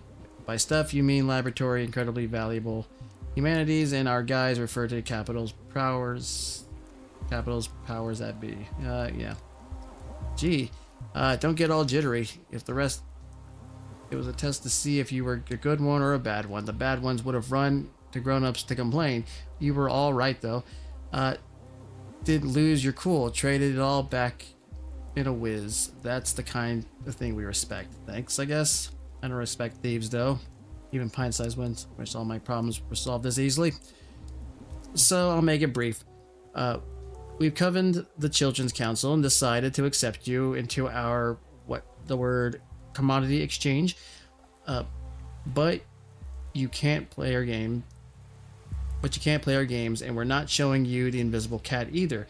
But trading this and that and whatnot anytime. Thanks, I'll pass. So what do you sell besides stolen mechanical devices? Dirt, cakes, twigs? The Children's Council can change its mind, you know. We're all gonna get hangover pills then, or stinky feet cream, or bits of colored glass. Our range of commodities is dizzying. Occasionally, someone even brings a schmolder of the trade, if they're dumb enough. Thanks, I'll keep that in mind. Let's see, so anyway, we'll hang out near the tall places, ones you see from afar, like this place right here. If a giraffe was wandering around here, he'd be hiding under it. But our winters are too cold for a giraffe. And another thing, we don't need your little clingy things. Save them for beggars. They're worthless now. Bring us goods, sound commodities, beetles, butterflies, and nuts too. I have the title for my memoirs, the next chapter. That time I traded crickets and morphine to a crumbling stairway. So the tree leaves don't fetch good prices at kids markets anymore. You know, some of my medicine went missing on my first day here. Now I see how comes. Now I see how you come by the stuff. Alright, let's see what you got. Inventory pawn. When you look through them, the world shatters into a kaleidoscope of smaller pieces. And you see what you usually don't notice. It should be Only done when there's a secret not yet found, as noted in the corner of the map. I don't even use these. Morphine sedative increases apathy.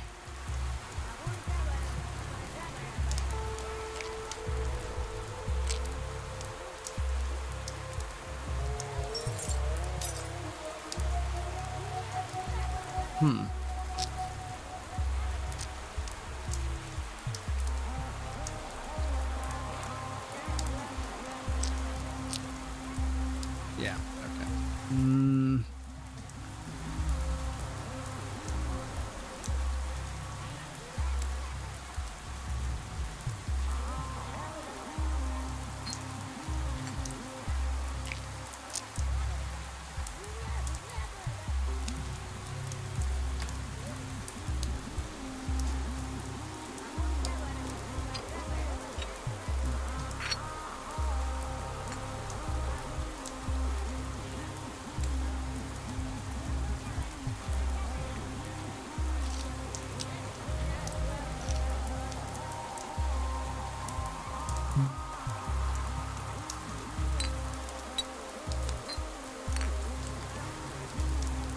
There we go.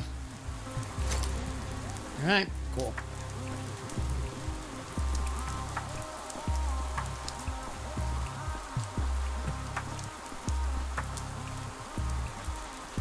Oh.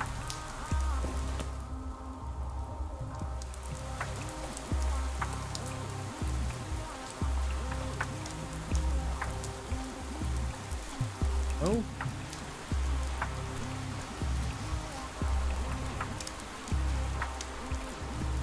Let's go inside.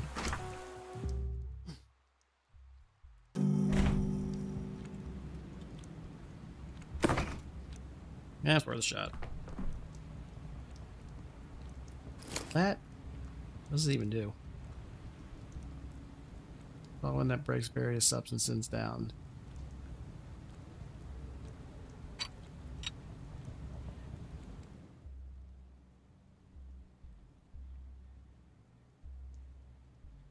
Pain.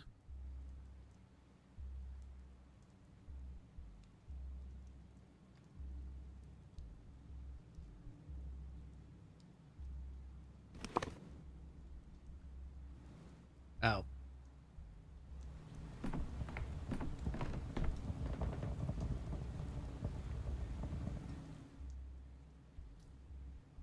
The judge is not receiving petitioners today. Please vacate the premises. I'm not a petitioner. My name is Daniel Donkowski, head of the Thanatika laboratory. I've come from the capital to conduct research. I need to speak to Gregory Kane. Matter of utmost importance. It concerns the death of Simon Kane. You're a stubborn one, Doctor. Death of Simon Kane. After everything you said last time, you have the audacity to cross this threshold once again. But you've been in town for 5 days now. What have you been doing all this time? I don't remember. Surviving, fighting the plague, looking for Simon's body. Oh, really? And what have you accomplished? Let's start with the fact that... I repeat, the judge is not receiving visitors today. He gave you special orders regarding herself. Leave. Very well.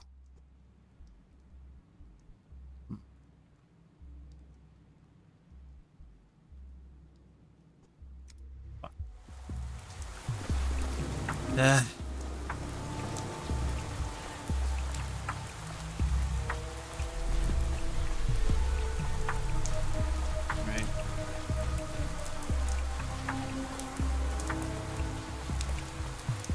I'm guessing this is a glitch here with my arm, since I don't have the thing anymore, or it's not working. There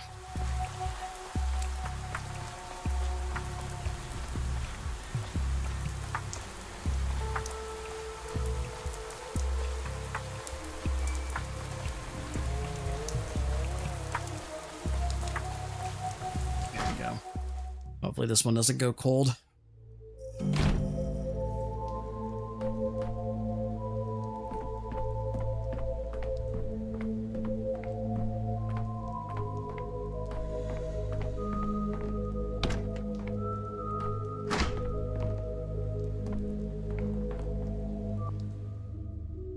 Casper Kane heir plotted his own course along the path of his family. His followers were called Dogheads. They wore beast-faced masks and lived in the polyhedron. In this way, they claimed to renounce the animal of nature and embrace the world of pure fantasy. They obeyed Khan blindly, hence the nickname. But Khan himself, there remained the ability to doubt. This tower is a gift from Mother. With all due respect, you keep visiting at the wrong times. I thought this was Victor Kane's study. It is. What? You don't think it looks right? No, it does. Only the owner is missing. Where is he? Ever since Mother died, he only ever goes to the Cape to visit her. What do you want? So you're Nina and Victor's son? All these times we've spoken and you still don't remember. I've known some scatterbrains, but perhaps it's better like this. Uncle used to say words of a cane all have a trapdoor underneath, and usually more than one. Looks like you don't have any high opinion of your own family. Are you trying to say they're all liars? Uncle called it dialectics. They can swindle with the truth alone.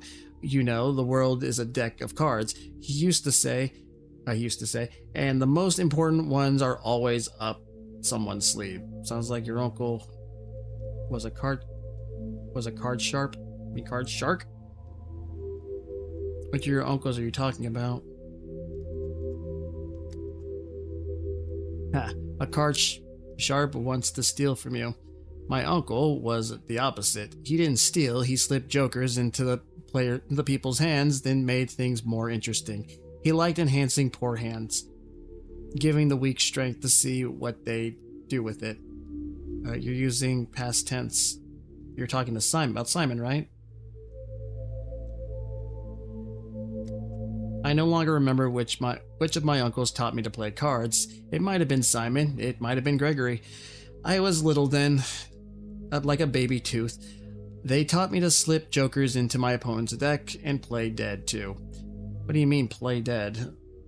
And right now, are you trying to slip a joker into my deck by giving me hints about your family? I knew you were smart, that you would guess it right away. Keep going, like that, and you'll have a run of luck. Remember, everyone is a joker, and the cards are either marked or from a different deck. That's what Uncle used to say. Your uncle is an extraordinary man. The only game I know is Goldfish. I won a whistle at a card game once, lost it afterwards, felt bad. I'll remember that. For now, I'll go look for your father. Appeals in vain.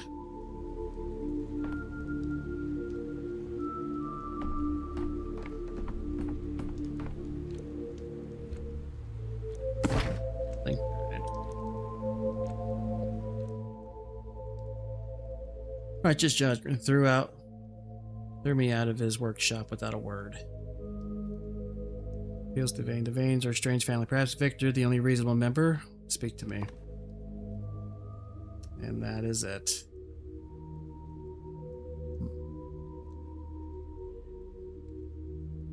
I do like the writing in this game.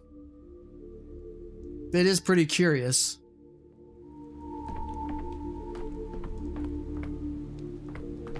So, that's our only other lead.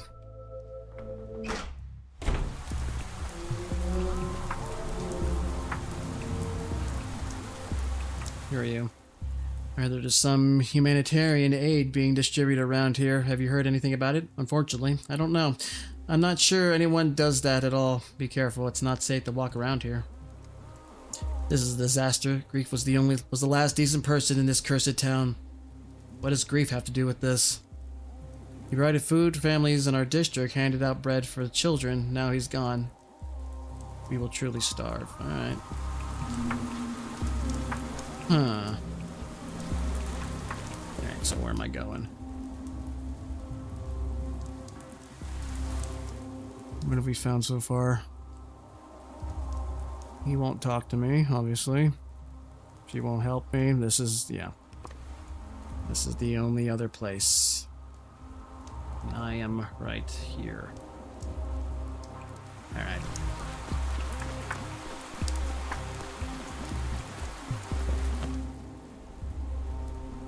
Wait.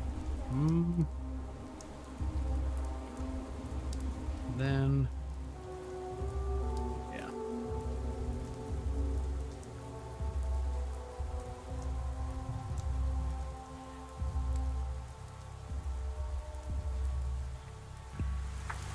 Okay, it's safe here for now.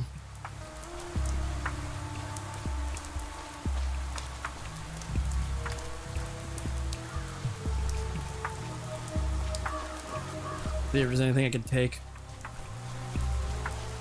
Seeds, I can trade with those kids. Sounds weird saying that. Oh, I thought that was a person.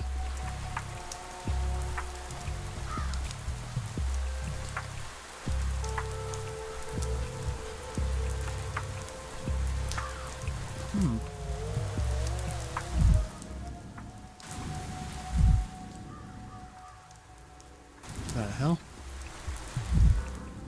Jump without a word.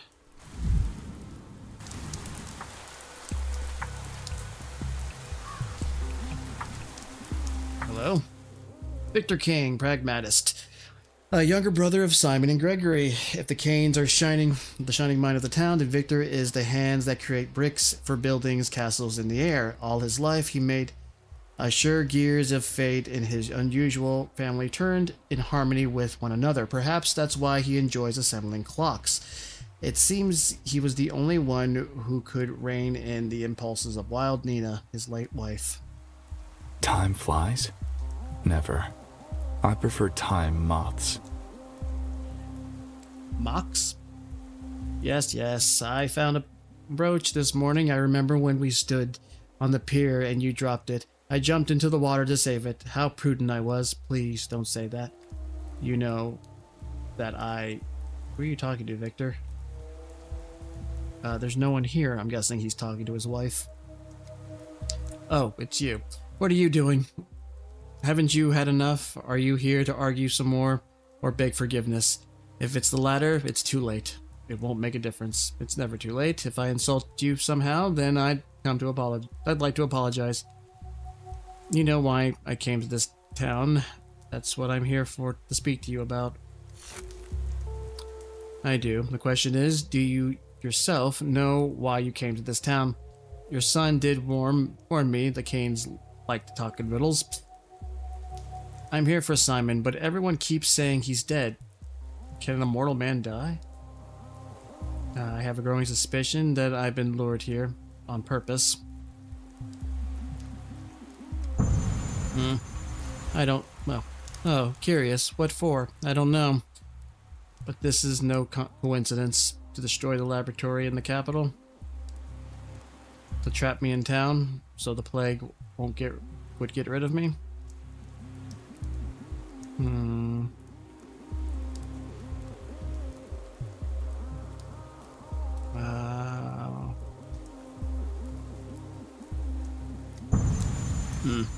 If you believe that, then you have an excessively high opinion of yourself and your research. So according to you, we're conspiring to whoever lured you here.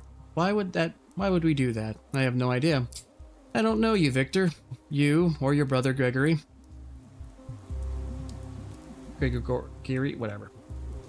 I don't know anyone in this town. The Kane family has power here. You're the town's ruler, one of them at least. Who knows what connections you have to the capital? I wasn't accusing you of conspiracy. You might also be a pawn in this game. You've been here for 5 days, visiting us twice, and you still understand nothing. Gregory had high hopes for you. Dr. Dentovsky. Legacy of Cain. Denkovsky, we've expected you to amaze him. And you turned out to be ordinary. You're just stagnating. It's such an unforgivable sin to be Is it such an unforgivable sin to be ordinary? I wouldn't be stagnating if you were frank with me and didn't talk in riddles. You're studying immortality, aren't you? When we all talk of destroying death, being ordinary is worse than sin, and an ordinary man even understand immortality, let alone achieve it.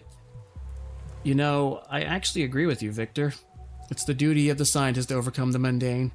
But as of right now, I have no foundation to build on. A true utopia is this fantastic world. Even the most ordinary people wouldn't die. That's the ultimate goal. Death is time, and time is your life. Time in your life slipping through your fingers. To defeat it, you must tame time or break it. Nothing new can be made without first breaking the old. That's what Simon used to say. Very poetic. But there's one problem of poetry. It's worthless. Simon's dead. In the end, he was unable to break time as well. How do you know? Have you seen the body? Your current way of thinking doesn't allow you to proper discussion. Come back when you understand. When you've found a way to break time. I've heard you make clocks in town. Are you saying I should smash them? In order per...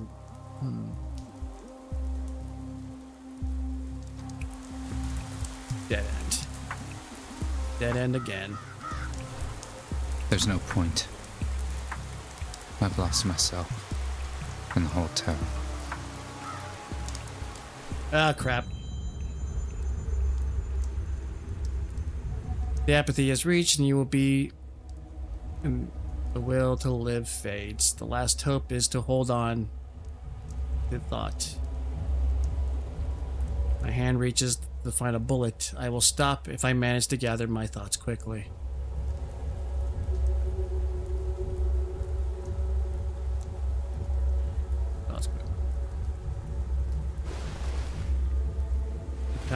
Oh!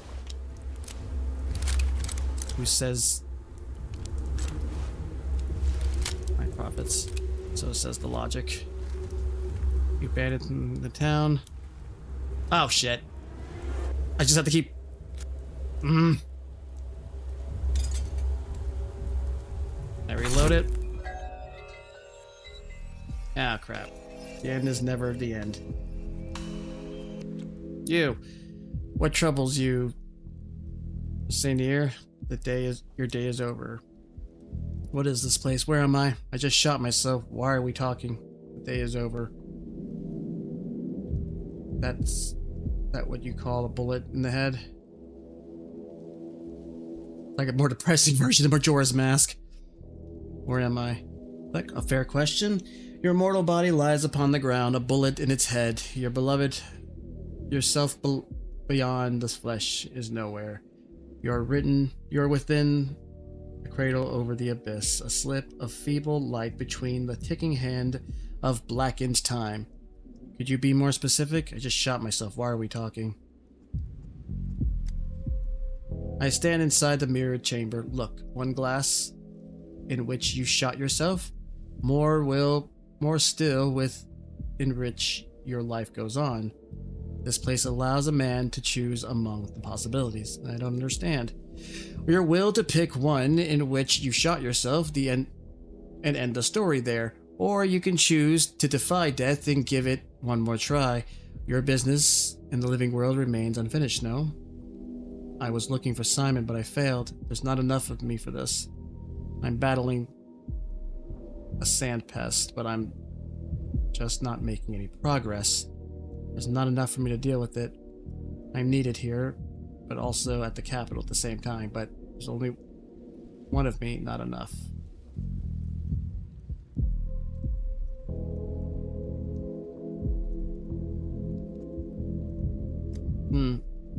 Then let us say you did not shoot yourself. Too much left to do, and not enough for you. Not enough of you.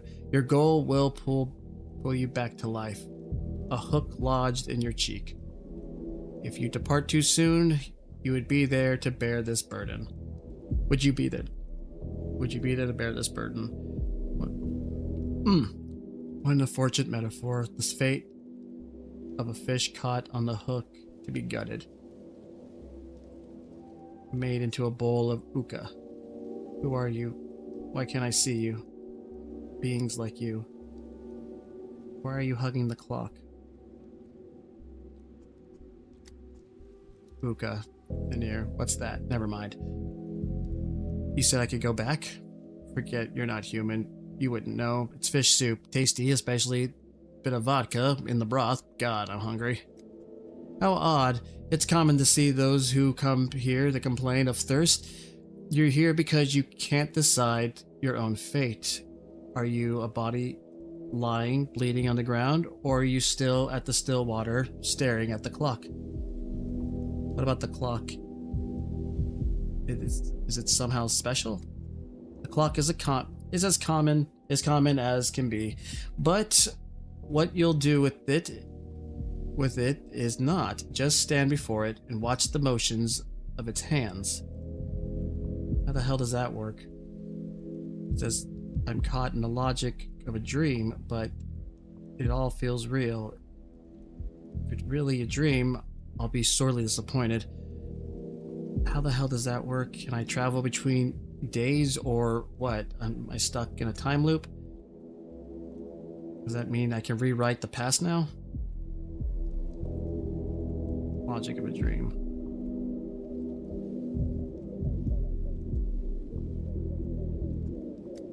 Does it matter? I don't know. Really? Feels like nothing really matters anymore. Stuck in limbo with everything running in circles and no way out? Yes, it does.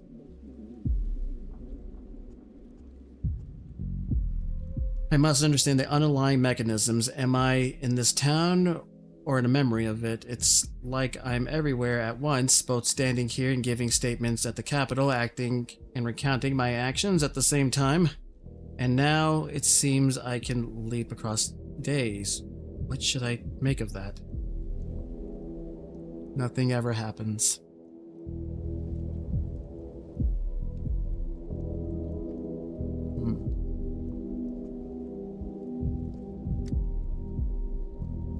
You come out of the shadows by degrees. So, Segnir, I don't know. And there it is, as if you are at once both here and there. This thought of time is a mere line and traps your mind. In truth, you are as free as ever. At once, you're here and in the capital. One foot in yesterday, another in tomorrow. So that's how it is. I ask for clarity and get smoke and mirrors. You walk in eternity. No smoke, but many mirrors, sir. To free yourself, you'll have to break the glass. Is there no way to avoid vandalism?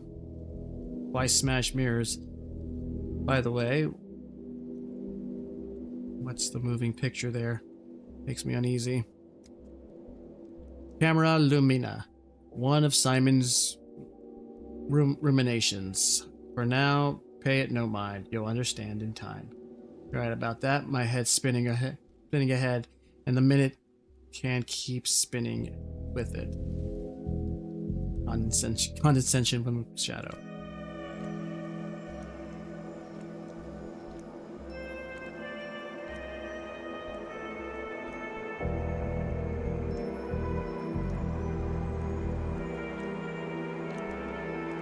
Really matter which one I break?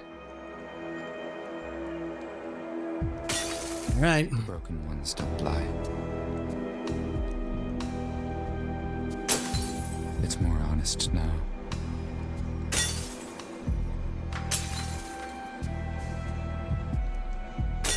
Stop staring at me. Push over.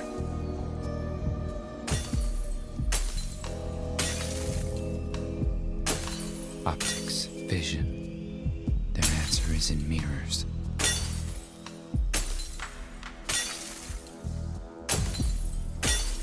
Superstitions aren't real. Yeah.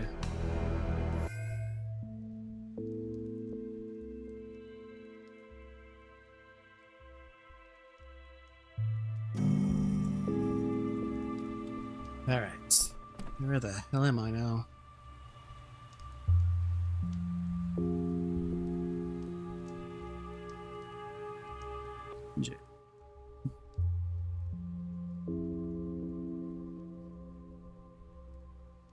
Past shades of the future. I need to find a mechanical clock to restart it. Sounds easy. As easy as anything I've ever done in this town.